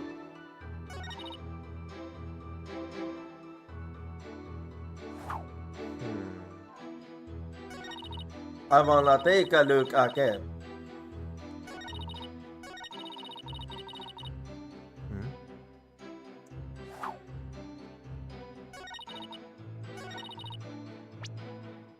Well, I need to take a look at this video. Let's see how then. Because she did it that way, but in this video she did it. Let's see. Just have to take a look at.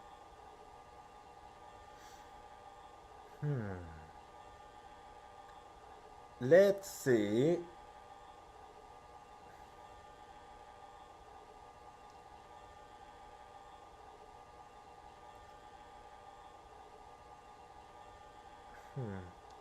Yeah, that's it.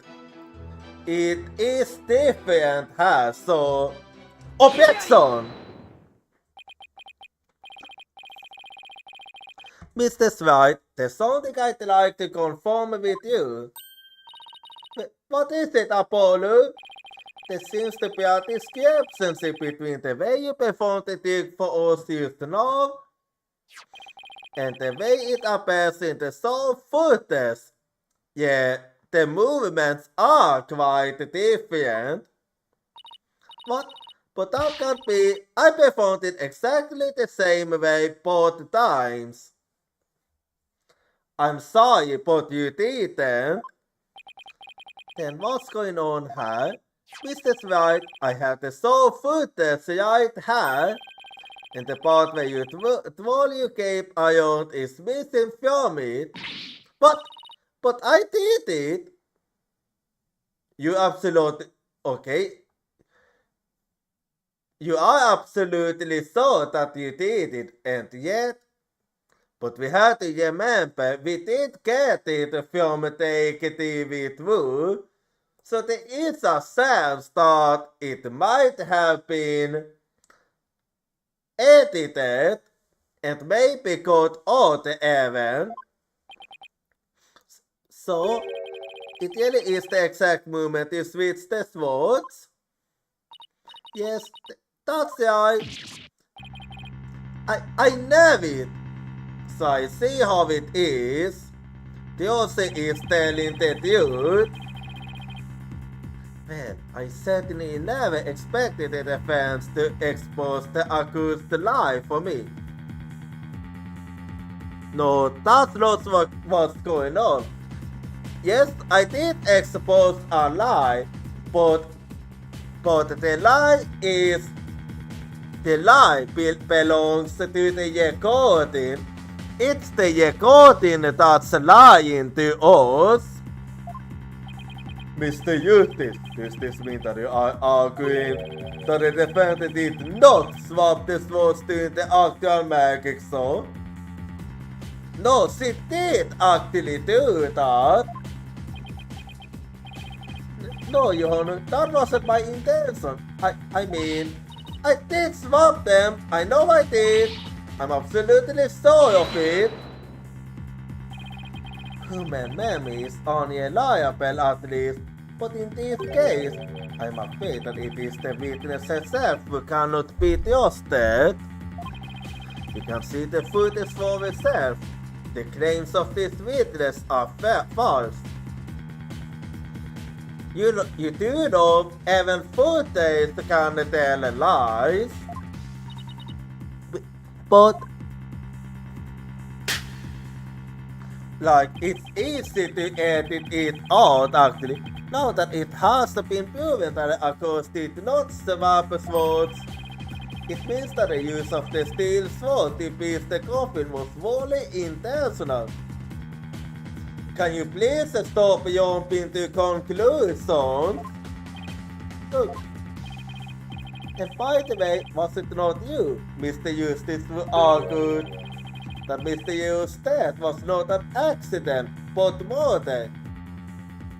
Yeah, and I stand fast by that it was a murder committed by someone else. I assume you have no objections to that still. It was, after all, your own assassin. The defense of... What is it of? The defense has an objection to you, Mr. Apollo Justice. I demand you withdraw the discrepancy you pointed out now. I'm sorry, but I can't do that. But there is a discrepancy and it must mean something. I'm sorry of it. Would the defense team kindly save this path until after court is adjourned? No. After all of this debate, it was seen that we will come back around to the original argument. The defense never put a blank ground and was placed the victim inside the coffin. What's more, the defendant did not perform the sword switching trick on stage. Of her actions, I'm afraid I have come to see the true intentions of the accused. And about these intentions, it's just the same. But I did switch the swords, I swear. You need to be it now, Justice. Don't worry, you're fine.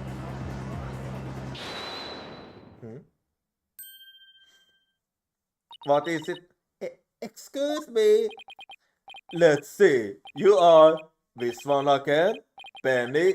No, that's not right. Potty. It's Bonnie. It's Bonnie. You were mixing the two names together, Your Honor. Oh, pardon me. And you have something you wish to say, Bonnie? Yes, Your Honor. I'd like to testify. About what? The more I think about it, the less possible it seems. I don't believe they also killed Mr. Yeos. Pony? Oh, I see. Don't... Of course, Betty have to put in, always. Hey, what's the big idea? Such an incredibly gifted and talented magician, but never commit murder. I refuse to believe it. So I was right then about Bonnie being a fan of the OC. What are you talking about? You happy ain't hard? You keep you the episode. I got a pack of a baby girls for you, so serve on those and the pipe down. No, I won't be quiet. What's the matter with you? Didn't you hold me? Did Elsie say something to me once? Huh? She said, no matter how scared you get, no matter how mean people are to you, you can't give in or give up. That's what being a professional magician is all about. Isn't that right, Elsie? Yep, that it is. That's right, Pony. I've always been afraid to stand up to Betty, afraid to defy her, so I did what she said. But when I saw Josie today, she gave me strength.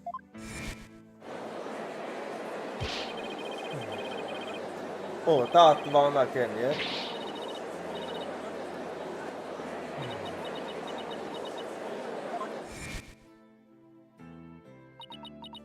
Yeah, but that didn't mean... I'd like to make a small request. How about instead of testifying with words, I show you exactly what happened? Would that be alright, Your Honor? You can witness my stupendous words with magic and judge for yourself.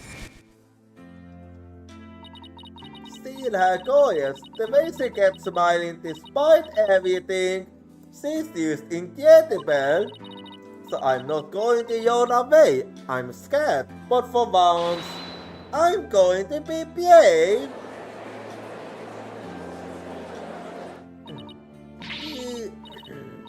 What have you done to my sister, Joseph Yard? You were practically brainwashed her. Are you sure that you not the one that have done that? It's the power of Deuce's conviction. That's what it is. It's those the bonus heart. Yeah, Deuce really is one magical call. Polly, is the topic of your testimony related to that thing that was put in you? The thing you tried to tell us about in the lobby, didn't you, yes? Yes, ever since I saw the soul footage, something's been nagging at me. I'm not exactly sure what it is, but something is off. So you seem to have the same suspicion as me then. I feel like something about it is different from what I saw on the stage. What do you mean by that, Pony? I wonder if it was shown on TV.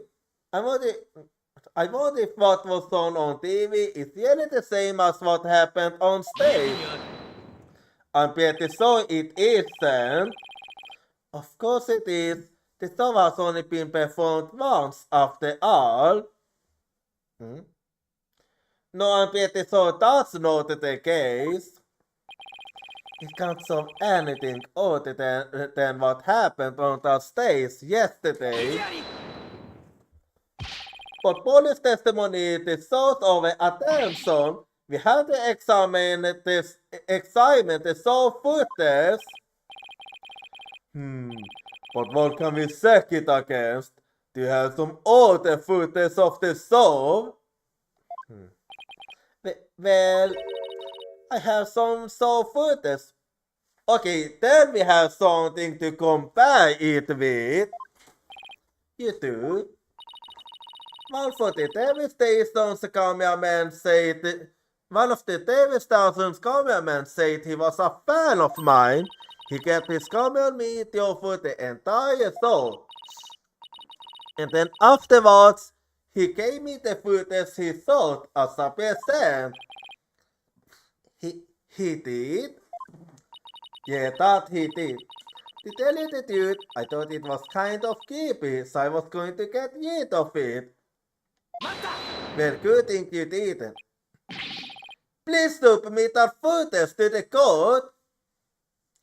Yeah, let's take a look at it now.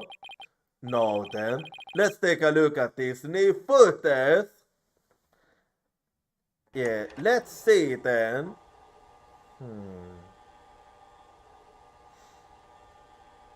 Yeah, it is a different one, alright. Yeah, I see what you meant by creepy. That was certainly creepy.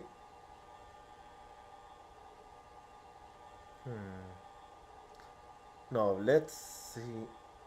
Can you please take the camera to your seat?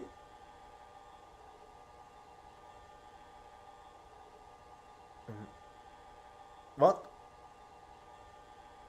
What is happened there?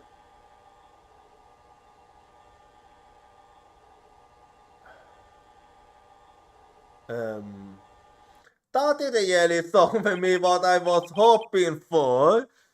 I see now why you thought that was creepy. I would have almost taken it to the police if it was me. Wow, okay then. He really did keep his camera on Pony the whole time, didn't he? I think this cameraman needs to keep his personal feelings out of his work. I believe the same. Well, defense, do you believe this new show footage is worth inspecting? Well, there was something that caught my eye there. Of course I do. Okay, so how are we going to go about this? Let's start comparing the two. We just might find an inconsistency between them. An inconsistency, huh? Well, but how should we go about it here? Yes, the two pieces of footage are of the same scene, so they sort match up. But Bonnie felt there was something off about the original footage. So if we can pick out what's different between the two, we know what Bonnie found strange. Exactly. Plus, we might figure out why the original doesn't show the sword switch in deep. The horror, the defense would like to compare these two pieces of footage. Wow, what's with all the bots popping up today?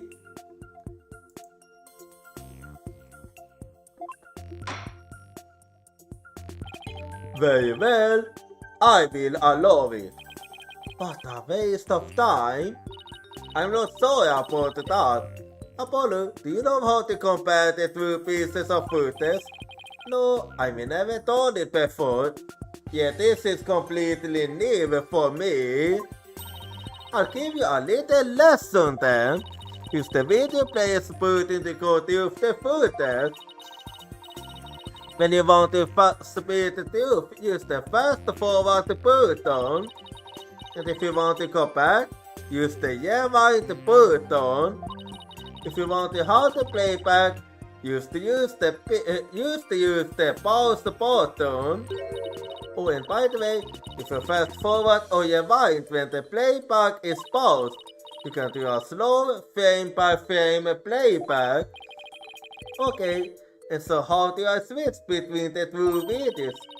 Just use the switch camera button.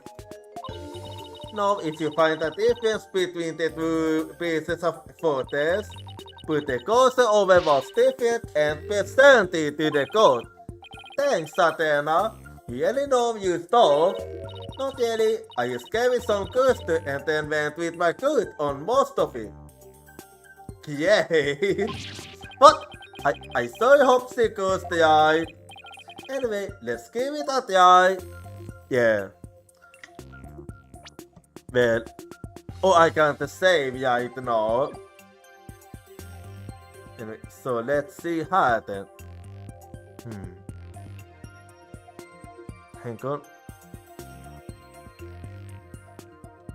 Yeah, I'm just gonna let it play. So, I'm gonna take a careful look at the both of them now. Let's see how.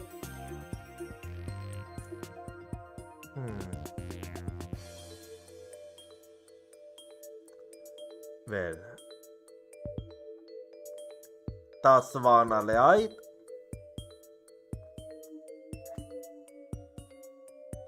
Yeah, and then this is happening here then.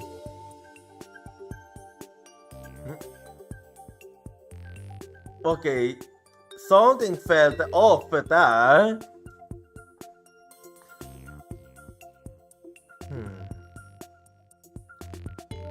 Yeah, and then we'll go with this one here.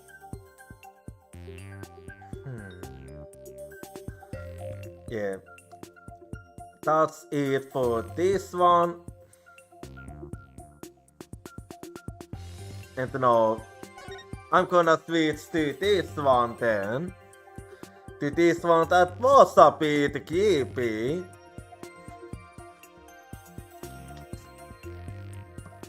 Yeah, zooming in on that, of course.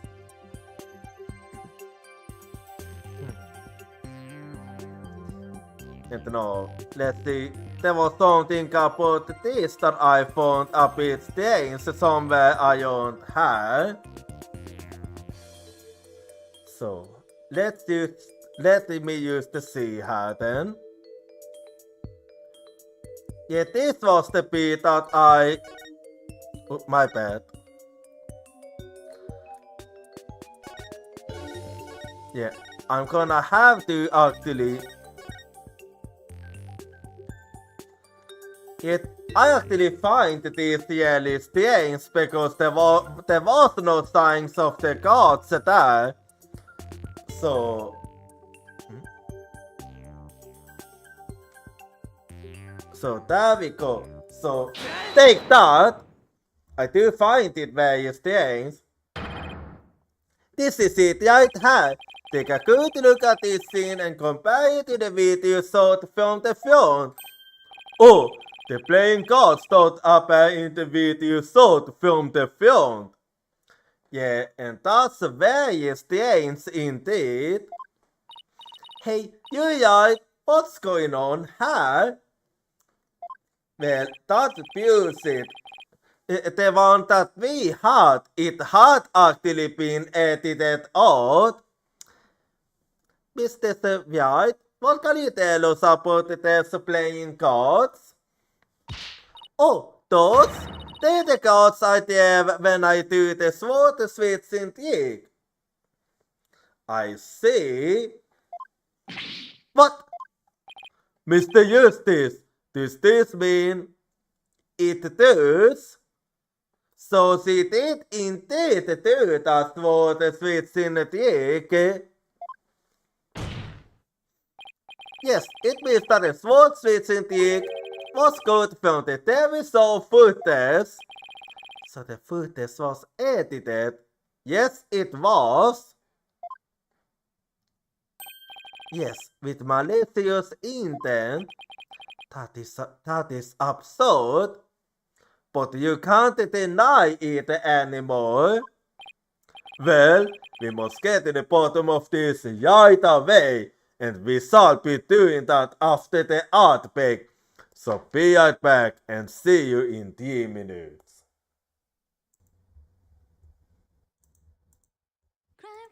I can hold your voice crying for me. It's crying out my name.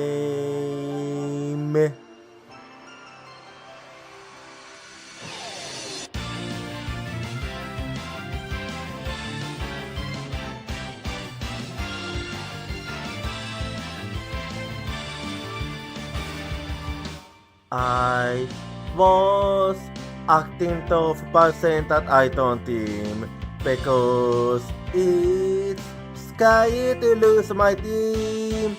I have a feeling that by abandoning my team, I'll be able to make up for something else. Tuesday is the determination to chase after intangible things like business or love. I can hold a voice crying for me, stand up and fight. Don't deceive yourself. Cry for you in order to answer your voice. I know cry out your name.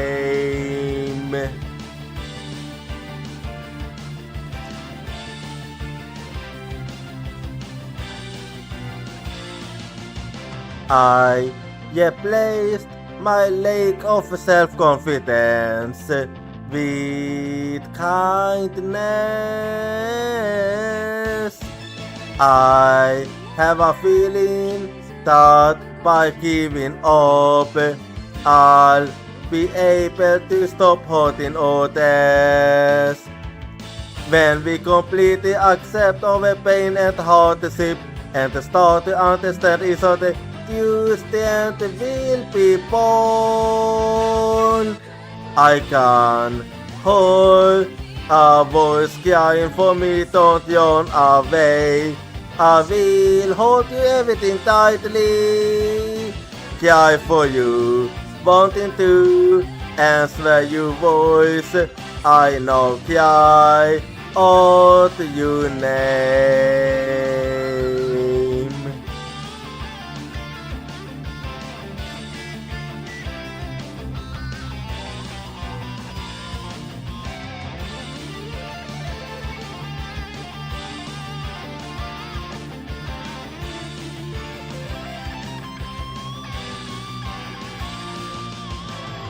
Let's never forget the fact that we can't be healed by overwhelmed of contact and sadness. I'm holding your voice, crying for me. It's crying out my name. Cry for you in order to answer your voice. I know cry out your name. I cry for you. Are you?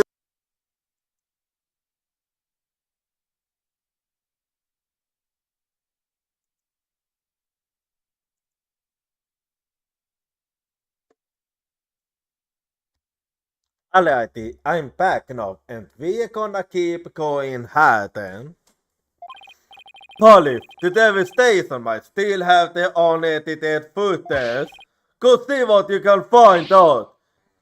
Yes, yes, your honor. Okay, who is it now? Ah, it's Jochira again. It's you. Now hold up, your honor. This is all just a big misunderstanding. Believe you me. I'm not gonna believe anything you say. Give a guy a chance to defend himself before you start pointing fingers. And who might you be? Yikes, sorry about that. Got ahead of myself there.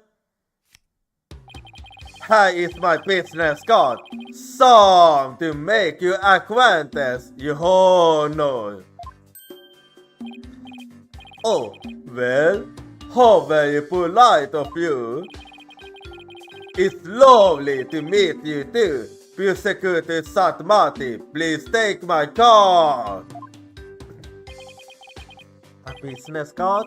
Ah yes, I heard about this custom among businessmen in this country.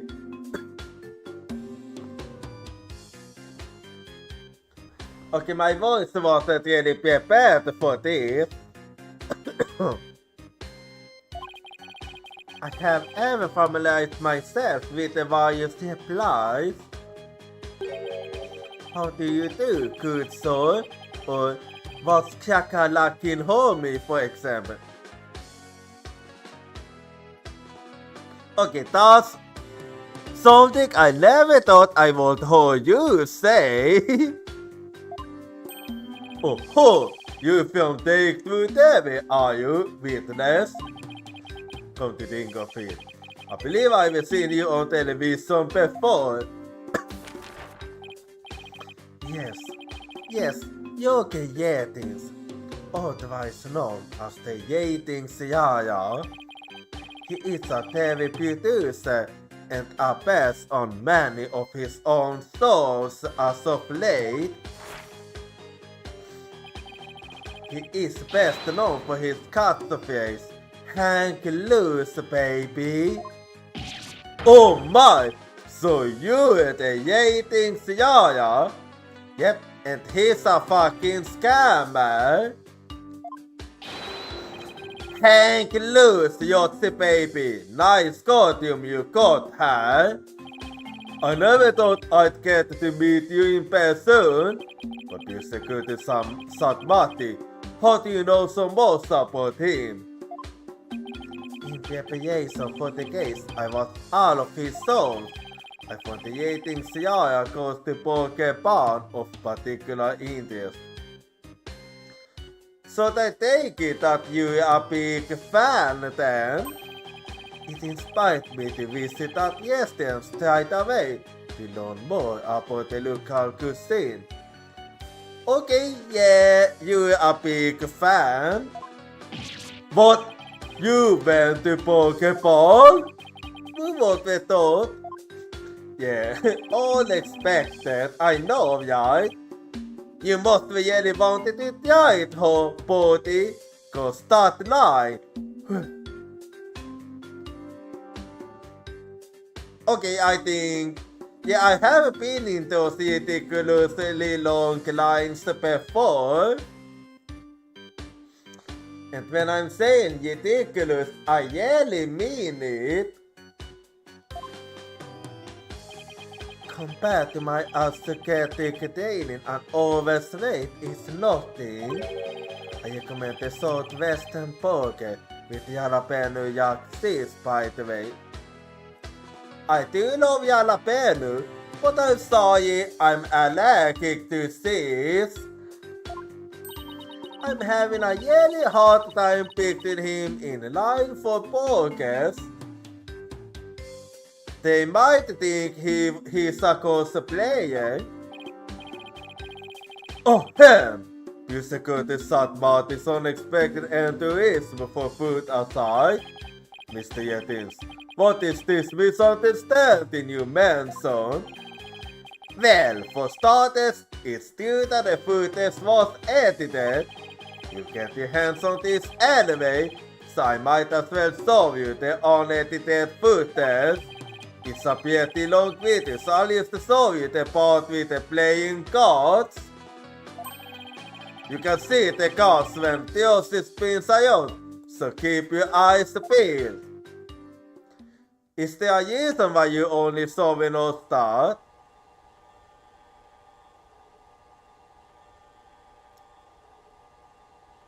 So she did indeed do the spin. Well, there you have it. You showed me exactly what I wanted to prove. Did you see the part that was good where Yoshi switched the swords? She spins around and the playing cards go flying. Everything's like it's supposed to be. Then it seems that the Phantom reality swap swords doing that trick. This means the sword Mr. White used into the coffin was the Super one. It was alright, yep. In other words, Mr. White couldn't have killed Mr. Yellow. Yes, see, that's the first misunderstanding, right there. Okay, what do you mean? What do you mean? Well, those definitely did swap spots as you saw. So yeah, maybe she didn't kill Mr. Yost when she stabbed the coffin. But that just means he was killed after he showed up and pretended to be a corpse. So you think that up until that point, everything was going according to the script. If that's true, then when and how exactly do you think he was killed? It was after the dragon said the beast came crashing down. Yeah, I did suspect that too, and I still do.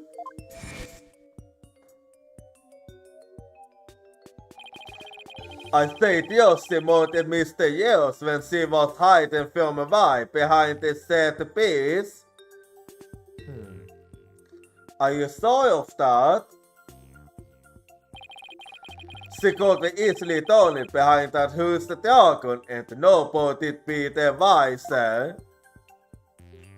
Are you absolutely sure? I see. Indeed.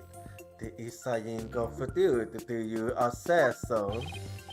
You bet! Plus there's a suspicious looking shadow in the footage too. I know exactly which shadow you're talking about. It's towards the end of the footage, just before the dragon hits the stage. It might be easier to use the seed for yourself. Well, I do know what you're talking about.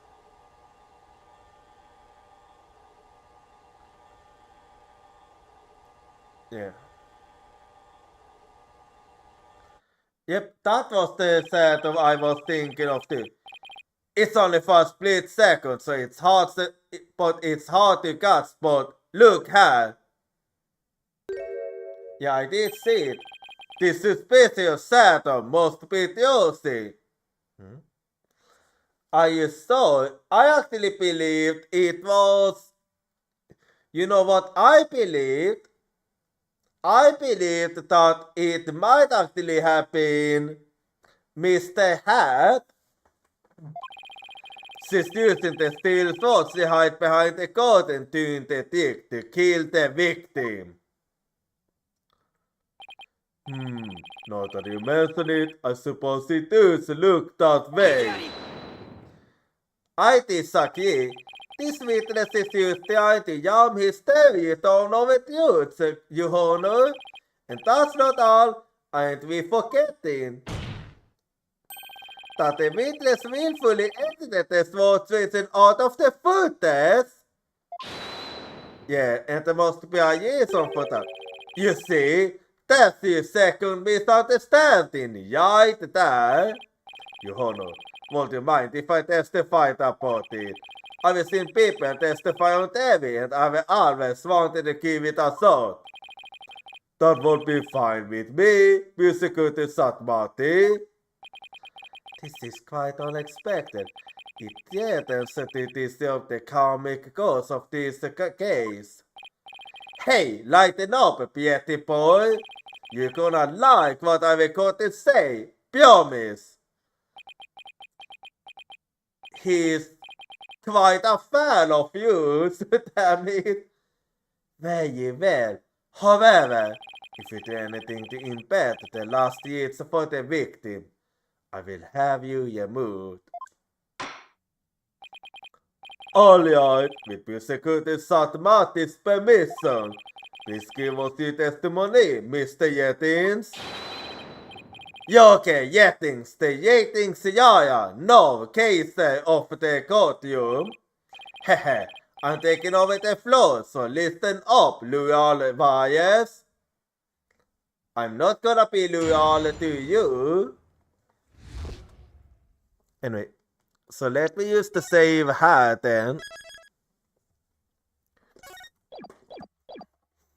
It wasn't deliberate, I tell you. Footage is meant to be edited, I tell you. Scenes are spliced together and longer point scenes are cut out. All the stations edit footage this way. It wasn't like it was done maliciously or something. It was just a coincidence that particular scene was caught. It wasn't intentional. Or what? You got some proof that I had an ulterior motive for editing that footage? Well, not that footage in particular, but I do have something. I see. So you're saying it was a coincidence that the sword swapping scene was caught? You know, I'm not the boy in it. That's right. Glad you got the picture. Coincidence? That's just a little too convenient if you ask me. Yeah. Oh, an objection. How cool. It so packs a lot more bones when you hold it live. Do that again. I wanna get another shot from a different angle. My objection is not for your entertainment. And cut. There. I got some good stuff there. Mr. Yetins, filming is prohibited inside the courthouse. Whoops, my bad, Yots. And if the defense has an issue, it can point it out during its cross-examination. Well, I'll do that in that case. So let's save her then. It wasn't deliberate, I tell you. Footage is meant to be edited, I tell you. Hold it! Kelly, I've never heard anybody say that. It's common knowledge in the TV world. Well, you do have a point.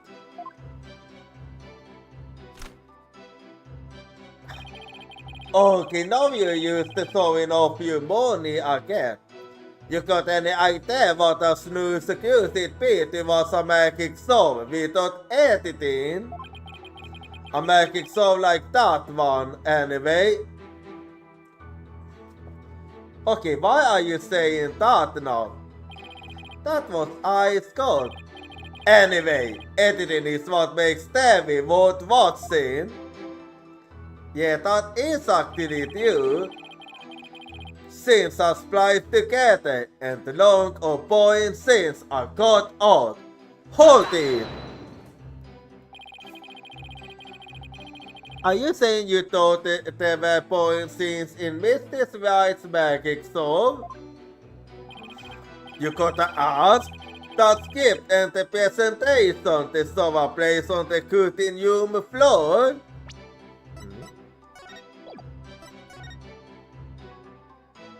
I don't exactly see the problem here.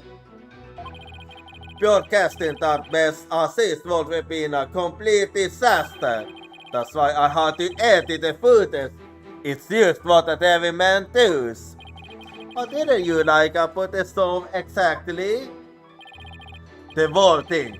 It was a Marius loser face. Maybe common folk like you don't get it. But the show's only as good as how loud, flashy and dressy it is. It was plenty loud and flashy on its own. All it did was add the dress. Yeah, I don't really see how it was boring. I suppose each industry has its own way of doing things.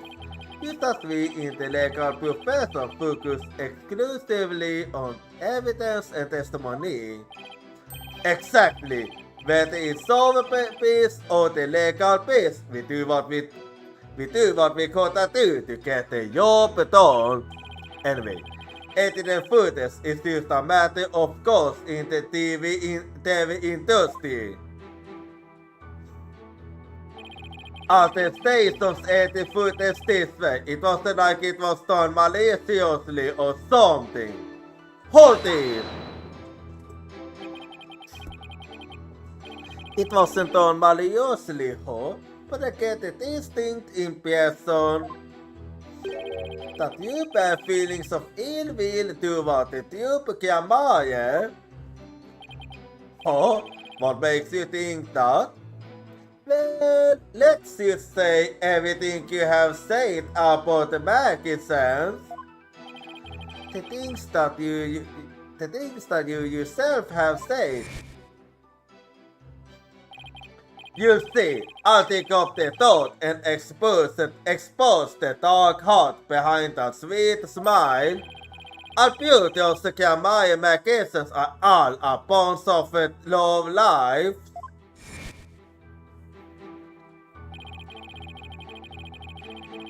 And I also get the impression that you have felt this way for a long time. Yeah, and then we have what the Theosis said about your sleight of hand. Also, such thoughts can be interpreted in many different ways. For example, to forbid the defense no ill will. I would not hesitate to say that he is a good-for-nothing lord of Alavia. He bear me no ill will. God will fool me. Yeah, indeed. And yet, it is the truth. I'm only strictly on you, as it seems you have strayed from the path. If you have any objection, Mr. Eustace, please make your case with evidence in the photo. Mr. Yattins, please continue your testimony. It was just coincidence that particular scene was caught. It wasn't intentional. Hold it! Of all the scenes you could have caught, why the sword with Cintiq? That seems like too much of a coincidence to me. Yeah, it is actually one of the most important movements. Oh, so now you're gonna tell me how I'm supposed to edit my programs, big sword? It's hard being the boss, kid. You gotta make the two for suicides, like this content gets caught. Then let me ask you this. Why exactly did you make such a two for suicide in this case? You won't understand, Sam. It's all about artistic vision. I tell ya, people tell you how to do your job when they don't know the first thing about it. I might not know Devi, but I love evidence love, and boy do I have some for you. Sam? Nice one. I might not be able to show you that your selective editing was intentional. However, I know you better defended ill will, and this is the evidence that proves it.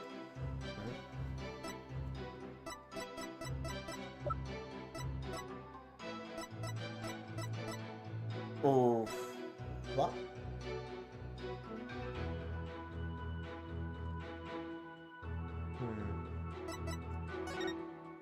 Okay, I'm trying to figure out what it could be.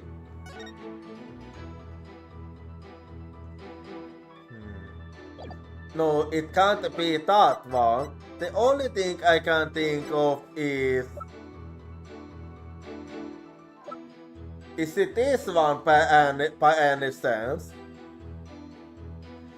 So, take that? I don't know. This piece of evidence proves that you bear ill will toward the defendant. Yeah, I didn't think so. That thing, what could that possibly prove? But take a good look right here. What do you argue that it puts you in a better light? But looking bad and having evil intentions are two entirely different things. Look at me, for example. I'm not evil, but I'm a bit of a bad boy. Oh, if I could be a bad boy myself, but bad lawyers get penalties for presenting bad evidence. Oh. So that's how it's gonna be. Anyway. Well, I gotta be careful with that particular one then.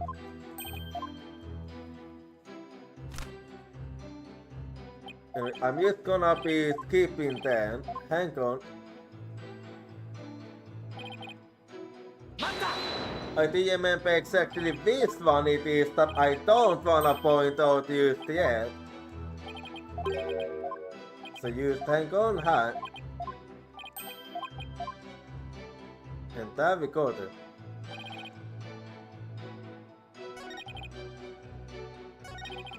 Oh yeah, I can... Yeah, that one I can go for too, it's fine. Anyway, just hang on. I'm just gonna be skipping a little here then. Anyway, and there we go. Anyway, and there we go.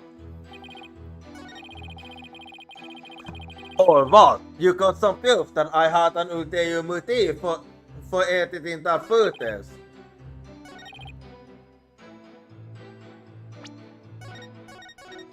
Well, I'm just gonna say to be extra thorough. Holding. What are the scenes did you cut from the footage? Oh, no orders, I guess. Okay, that makes it even more interesting. You mean you only edited out the sword switching the scene and nothing else? Okay, that makes no sense at all. Don't you think it's too much of a stretch to claim that as mere coincidence? No matter how artificial you find the affair, strange things have happened on their own.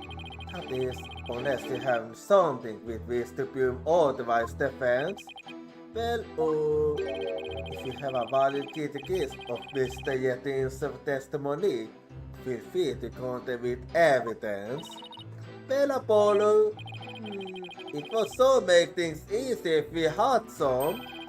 I think the defense team needs to be edited out of this deal. That's what they need. I'll have to clean up this footage later. He's really gonna put this on TV, is he? Well, that's not a lot. Trying to build malicious intent is tough. All he has to do is say it was all a coincidence. We need to find some kind of foothold if we want to make any progress. But this guy doesn't seem like the type to slip off. So we just have to get information out of him bit by bit. Yeah, that's true. So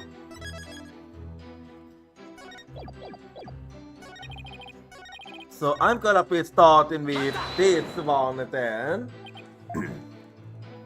So let me just skip a little here. And use tank on. And I'm gonna have to actually think. So what could it be then? Well, I'm gonna have to think what it could be. The reason behind could it be this one or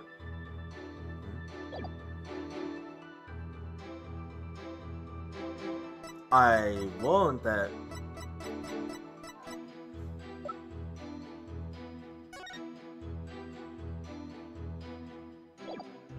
I wonder, could it actually be that one? We'll see. Take that! Let's see.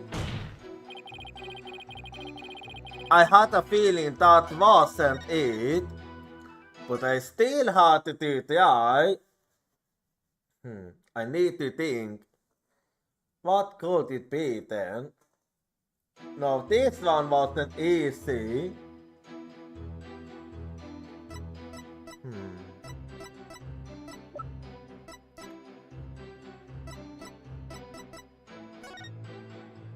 Let's see.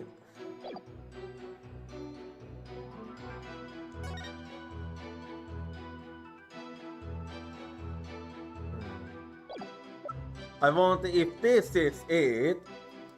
Take that, maybe. Let's see. Okay, maybe not that one. How about that one then? This one, okay, this one is actually tricky. After doing so well, I finally hit that movement. Let's see, take that.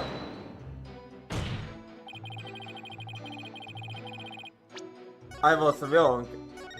Well, in that case, could it be...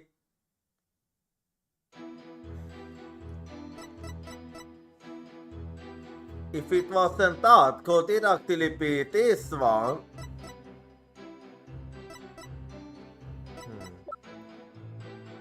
No, this... Oh... I'll start with this one. Take that! Okay, I was right. Oh, what's that you got there? So it was this one. This is the contact you had business right sign used before the magic soap. This contact between the first party, take through Devi, and the second party, Mr. Right, yes. If to the fault of the second party, the soul must be cancelled in part of or in full, the second party will pay $3 million as compensation to the first party. $3 million? That's a completely unreasonable sum. It is, yes. I got it a keyboard. And of course Mr. Right doesn't have that kind of money. Nevertheless, Jochira had signed this unreasonable contract anyway. Or more accurately, he can't have into signing it. We're finally getting to this part. Finally! Can't have? How did he do that? Well, let me show you that. There's a link to the clipboard that was used by Mr. Right to sign the contract. It has a carbon paper that can secretly copy her signature onto all the documents. Oh, come on now. That's quite a nasty accusation you slink in my way. Well, it's a legit one too. For starters, you don't have any proof I had anything to do with that carbon paper stuff. Well, I can't really investigate, so... Just because Theosin against it can't pay up, that doesn't mean I can't have. But $3 million? That's totally out of use for the obvious bastard. In any case, this is important new information. Please add it to your testimony, Mr. Yetins. Well, have we got it? Well, let me actually save her. Where's your proof linking me to that tricked or the clipboard? You don't have any, do you? Hold it! Actually, I believe I do. This clipboard is used to, isn't it, Mr. Yetins? Well, it belongs to the TV station anyway, that much I know. Maybe it was an old paper from one of our TV shows that got used by mistake. Or maybe you used it on purpose to con Mr. Right? Mr. Yetins has already stated that he did not. Mr. Eustace, please do not use this deal to try to get out of paying you against this debt. That's not what I'm doing. If Mr. Yetins is connected to the carbon paper hole, If Josie secretly was copied onto the fake contact, then there must be an original contact that Josie actually did sign. But I bet James is too savvy to leave something like that behind as evidence. But what if her secretly was copied onto more than just the fake contact? That was exactly what I was thinking earlier. Like a total document with Josie's secret on it. Have you seen anything like that though? We actually have. Hey, what are you guys whispering about? Let me continue my testimony. Joker, you are fucked. You are really fucked. I'm gonna cook you so fucking well right now. I hope you brought some salt and pepper with you.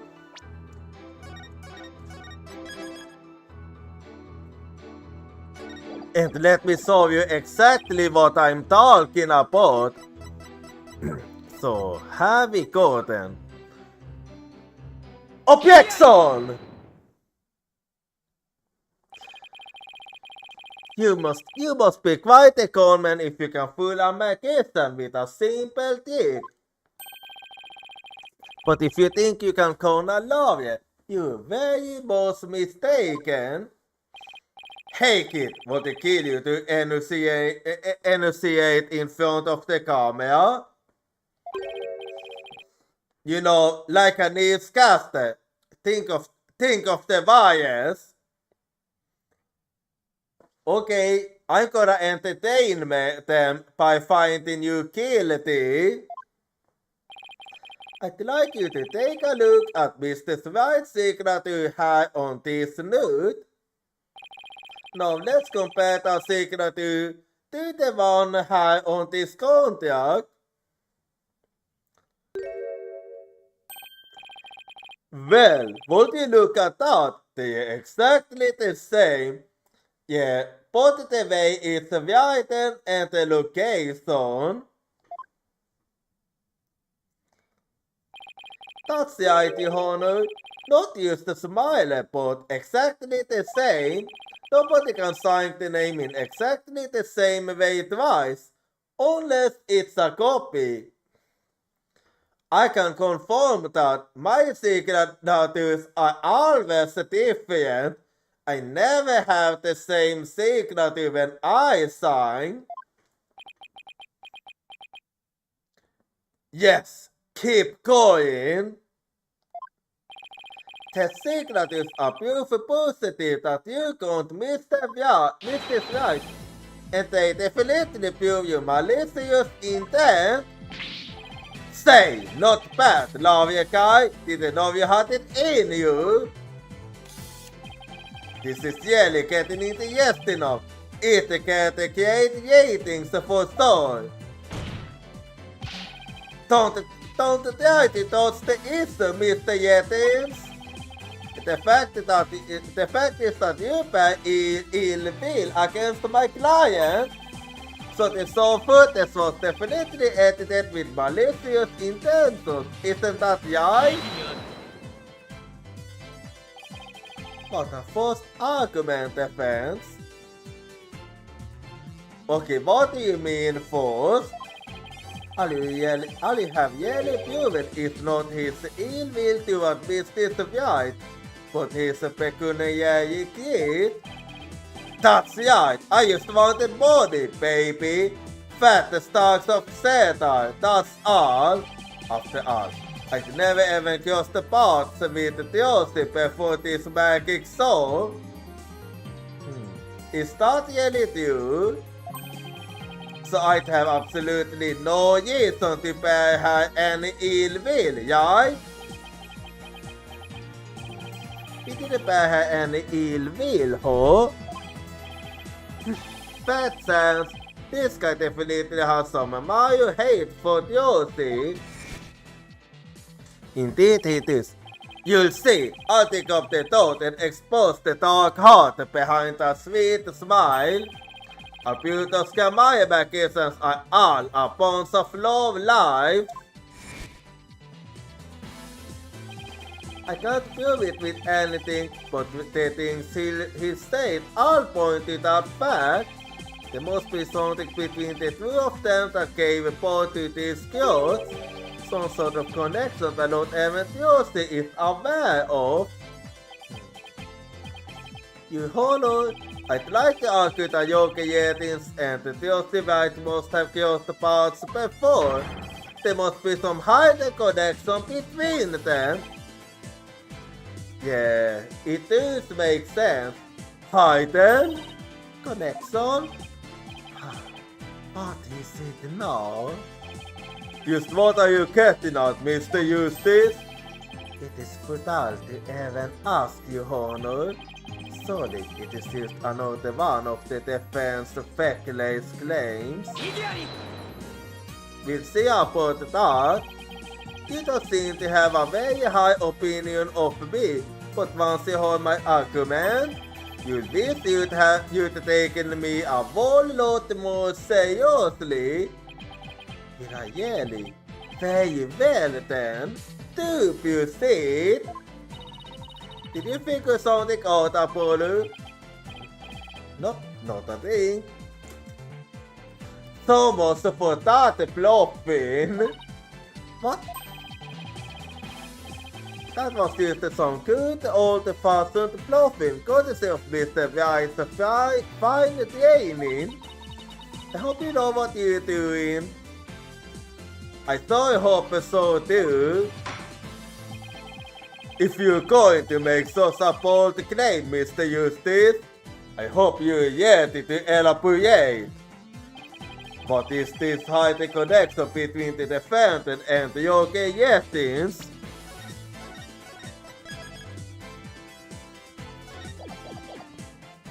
Well, I do believe that Yetins is in fact a magician too.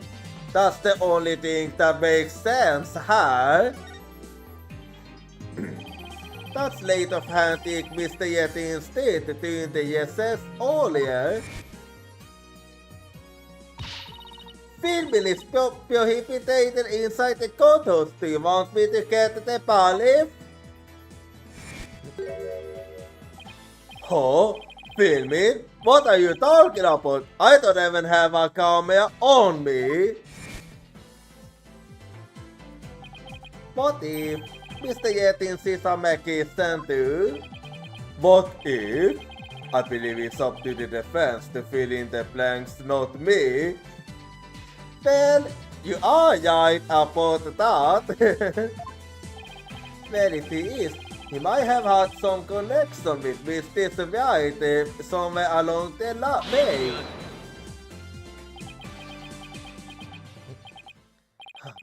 Your argument is hardly worth responding to, but by all means, please do continue.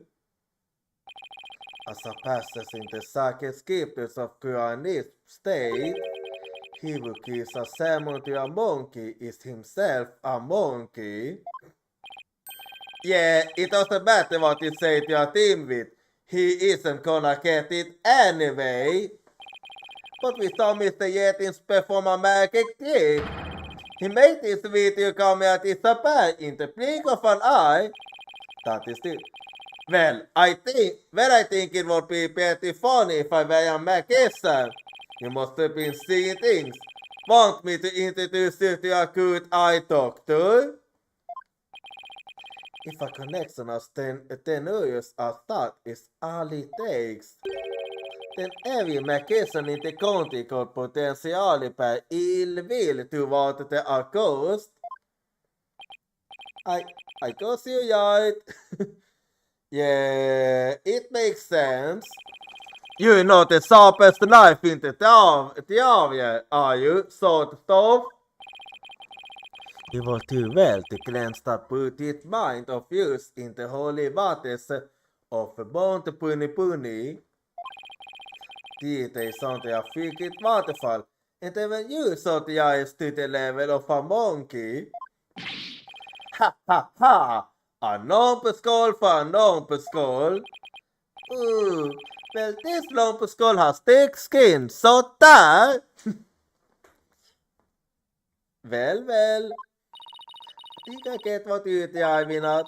Even if he is a American, it's not exactly a reason to pay accused against Josie, is it? Yep, that is exactly it. Hold on, I can think of one person.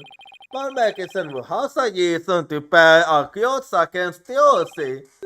Pojate, Van Mäkisen, who has a reason to pay accused against Job Kiamaye. Yeah, same här. Oh. Well, här vi går then. No way! Is something wrong, Mr. Justice? Går det där bit? I honor, the defense wishes to submit evidence at this time.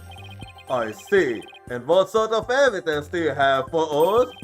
Evidence that points to the Yale killer, the one who had a motive to commit this crime. I actually know exactly what you're thinking about. What? If my prediction is correct, you're referencing to this one, aren't you? What?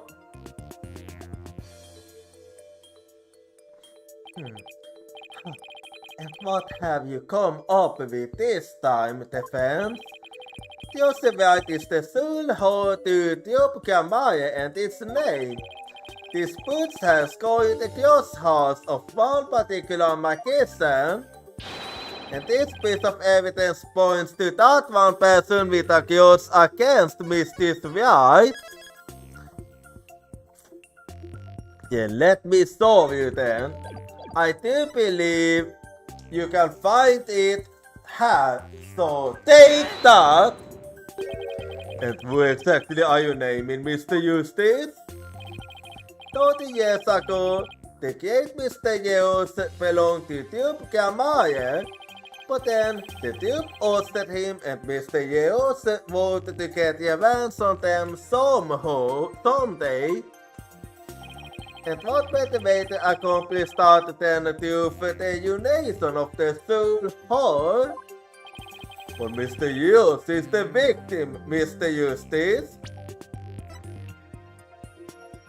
Well, that's what we that's what we said originally, but what if we have the wrong that we have been wrong about this and Mr. Yeos at the magic shop and Mr. Yeos from 13 years ago are two entirely different people? I'm actually starting to believe that. And that's actually something that's been nagging me for like an hour now. You will name the dead man as your suspect. I certainly haven't. But is he really dead? What do you mean? Is he really dead? It's the fact that Mr. Yeos is the victim of what is what's throwing you off. Then how about we consider this possibility? What if the man who died on that stage yesterday wasn't Mr. Yeos? Yeah, that is what I considered.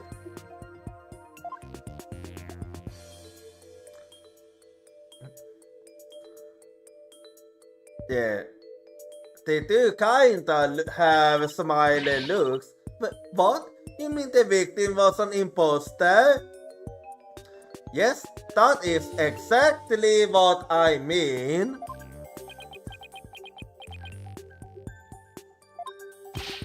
Not Mr. Not Mr. Yeos. Then what about the Yale Mr. Yeos? Yeah, we're looking at him right now. It would mean the Yale Mr. Yeos is still alive. That's absurd. Or is it really now?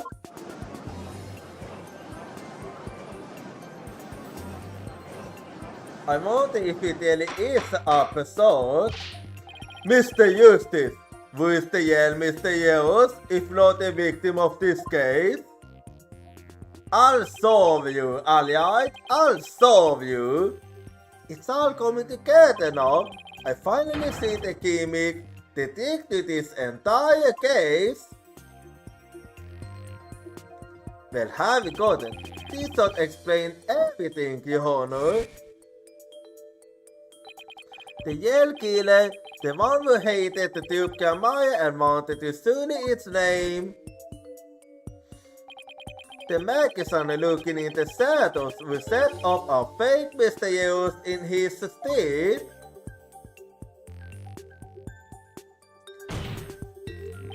The Yale Mr. Yells is... Let me solve you. We have been speaking to him all the time. And his name is Jochira. Take that! But that's... Exactly. Yes, it is. Jochira is the Yale Mr. Yells. What? Yep, it is him. Uh-oh. A whole of yet paper, you important seeds spilled not but meaningless empty words. You can't possibly have proof to support Southern Atlantis theory. It's not a bad idea for a soap opera, but not even die-hard fans of the cycle would stick around past the pilot. Yeah, no, you want proof? Well, I've got proof. I can prove it by proving that Mr. Yells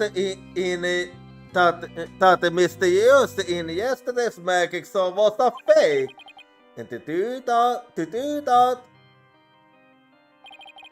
I just need you to look at this spot on this poster. Yeah, I know exactly what you're talking about. Because I have no memories of seeing this as a victim. Very clearly you can see that he doesn't have it. So that's an easy proof actually. So take that! This is the injury Mr. Yells sustained while practicing a magic trick 13 years ago.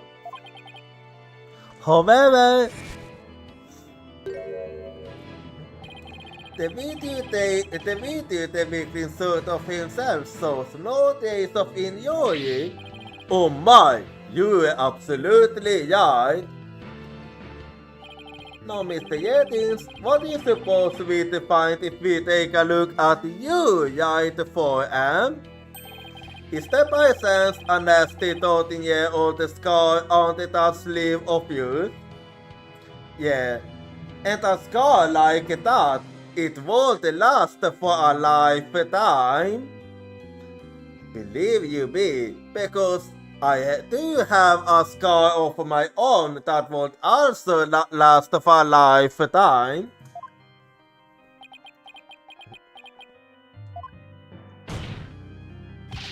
Well, Mr. Yettins, why don't you roll up your sleeve and let the court have a look? Or are you hiding something else up there? I'm waiting. Ha ha ha ha ha ha. Come on now, I have nothing up my sleeve.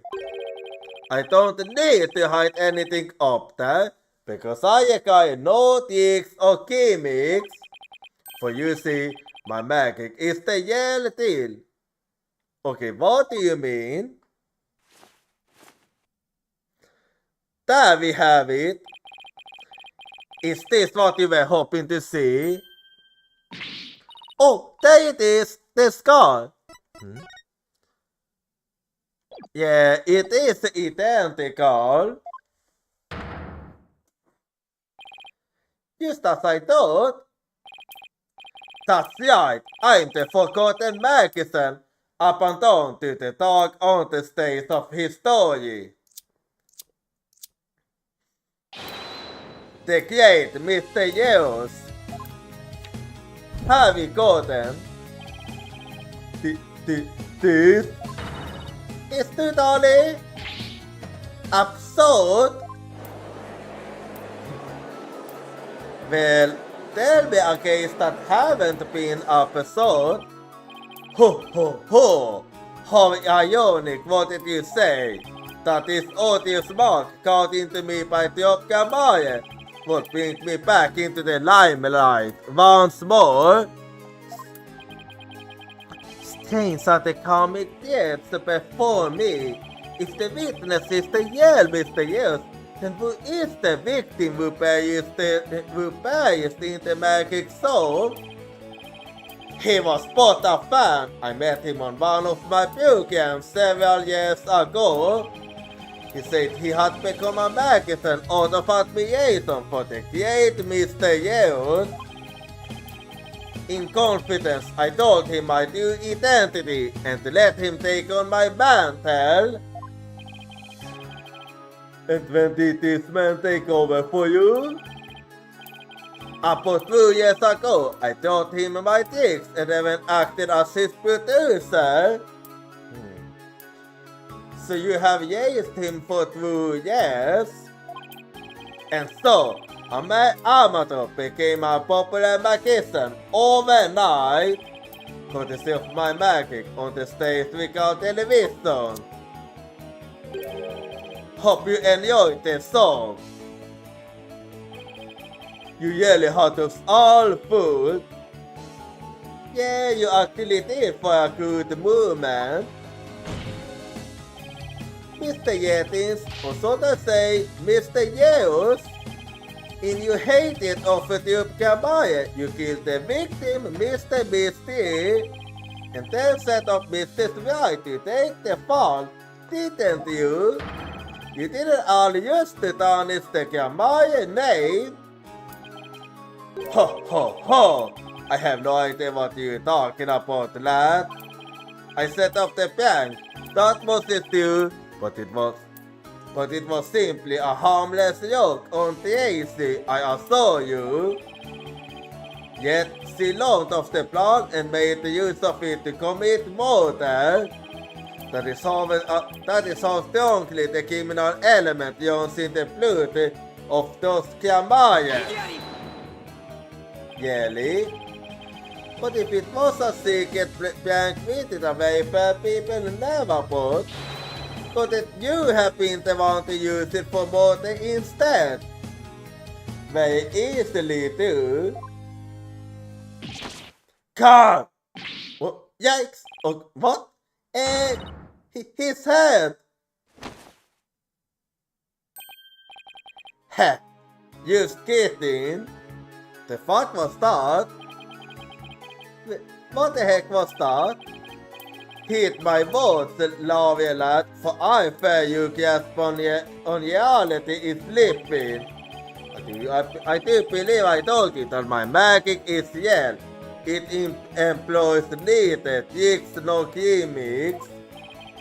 Erofit the ambiguity. Why do you make your point, Alieti? My alibi is as pristine as ever.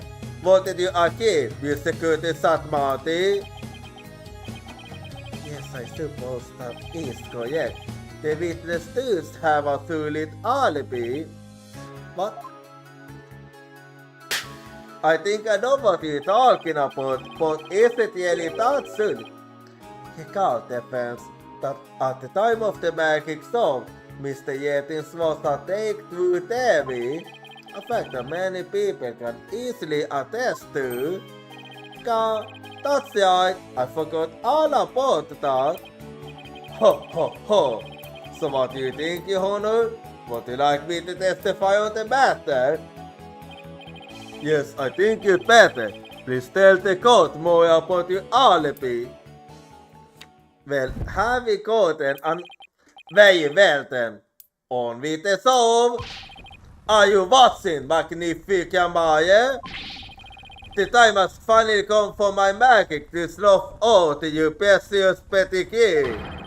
The Kiamaya line will be no more. Is that really the case? I'll prove you otherwise, but that will be after the outbreak. So I'll go be right back and I'll see you in 3 minutes. I can't hold your voice crying for me, it's crying out my name.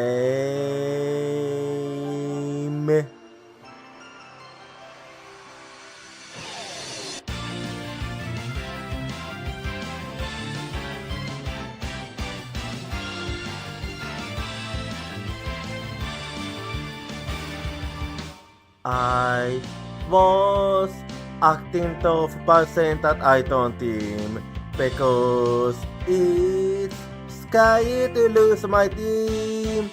I have a feeling that by abandoning my team, I'll be able to make up for something else. Tuesday is the determination to chase after intangible things like business or love. I can hold a voice crying for me, stand up and fight. Don't deceive yourself. Cry for you in order to answer your voice. I know cry out your name.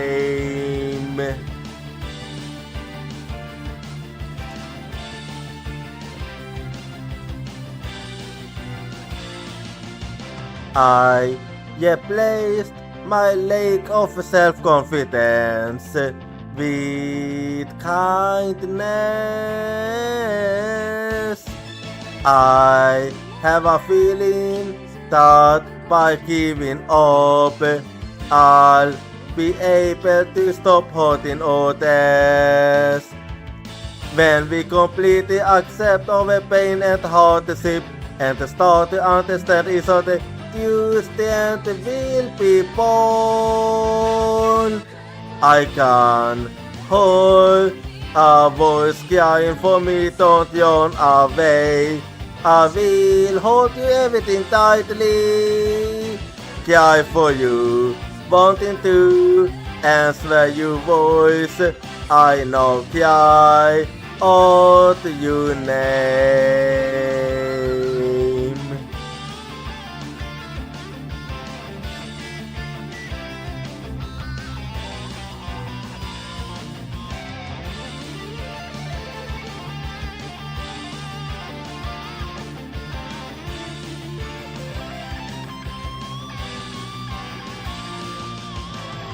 Let's never forget the fact that we can be healed by overwhelmed of contact and sadness.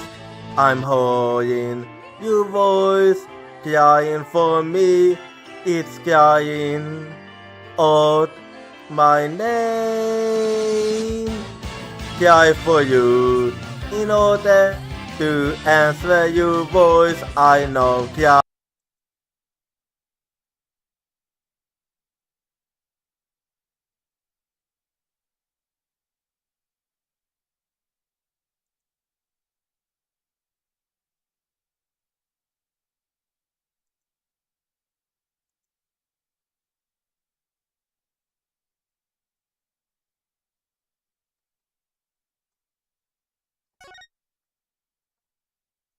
Alrighty, I'm back now, so let's keep going here. My perfect alibi. I was at the Davis station at the time of the band user performance. I was busy working on another TV program. I could spare no time for the magic song. You ask my staff if you doubt my claim. And there it is, a simple and perfect alibi. No tricks, no gimmicks, just the truth. I wonder about that. Do you understand now, perhaps? I did not gaze the theater with my bare sense until after the incident. So how could I have committed the murder? His staff did say he was there at the station. Yeah, it is true actually. So it does sound like a Jochira alibi. But I can't be right. If Mr. Yetis is the killer, he's had to have been at the theater. There's gotta be a hole somewhere in his story. Heh heh heh. I assure you, there are no holes on Mr. Yeo's face. No tricks, no gimmicks. Pure magic doesn't need trapdoors to escape to you. To enjoy my soul to the fullest. And my Yale alibi.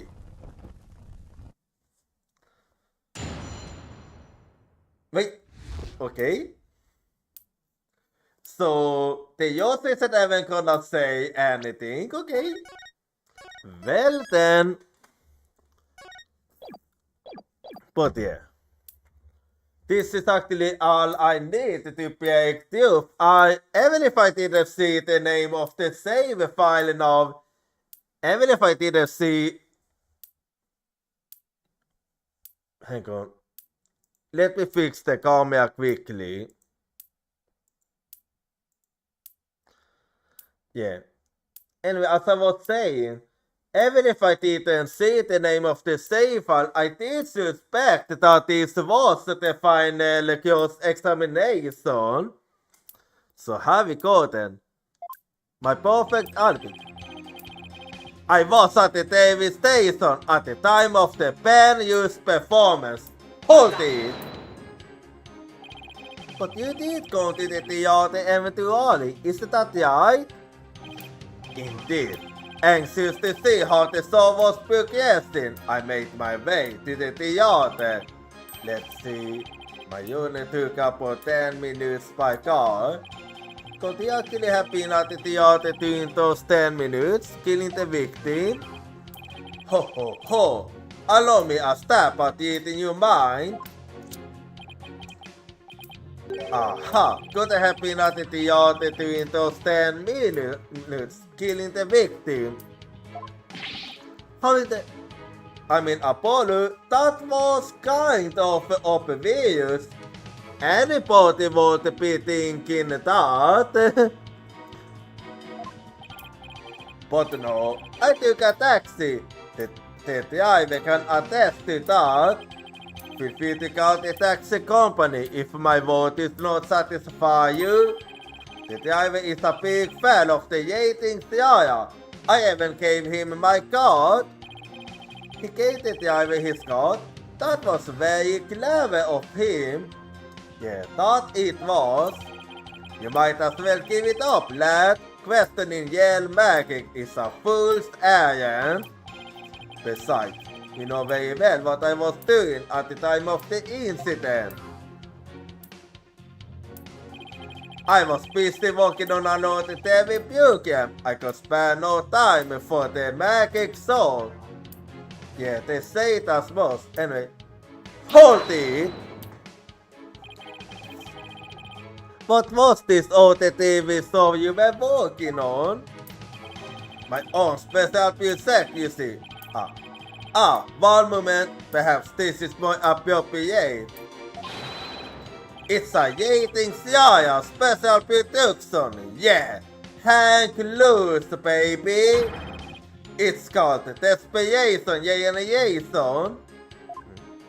What kind of name is that? Is this personas used to say that? What's the show about? Vostok has been singers and comedians get together and play musical songs. The winner of the game is given a second chance at the career. A priceless prize for songs we was up to early in life. Sounds great, yeah?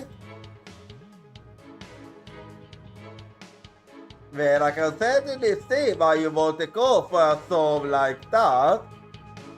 But really, musical sax? Really? That's not really something that's entertaining to watch on TV. Like, couldn't you have gone for something more entertaining? Like, really? Musical sax? Might I suggest you appear on that song, Mr. Justice? As the ex-lover we used to make ridiculous blues in court and faded sadly into obscurity.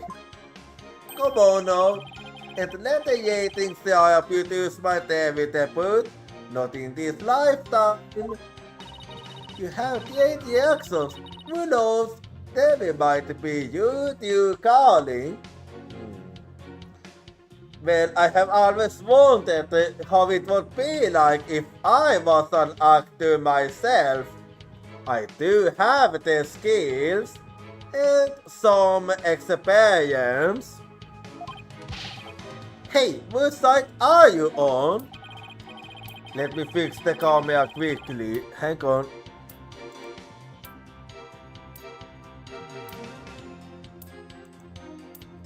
Okei, tää saajapotat. Anyway. In any case, I was overseeing production of this program during the Benny's performance. To ask my staff if you topped my claim, hold it! How do we know those staff members aren't in cahoots with you? I make it my business to perform solo. My magic has neither need nor want of assistance. After all, one of them could reveal the secrets behind my magic, could they not? So he doesn't use any body hole. Well, good to know. It's the complete opposite of Tuesday. And many people there in the studio audience will solve the witness as well. Even if he had been able to persuade his own staff to cover for him, he could not have convinced so many complete strangers to do the same. Well, that is actually true. He really has made a so solid alibi for himself. Yeah, it's almost too good, you know. It's how perfect it is. Has all been revealed to you now? And there it is, a simple and perfect alibi. No tricks, no gimmicks, just the truth. Hold it! I got it. Do you have a beauty? A beauty that looks exactly like you, maybe? I can with the twins' business. You think the artist will let you get away with using the same gimmick twice in a year? If you do not believe him, defense, why not investigate for yourself? If I saw you effort will be truly useless. Yeah, I guess the twins' theory is a little far-fetched. Yeah, I do believe so myself. But I couldn't find anything at all. It is exactly as he said. There was nothing I could use to my advantage here. Oh, his alibi really is all right. I believe we were hot enough. Well, I believe the witness does indeed harbor some ill will against the defendant. There is no reason to doubt that he was at the Davis station at the time of the incident. Yes. The facts prove it was impossible for the witness to have been involved with this crime. The last years for the victim have dragged on long enough. The soul of the victim himself is so bored that it is resting on top of your Honor's head. It is? I'm pretty sure it isn't.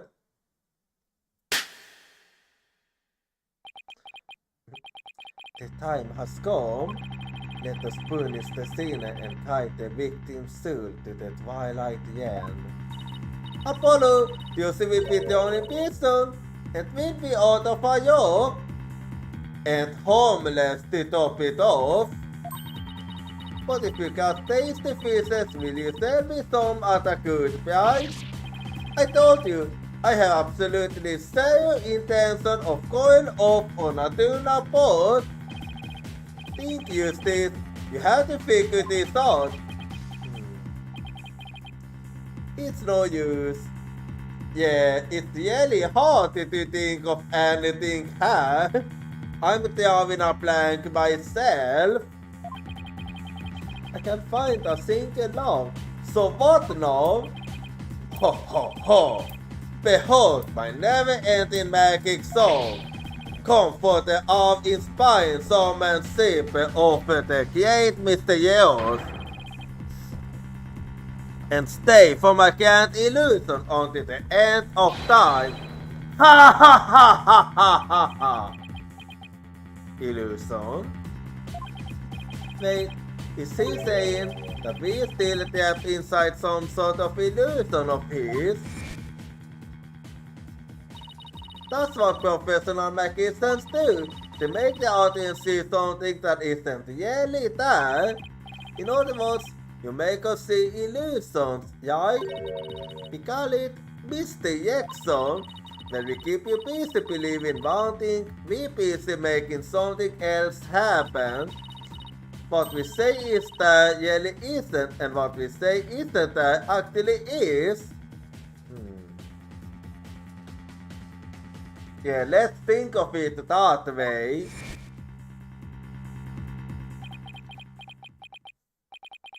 Could it be? You know what, Mr. Yettins? I guess we have all been spectators to the elaborate illusion you were prepared for us. An illusion that has softly turned our attention towards something you wanted us to see. What are you going on about, lad? Have you got something, Apollo? I'm not really sure, to be honest. I just remember something to say about Mr. Jackson. But a magician says it there really isn't, and what they say isn't there actually is. If we will all be taken for a ride by Mr. Yetin's magic, then maybe he's made us see something that wasn't really there. It's time to think all of my assumptions about this case. What have we been made to believe was there when it actually wasn't? What have we taken to the absolute facts of this case?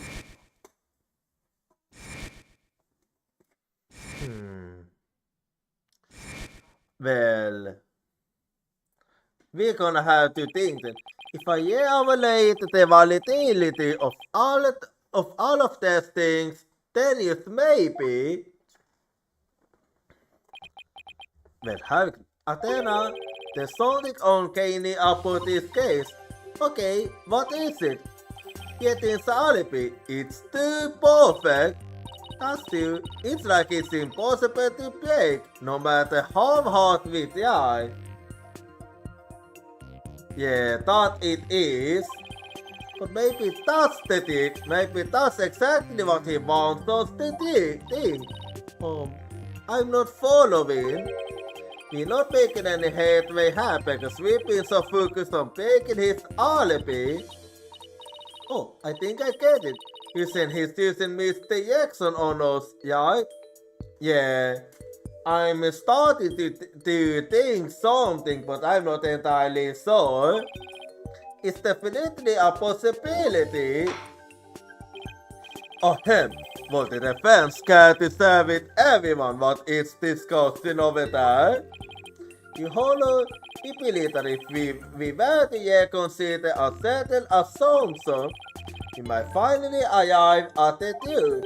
In fact, I think we'll ever finally see who's hiding behind the curtain, so to speak. And what is this certain assumption you thinking of? This is the monkey assumption we've been taking for granted this whole time. Yeah. It might actually have been. We might actually have been mistaken about the crime scene. The actual scene of the crime wasn't the theater, but the TV station. If Mr. Yeti brought the victim's body to the theater after the fact. Foolish lawyer. Without you, then what about the body you witnessed during the show? Well, it could have been placed afterwards. Don't you know it's you to ask how a dig is done with security body? Oh, I was wrong. Okay, I was wrong then. Well, if that's the case, then the only thing I can think of is... This one makes no sense at all, so then it must be this one. Maybe he was on the... What if the culprit was somewhere other than the theater at the time of the crime? What if there was some way to commit the murder without actually being there? If that were the case, then Mr. Yetin's perfect alibi would become irrelevant. It seems like I'm right. How could one person stop another to death without sword without physically being there? Well, there are ways. Furthermore, we all saw what appears to be the culprit shadow in the footage. But what if that's another misdirection?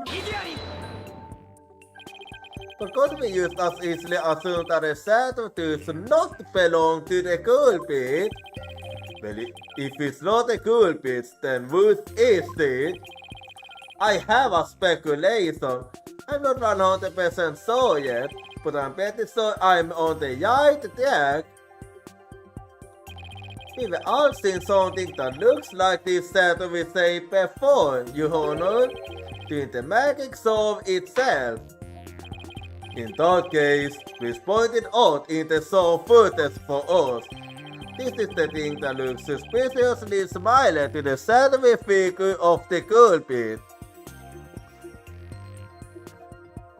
Well, let me show you that. I'm just gonna pause her because this is the one I wanna show you, so take that.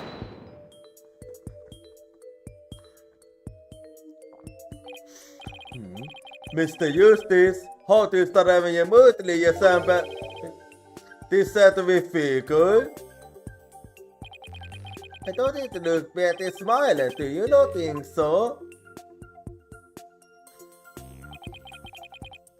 Wait, so I was wrong, okay.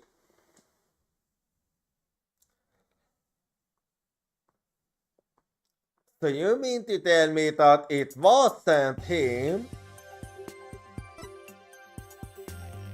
No, that's strange actually. How could I be wrong about this? I don't really understand how that one was wrong. But there must be something I missed in that case. I'm gonna have to think again then. If it's not Mr. Hat, then what?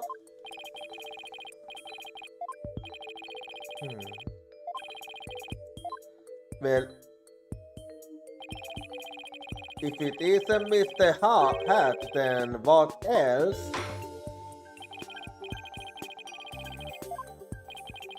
Or maybe I was right, but I was a bit I'm getting another speculation here. So, have we got it? Yeah. I'm just gonna be skipping till I get there.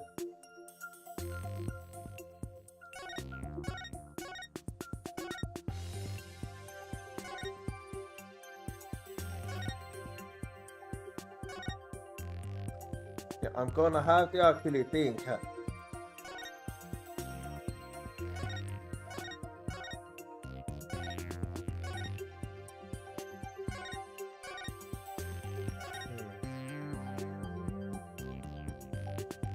Oh wait, I went the wrong way. Let's see.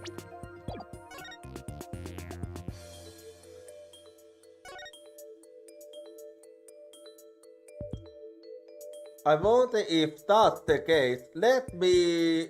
I can't really think of anything else, really. So let's see.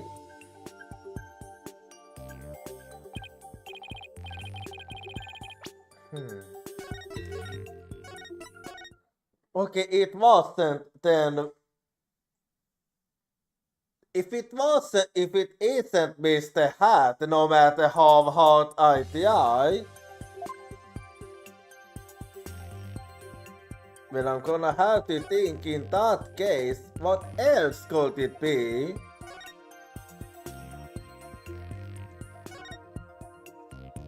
Okay, let me actually think here.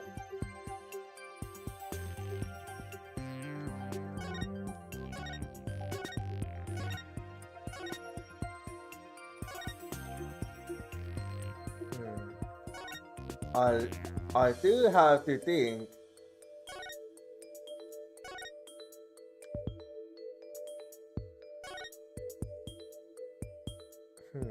What could it be in that case?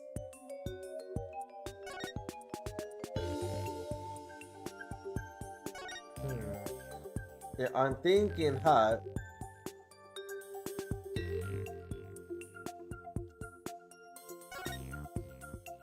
I'm trying to figure out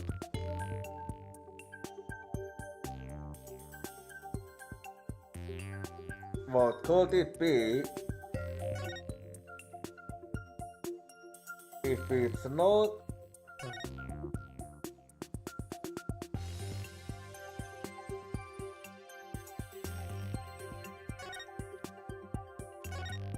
Well,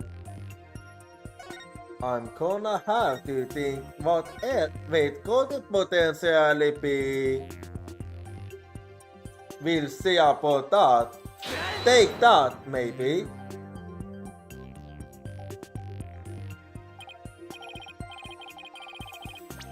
Okay, it isn't that, then. Well, I really have to think. What else could it be then?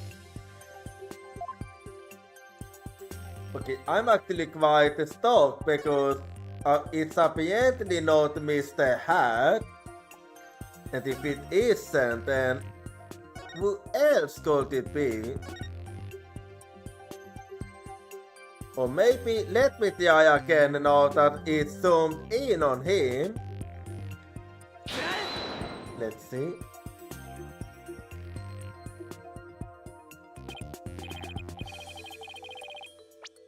Honestly, it makes no sense that it isn't Mr. Hat.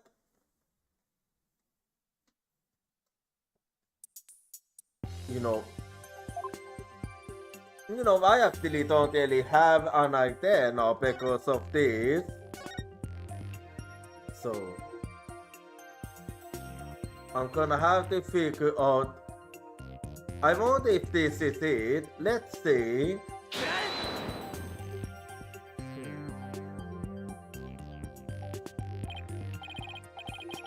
Okay, it's not that one then.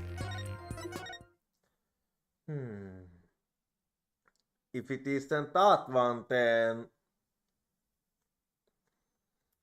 I'm really running out of ideas.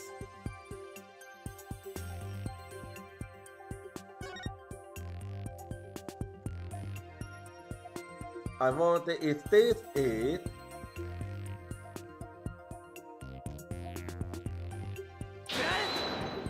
It most likely isn't, but we'll see.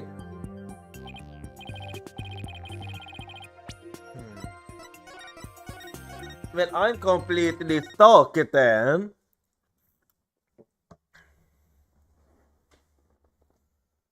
I can only think of one. Oh wait. Yeah, no, this was a hard one. There's always this one thing that makes things hard. Well, how about this one?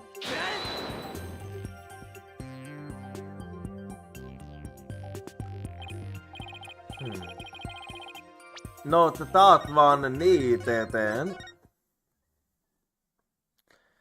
In that case, what else could it be then?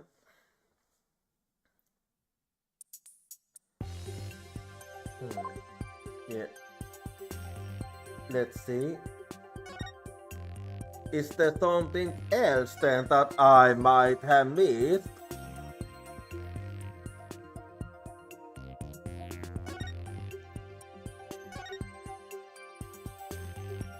Let's see. I'm really trying to figure it out.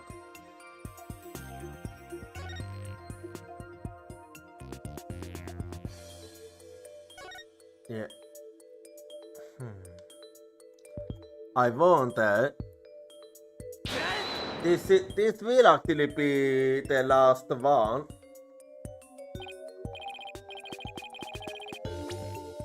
Okay, oh wait.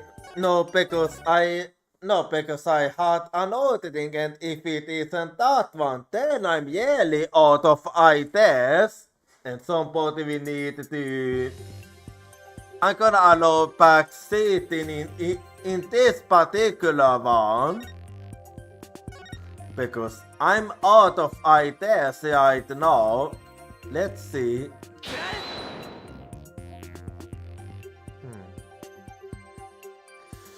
Okay, I have absolutely no idea.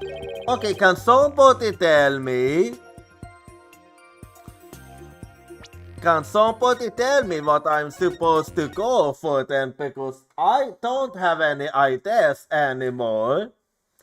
I have basically tried everything that comes to mind.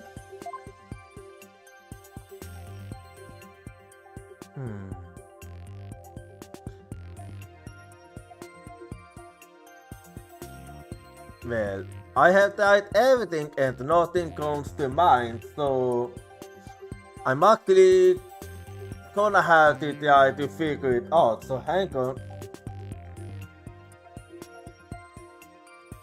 Give me a quick second.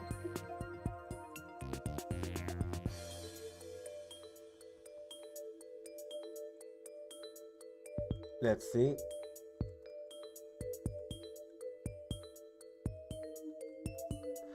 I'm just trying to figure it out.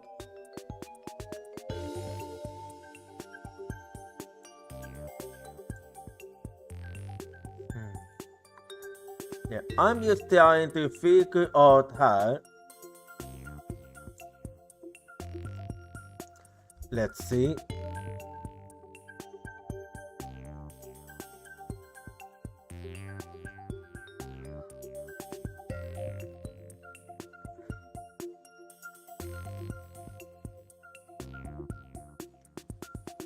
Let's see.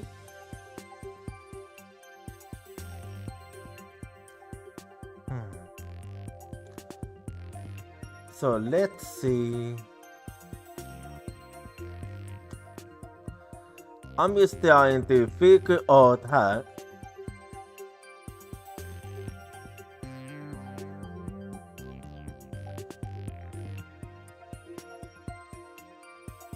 Oh, that was it. I see. Oh my god. I was focusing on the. So you're telling me I was focusing on the wrong thing? Well, in that case, I'm gonna need to rewind här. Just give me a little bit här.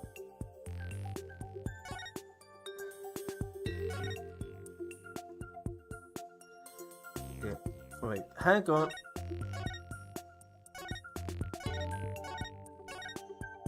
Yeah, here we go. So it was this one, so take that. I was focusing on the wrong thing, god fucking damn it! Doesn't this set of example the suspicious set of a figure? Now that you mention it, it does, doesn't it? Mr. White, could you identify this set of for the code? Let's see. I believe that's Mr. Hat's saddle. It's from when he's being pulled up from the stage to the catwalk overhead by Var. Then could the saddle that's on later the footage be Mr. Hat too? No, that's not possible. And why started the case? After Mr. Hat was pulled up to the catwalk, he stayed up there. Yeah, and that still we did find him there. In other words, the second saddle is from some other figure being pulled up. Some other figure? I'm afraid you need to be more specific than that, Mr. Eustace. He's right, we will come this far. I'll just have to figure it out from the clues I have on hand. What is the second saddle shown in the footage? Well, let me think based on everything I have. What could it be?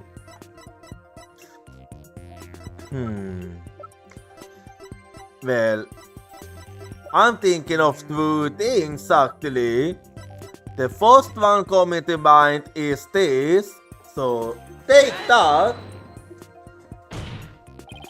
The mysterious saddle is actually this.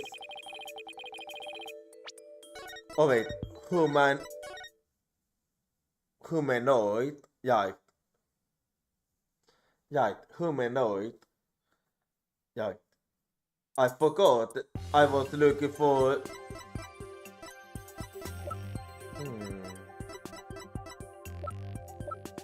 well, is it possible,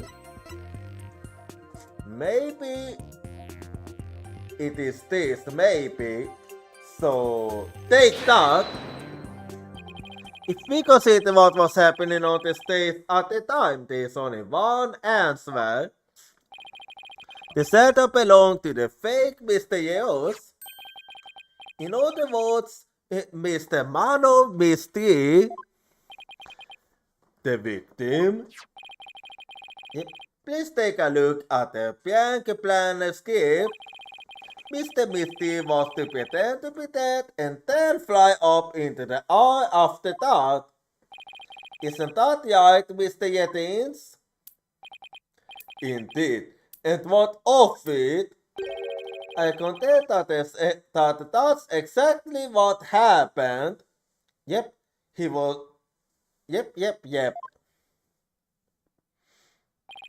The victim was wearing a stunt harness around his waist. It was most likely attached to a stunt wire so that he could be pulled up into the air.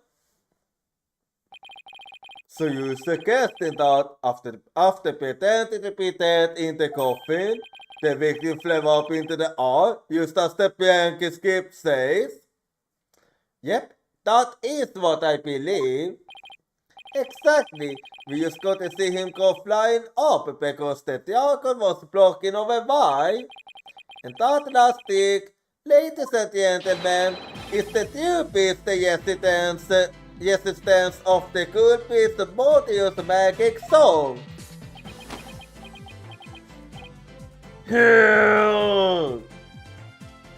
I got you there. Don't tell me, you got it all figured out. Yes, I think so.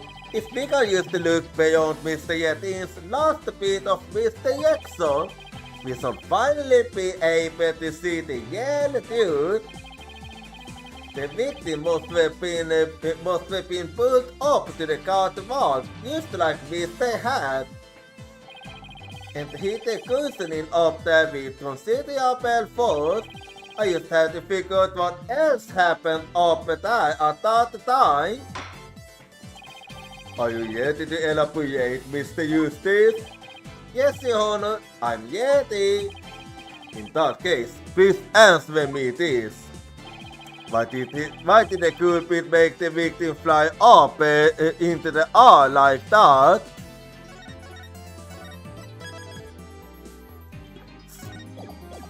Well, he did that so he could actually murder him. Just why did the culprit have the victim fly up after he appeared in the coffin?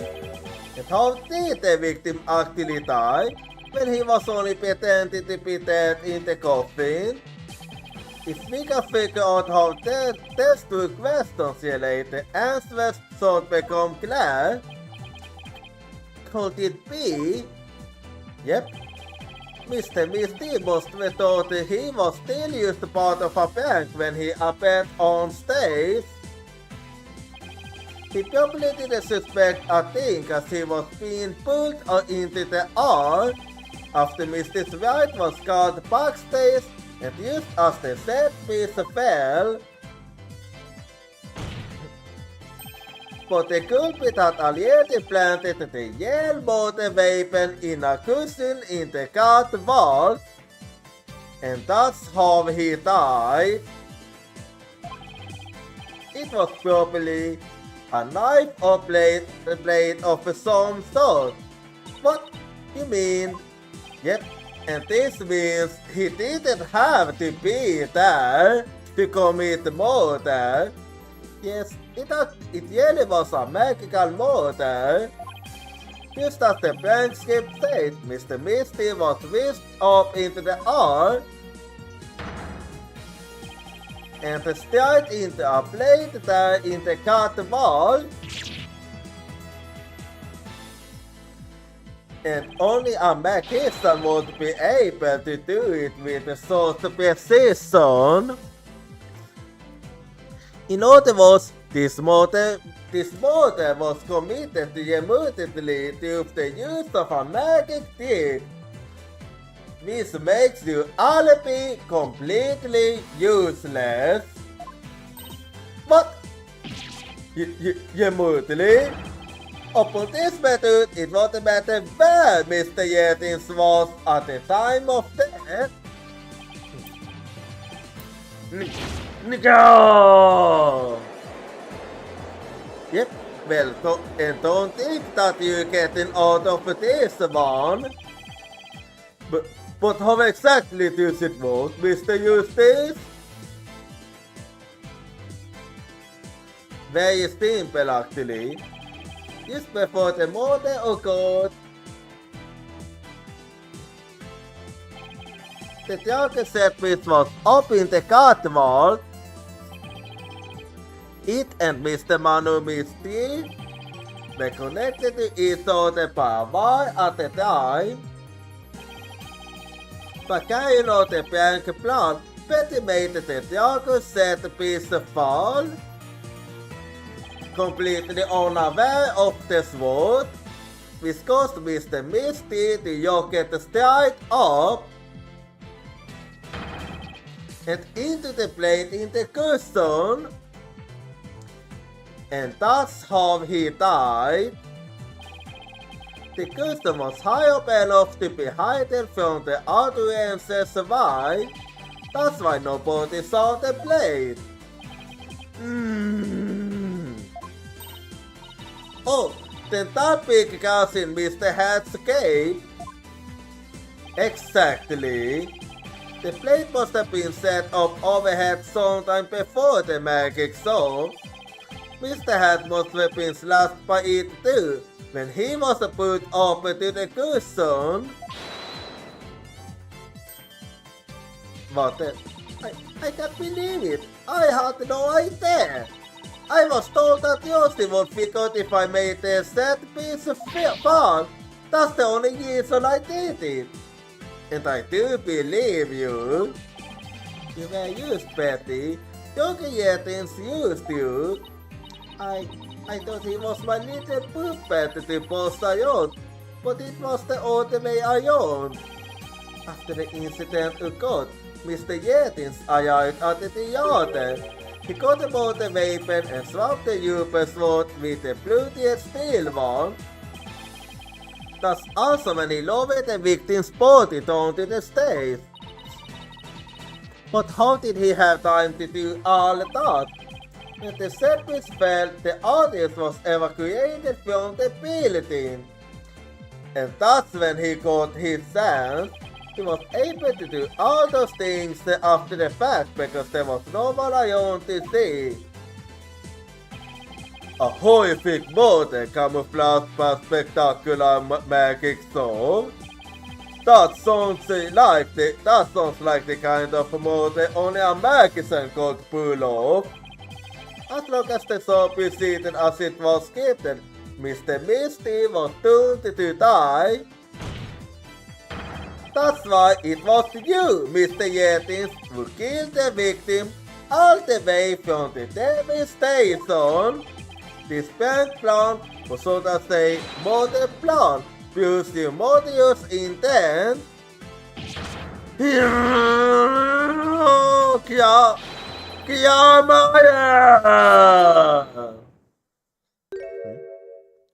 What is it now? 悟ら今を何度も覚まし出た死ぬけ誰がさよそのか Okay, what is it this time? Enough. Your team waited ignorant imbecile put it yet Pepper. He can possibly have a counter argument to make. Talk about not knowing when to let it go and move on. Yeah, we was able to wrap it up. Do you have a portal or something? Persecuted Satmati? No plate of any kind was found in the catwalk, which means you have no evidence to support your theory. Well, of course you wouldn't find it there. But Mr. Yetins did it after the fact. We still leaves you with no way to prove your wildly fantastic mood theory. But no, we almost there.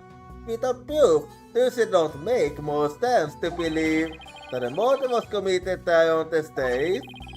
That's where the blood-stained sword was found after all. That is a very good point.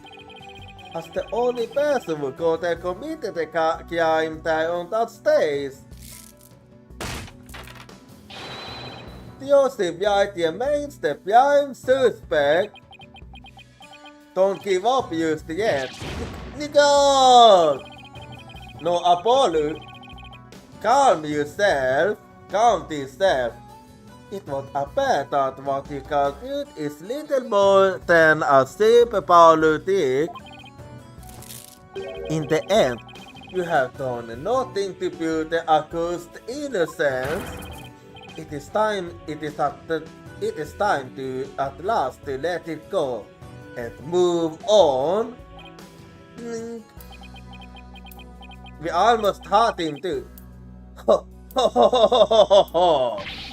Are you seeing this, Magnifica Maya? My magic is exacting punishment on your granddaughter. The Jamaican name is done for. Apollo, we need to hit him with a decisive piece of evidence here. I know, that's just what I was thinking.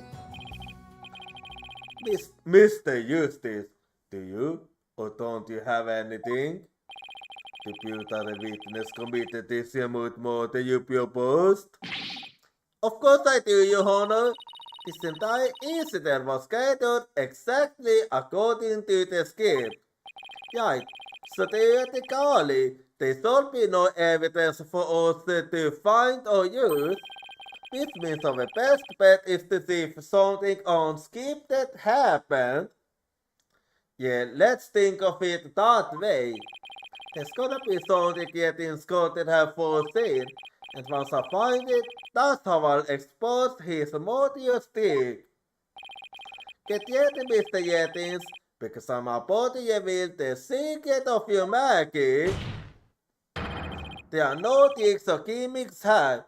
Use the some good old-fashioned logic.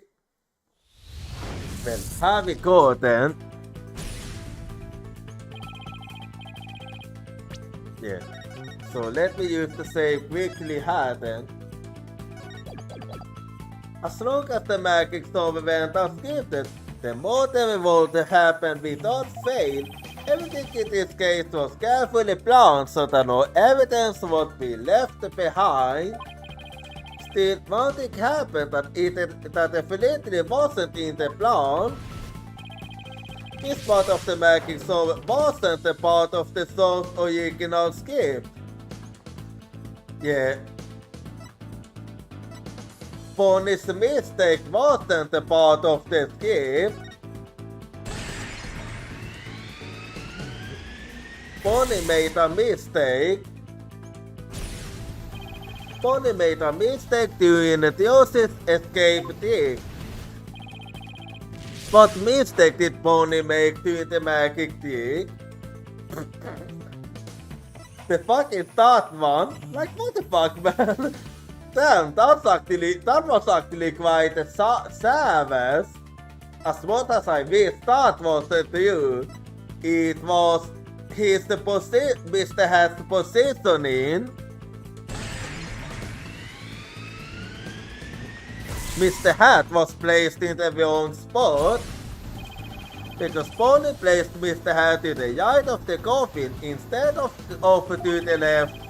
They also had to appear on the side of the coffin opposite to the one in the soul script.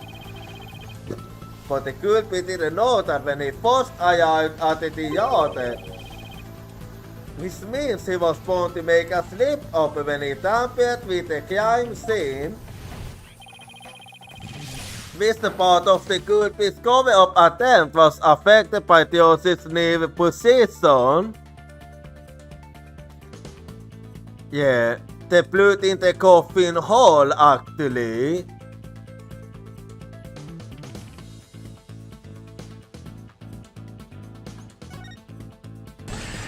There we go. The flute was on the wrong side of the coffin too. Thinking Theose had appeared on the left, the culprit must have put the flute in the left hole. But the flute was eventually discovered in the right hole during the police investigation. If the killer had originally put the flute on the left side, that means he must have tampered with the scene again afterwards to make it line up with the facts. To make the crimes inconsistent with the facts, the culprit must have swapped the coffin sides most likely. And there we go. The culprit swapped the coffin sides. That's right. The left and right balance of the coffin are interchangeable. The culprit must have switched the true balance to make the blood stain fit the fact. But the switch must have also given rise to something unnatural. Oh, I remember now. There was something unnatural about the coffin and it's used the evidence I need. I know exactly what you're talking about. So, here we go. Sorry, Mr. Yettins, but I have some very conclusive proof of you killed. Another proof, is it? There's no way you have anything of the kind. My magic is yet not the... No, there are tricks and gimmicks to it, just like any other illusion. What? Yeah, and I do know what the trick is. After the murder, You switched the left and right panels of the coffin, didn't you? Come! And because you did, you left behind something very unnatural for us to find. This proves that a Joker Yeti is tampered with the crime scene after the murder took place. So, have we got then?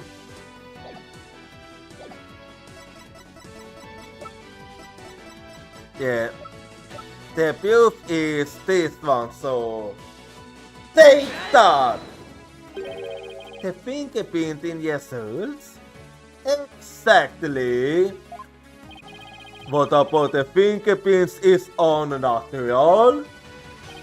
Let's take a look at the pins the victim left inside the coffin, shall we?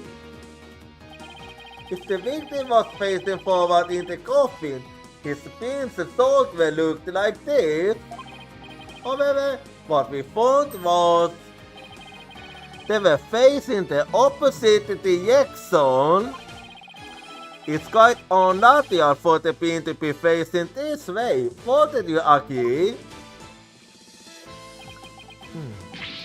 Ah, you saw it all. It is strange, isn't it? But how did they get this way? It was exactly because of the switch. They got this way because the culprit thought the magic solve had gone according to script. The culprit thought Mr. Hat would be on the left side of the coffin, and that Mr. White would also pop up to the left of the coffin as per the source script. He then assumed she had thrust the throat into the hole on the left side of the coffin. That's why he put blood in the left hole when he was trying to cover up his crime. For some time after leaving the blood stain, the culprit must realize his mistake. He found out that due to his mistake, Mr. Hat was on to the right of the coffin. And that despite the skit, Mr. White had to thrust the sword into the hole on the right. In short, the hole with the blood in it was on the side opposite the one that the Josie used. To make the blood's location fit the facts, he had to tamper with the evidence yet again.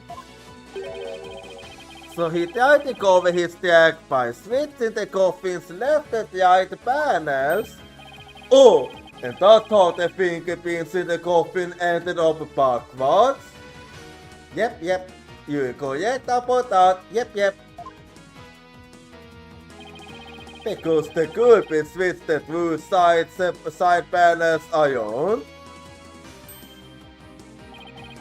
The pins ended up facing the opposite direction. But instead of going to alter trouble with the panels, why didn't the culprit use to whip the blood away and yet do it on the other side? If he did, so would there still have been blood stains left behind? I'm afraid that wouldn't have worked, Your Honor, because of a little something called luminol testing. Oh right, luminol, I almost forgot. Luminol can detect the trace amounts of blood, even if it's been whipped away, right? Exactly. That's right. Whipping the blood away would be only served as proof of his meddling. How about it, Mr. Yetis? I did a pretty good job figuring out you think, didn't I? Well, as much as I would like to hear what he have to say, we have another art break, so I'm gonna have to let that play first. So be right back and see you in 3 minutes. I can hear your voice crying for me, it's crying out my name. I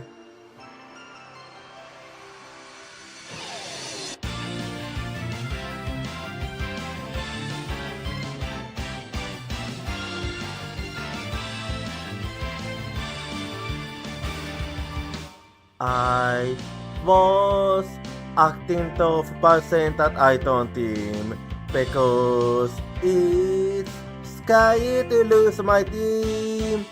I have a feeling that by abandoning my team, I'll be able to make up for something else. Tuesday is the determination to chase after intangible things like business or love. I can hold a voice crying for me, stand up and fight. Don't deceive yourself. Cry for you in order to answer your voice. I know cry out your name.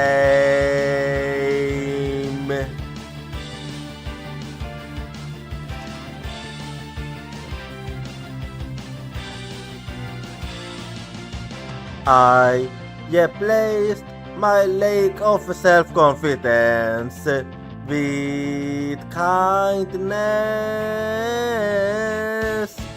I have a feeling that by giving up, I'll be able to stop hurting others.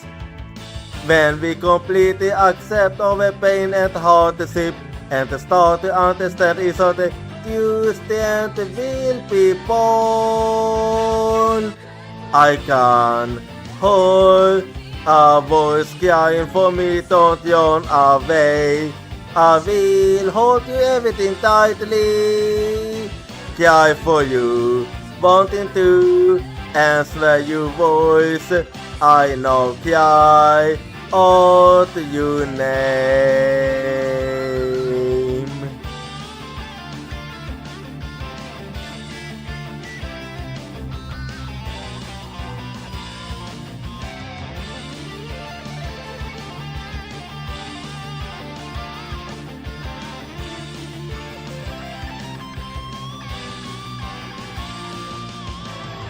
Let's never forget the fact that we can be healed by overwhelmed of contact and sadness. I'm hearing your voice crying for me. It's crying out my name. Cry for you in order to answer your voice. I know cry out your name.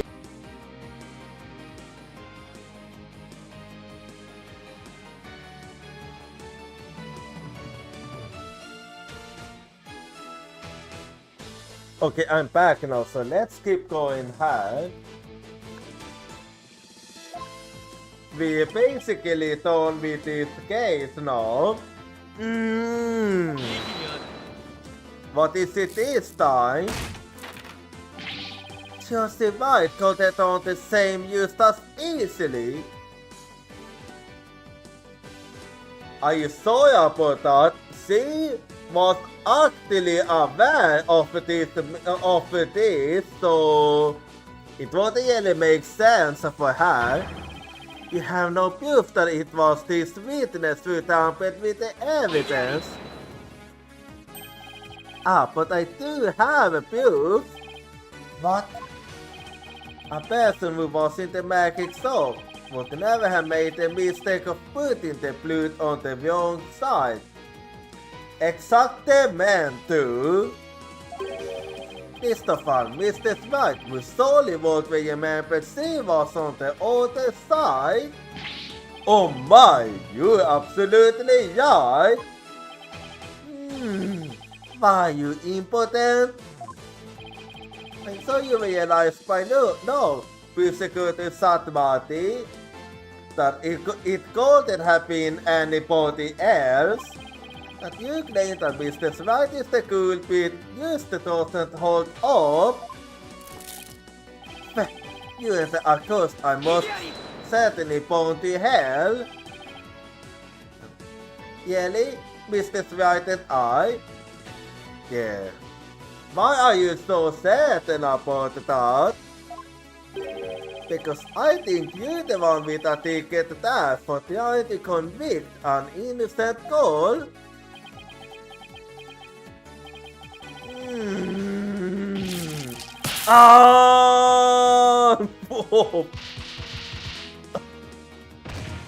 K.O. Secretary Sant Marty, are you alright? As for the new culprit, he is someone who never heard how the song was supposed to go, but didn't actually see it. And someone who had the sense to tamper with the crime scene after the incident. And the only person who fits the bill is you, Jochira.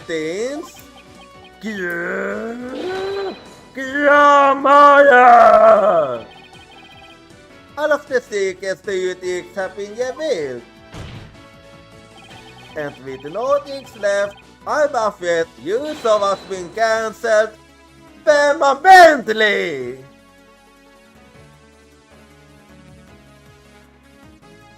That was satisfying. Fucking satisfying. All of my secrets have been revealed, you say? What is it now? What? Don't make me laugh, boy. Mine is that you yell magic. There are no secrets to reveal. Behold, ladies and gentlemen, the true power of the great Mr. Hughes. Witness a magic forgated and the upcoming Bond! Campbell!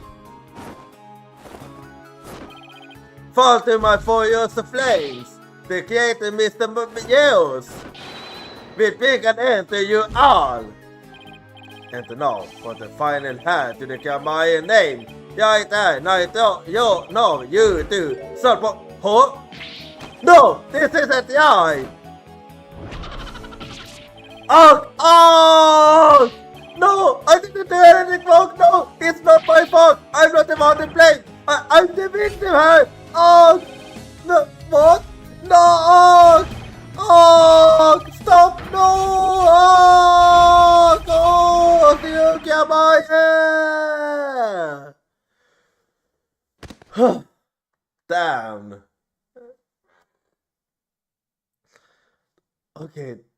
That took the bit out of me then. Cause those Kamayas. It's all because of them. Even though they want me. You don't seem to understand. The reason he ousted you, he didn't do it because of your failure. He did it for your own safety.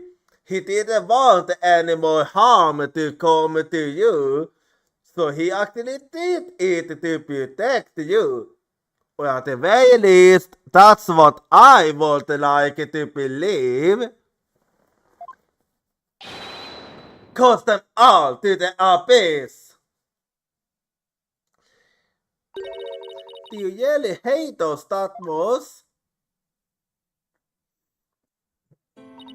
Did you hate it, young thought deep? Deep enough to kill an innocent man? You tell me right, you have no idea what humiliations I had to suffer. You can't fault it, Magnifica Maya kicked me out after I could hold practice in my magic. He said I was too unskilled, that I would mess up on stage. He said it for your own sake, you know. He threw me out of the tube just because he was worried about his own reputation. I kind of believe that you were wrong.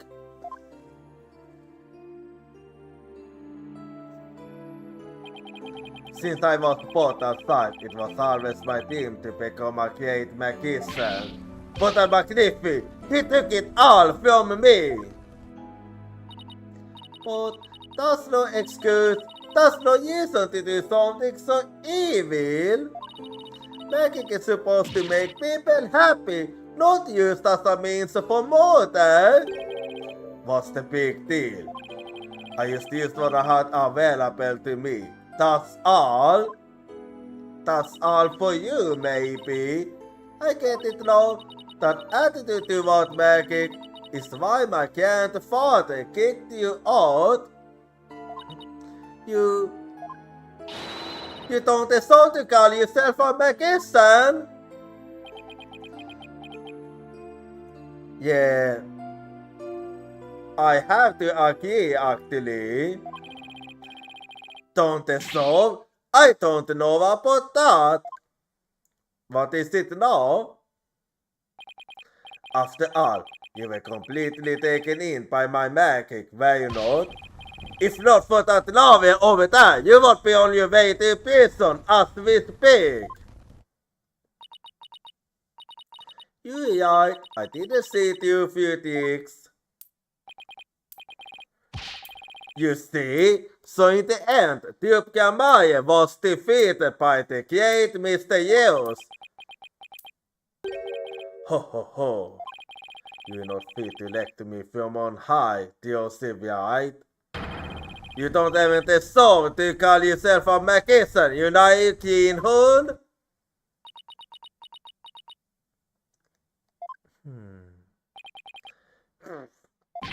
Come on! Take that, Yamaye! You lose! If anyone needs to learn to let it go and move on, it's this guy. Yeah, it's all over for him. This coat and my piston can both burn in the flames of my creation.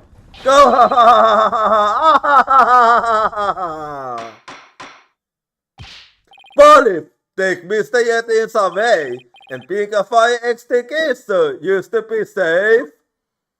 Yeah, we don't want anything to get set on fire here now. It looks like we will use the end. I feel as the fire been watching a can't magic song. It was close, but we just barely made it through somehow. Thought we did. Huh? Why does the OC look so down? Mr. Right? Yes, the honor. I'm about to announce my verdict. Could I see that wonderful smile of yours? That smile of a true entertainer, as I do. Yes, the honor. Noted. This court finds the defendant Joseph White not guilty. Another win for us.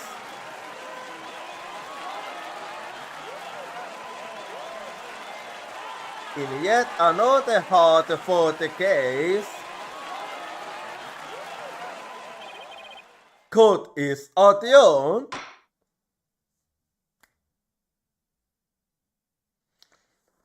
When we done with this then, Appeal 28, District Court, Defendant, Lobby number 3. Well then, we done with this now. Thank you for everything, Polly. Oh, Diosy, gracias a Dio. Now we can open your soul tomorrow, just as planned. And we no longer need to worry about the paying off. Yup, and it's all thanks to you two. But now that Mr. Yeos is gone, I need to find somebody to replace him. I don't like the way she's looking at me. Diosy, I'm so sorry about everything. Hey, what are you apologizing for? Jag kan ju getins justos vi victims too. He even made me an accomplice to murder. But Betty, we had to take some of the blame for this too, you know? Even if we didn't know he was planning to kill Mr. Misty, we did cooperate with him. It's all my fault, isn't it? Neither one of you is to blame. The only one in the wrong is the person who used magic to commit murder. Jochira Jättins. Yeah, since you two wasn't even aware of it, you two have nothing to worry about. Don't you think I know that? Say what you want, but don't think for a second that I don't still hate you. I guess you really do hate me. No, I'm not sorry about that. But Betty, you used to be a huge fan of Lucy. Hey, sort of, I've always hated her. Really? But if we hadn't seen Lucy's magic so, you never would have tried to pick up your personal magicians over selves, right? Oh, so that's how it is. Speak for yourself. But Betty, you still have her article from that day. Jack used to sort of. Was he acting that way this whole time because he secretly lost Lucy? Very well might be so. Mount Lucy, I never thought that being the best could be so tough. Come on, Pony, we leave it. We have to get ready for tomorrow's storm. You really excited about performing with Lucy again, aren't you? That's not you, so tip it, Tommy.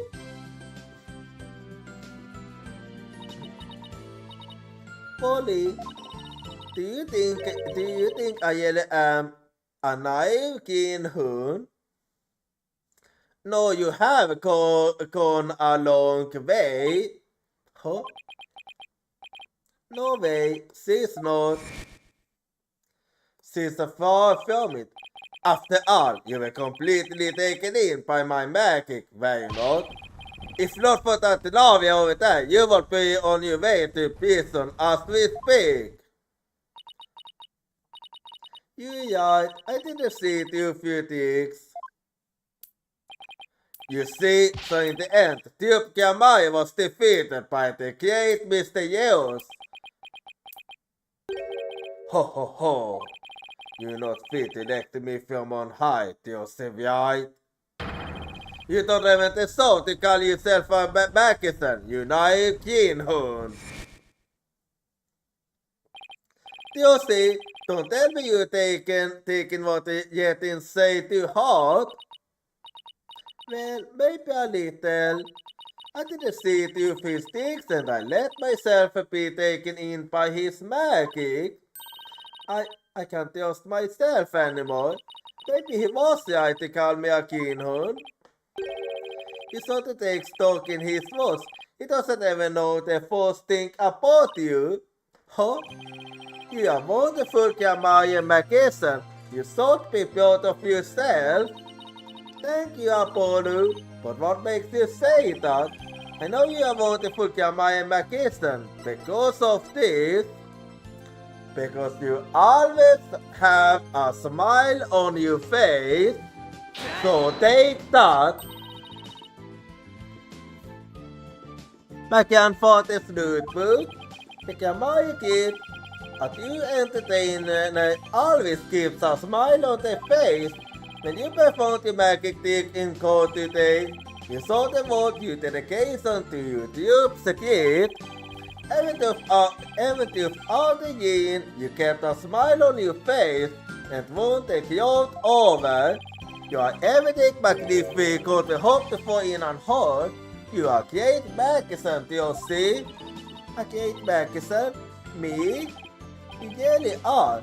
That's why You don't have to worry about what the Yetis say. Oh, Polly, thank you. Still, I couldn't have done it without you. I would have lost my nose if I'd been alone up there. But I was able to keep on smiling because of you. Me? I remember what you said to me in the detention center. After all, you thought you swapped the sword, right? Yes, I remember doing it. Then I used to know it wasn't your fault, you see? But how can you say that? We don't have any proof it wasn't me. I mean, I know you are creative lawyer, Polly, but I believe in you, do you see? And I believe in your skill as a professional magician, so I'm going to prove your innocence. Don't worry, you're going to be fine! You was what kept me going. Yep. And that's how we managed to win this case. Apollo, thank you from the bottom of my heart. How I can be everything I was meant to be. Josie's yell smile is the best. I'm so glad I could help make that happen. Emma, I'm really sorry, Josie, for everything. But why?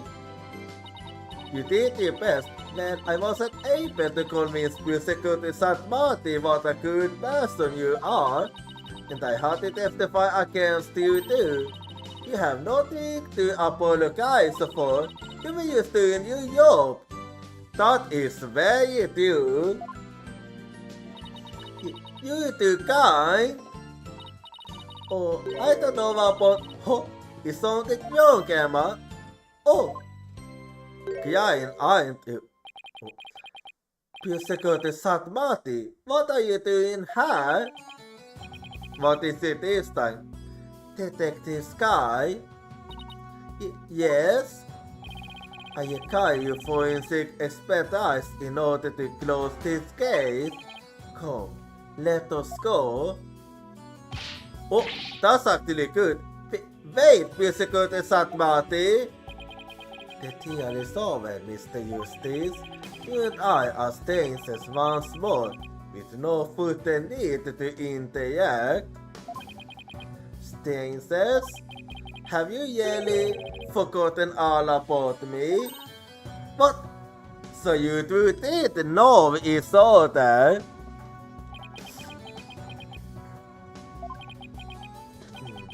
You were really saying, Nayuta, telling me to let it go and stop. What happened to you? Oh, lover of impulse soul. I have nothing to say to the likes of you. Okay, he seems not happy. Are you serious, Naruto? Now if you will excuse me. What was that about? There he goes. What was that all about, Apollo? How do you know Secretary St. Martin? Let's just say we old acquaintances. I see. Acquaintances. It seemed like something more than that. It did. Yeah, well, you don't like to talk about your past, do you? Because you always change the subject. I guess I'll have to talk about it someday. But for now, come on, let's forget about the past and celebrate Diosis' future. So, if you say so. Oh, right. Hey, it's Mr. White. Put him on speakerphone, Apollo. Alright then. What's up, Mr. White? Apollo, how's Tuesday? What happened at the trial? Did you get a not guilty verdict? Calm down, everything is fine. Mr. White, slow down, everything's fine. Hi, Daddy, I'm okay now. She was found not guilty in a very dramatic turnabout. Plus we saved the office. It was a great victory for Apollo. That's a lot off my mind. I can't thank you enough, Apollo. Now I know I can trust you to hold it on the fort anytime. Me? Yelly? Yes, you. You are yellow, full-fledged lawyer now in my eyes. Full-fledged lawyer? I still can't wrap my mind around it. Well, I agree with right. Thank goodness you were there to take care of everything. And thank you, Apollo. No need to go that far, boss. Especially not in front of everyone. Oh, and by the way, I won't be able to make it to tomorrow's show, so I was hoping you could go. You'll do that for me, won't you? Of course, I won't miss it for the world. Full-fledged. So Daddy asked you to come to tomorrow's show, huh? As my assistant, right? Oh no, he just asked me to go see you all. Okay, then I'll be sure to save you the best seat in the house, Polly. The best seat in the house? I'll appreciate the thought, but good, then it's settled. Okay. Appeal 29. Ben used theater states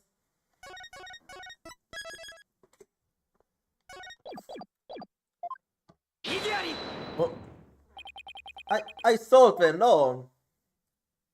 I figured. Classic. That is it was a band. Medical called Joseph White will not perform her greatest illusion yet. There are no tricks or gimmicks here, ladies and gentlemen. This is real magic. Wait a minute, you get it right? There is a trick or gimmick, right? Aren't you young to die? No then, Mr. Hat, you know what to do with that sword? No, wait, stop, no! Typical. That is how using Maryland ended on a usually high note with a big round of applause and police splitting schemes. What kind of an ending is that? It's a typical Ace Attorney ending. Anyway, and with this, we are now done with episode 2. Why was there no checkpoint? Anyway, episode 2 is done, and we are long overdue. But next time, it's time for episode 3. But that's for next time. For now, I'm actually gonna be ending the stream here, so give me a bit. And hey, I know hands in. And I'm just gonna close the game quickly. And alright then, so now this was another good case, this one. And now, well, if you wanna follow me at social, here you go. And do feel free to join my Discord if you wanna hang out with the community while I'm not streaming. And now, let me just take a little quick look and see when the next stream will be. So, the next stream is gonna be tomorrow with some Genshin Impact. So, if you are not subscribed, you can use this rate message. Otherwise, you can use this one. And now, you scream a little bit and we shall see who we shall go for this time here. Just hang on here. as I make my decision, and as I'm thinking how would I do feel like going for this time, I don't.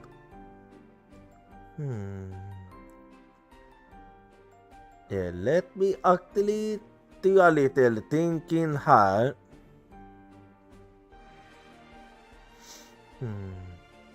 Yeah, what do I actually feel like going for?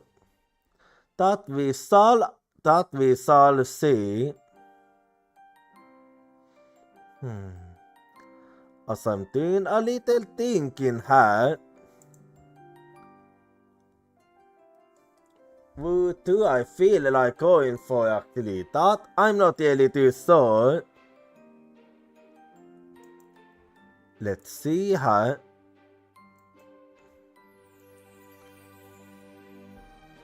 What do I feel like going for?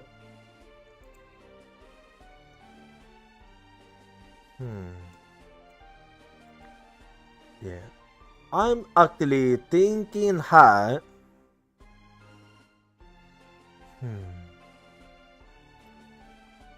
Yeah. Thinking of something to decide here.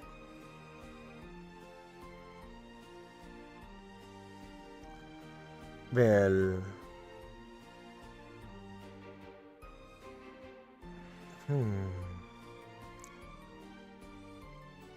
well, okay, I might actually have a little idea of who I want to go for this time around. Let me just find you. Yeah, there you are.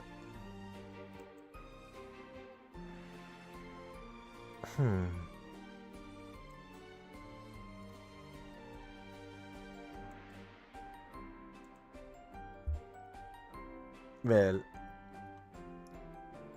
yeah, I'm just thinking here.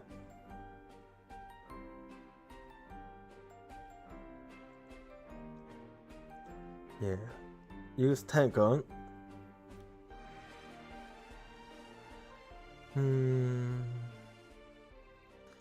Yeah. Well, are you the one I did have in mind? Because now I can't. Okay, now I can't find you. Oh yeah, no, I found you there.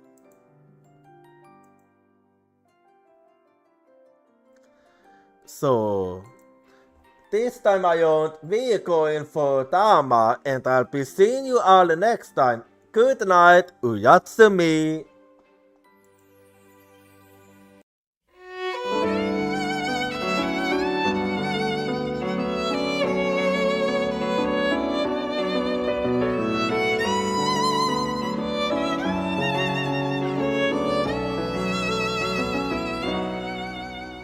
As the blue sky was melting into the setting sun, I was gazing at the tide clothes with you.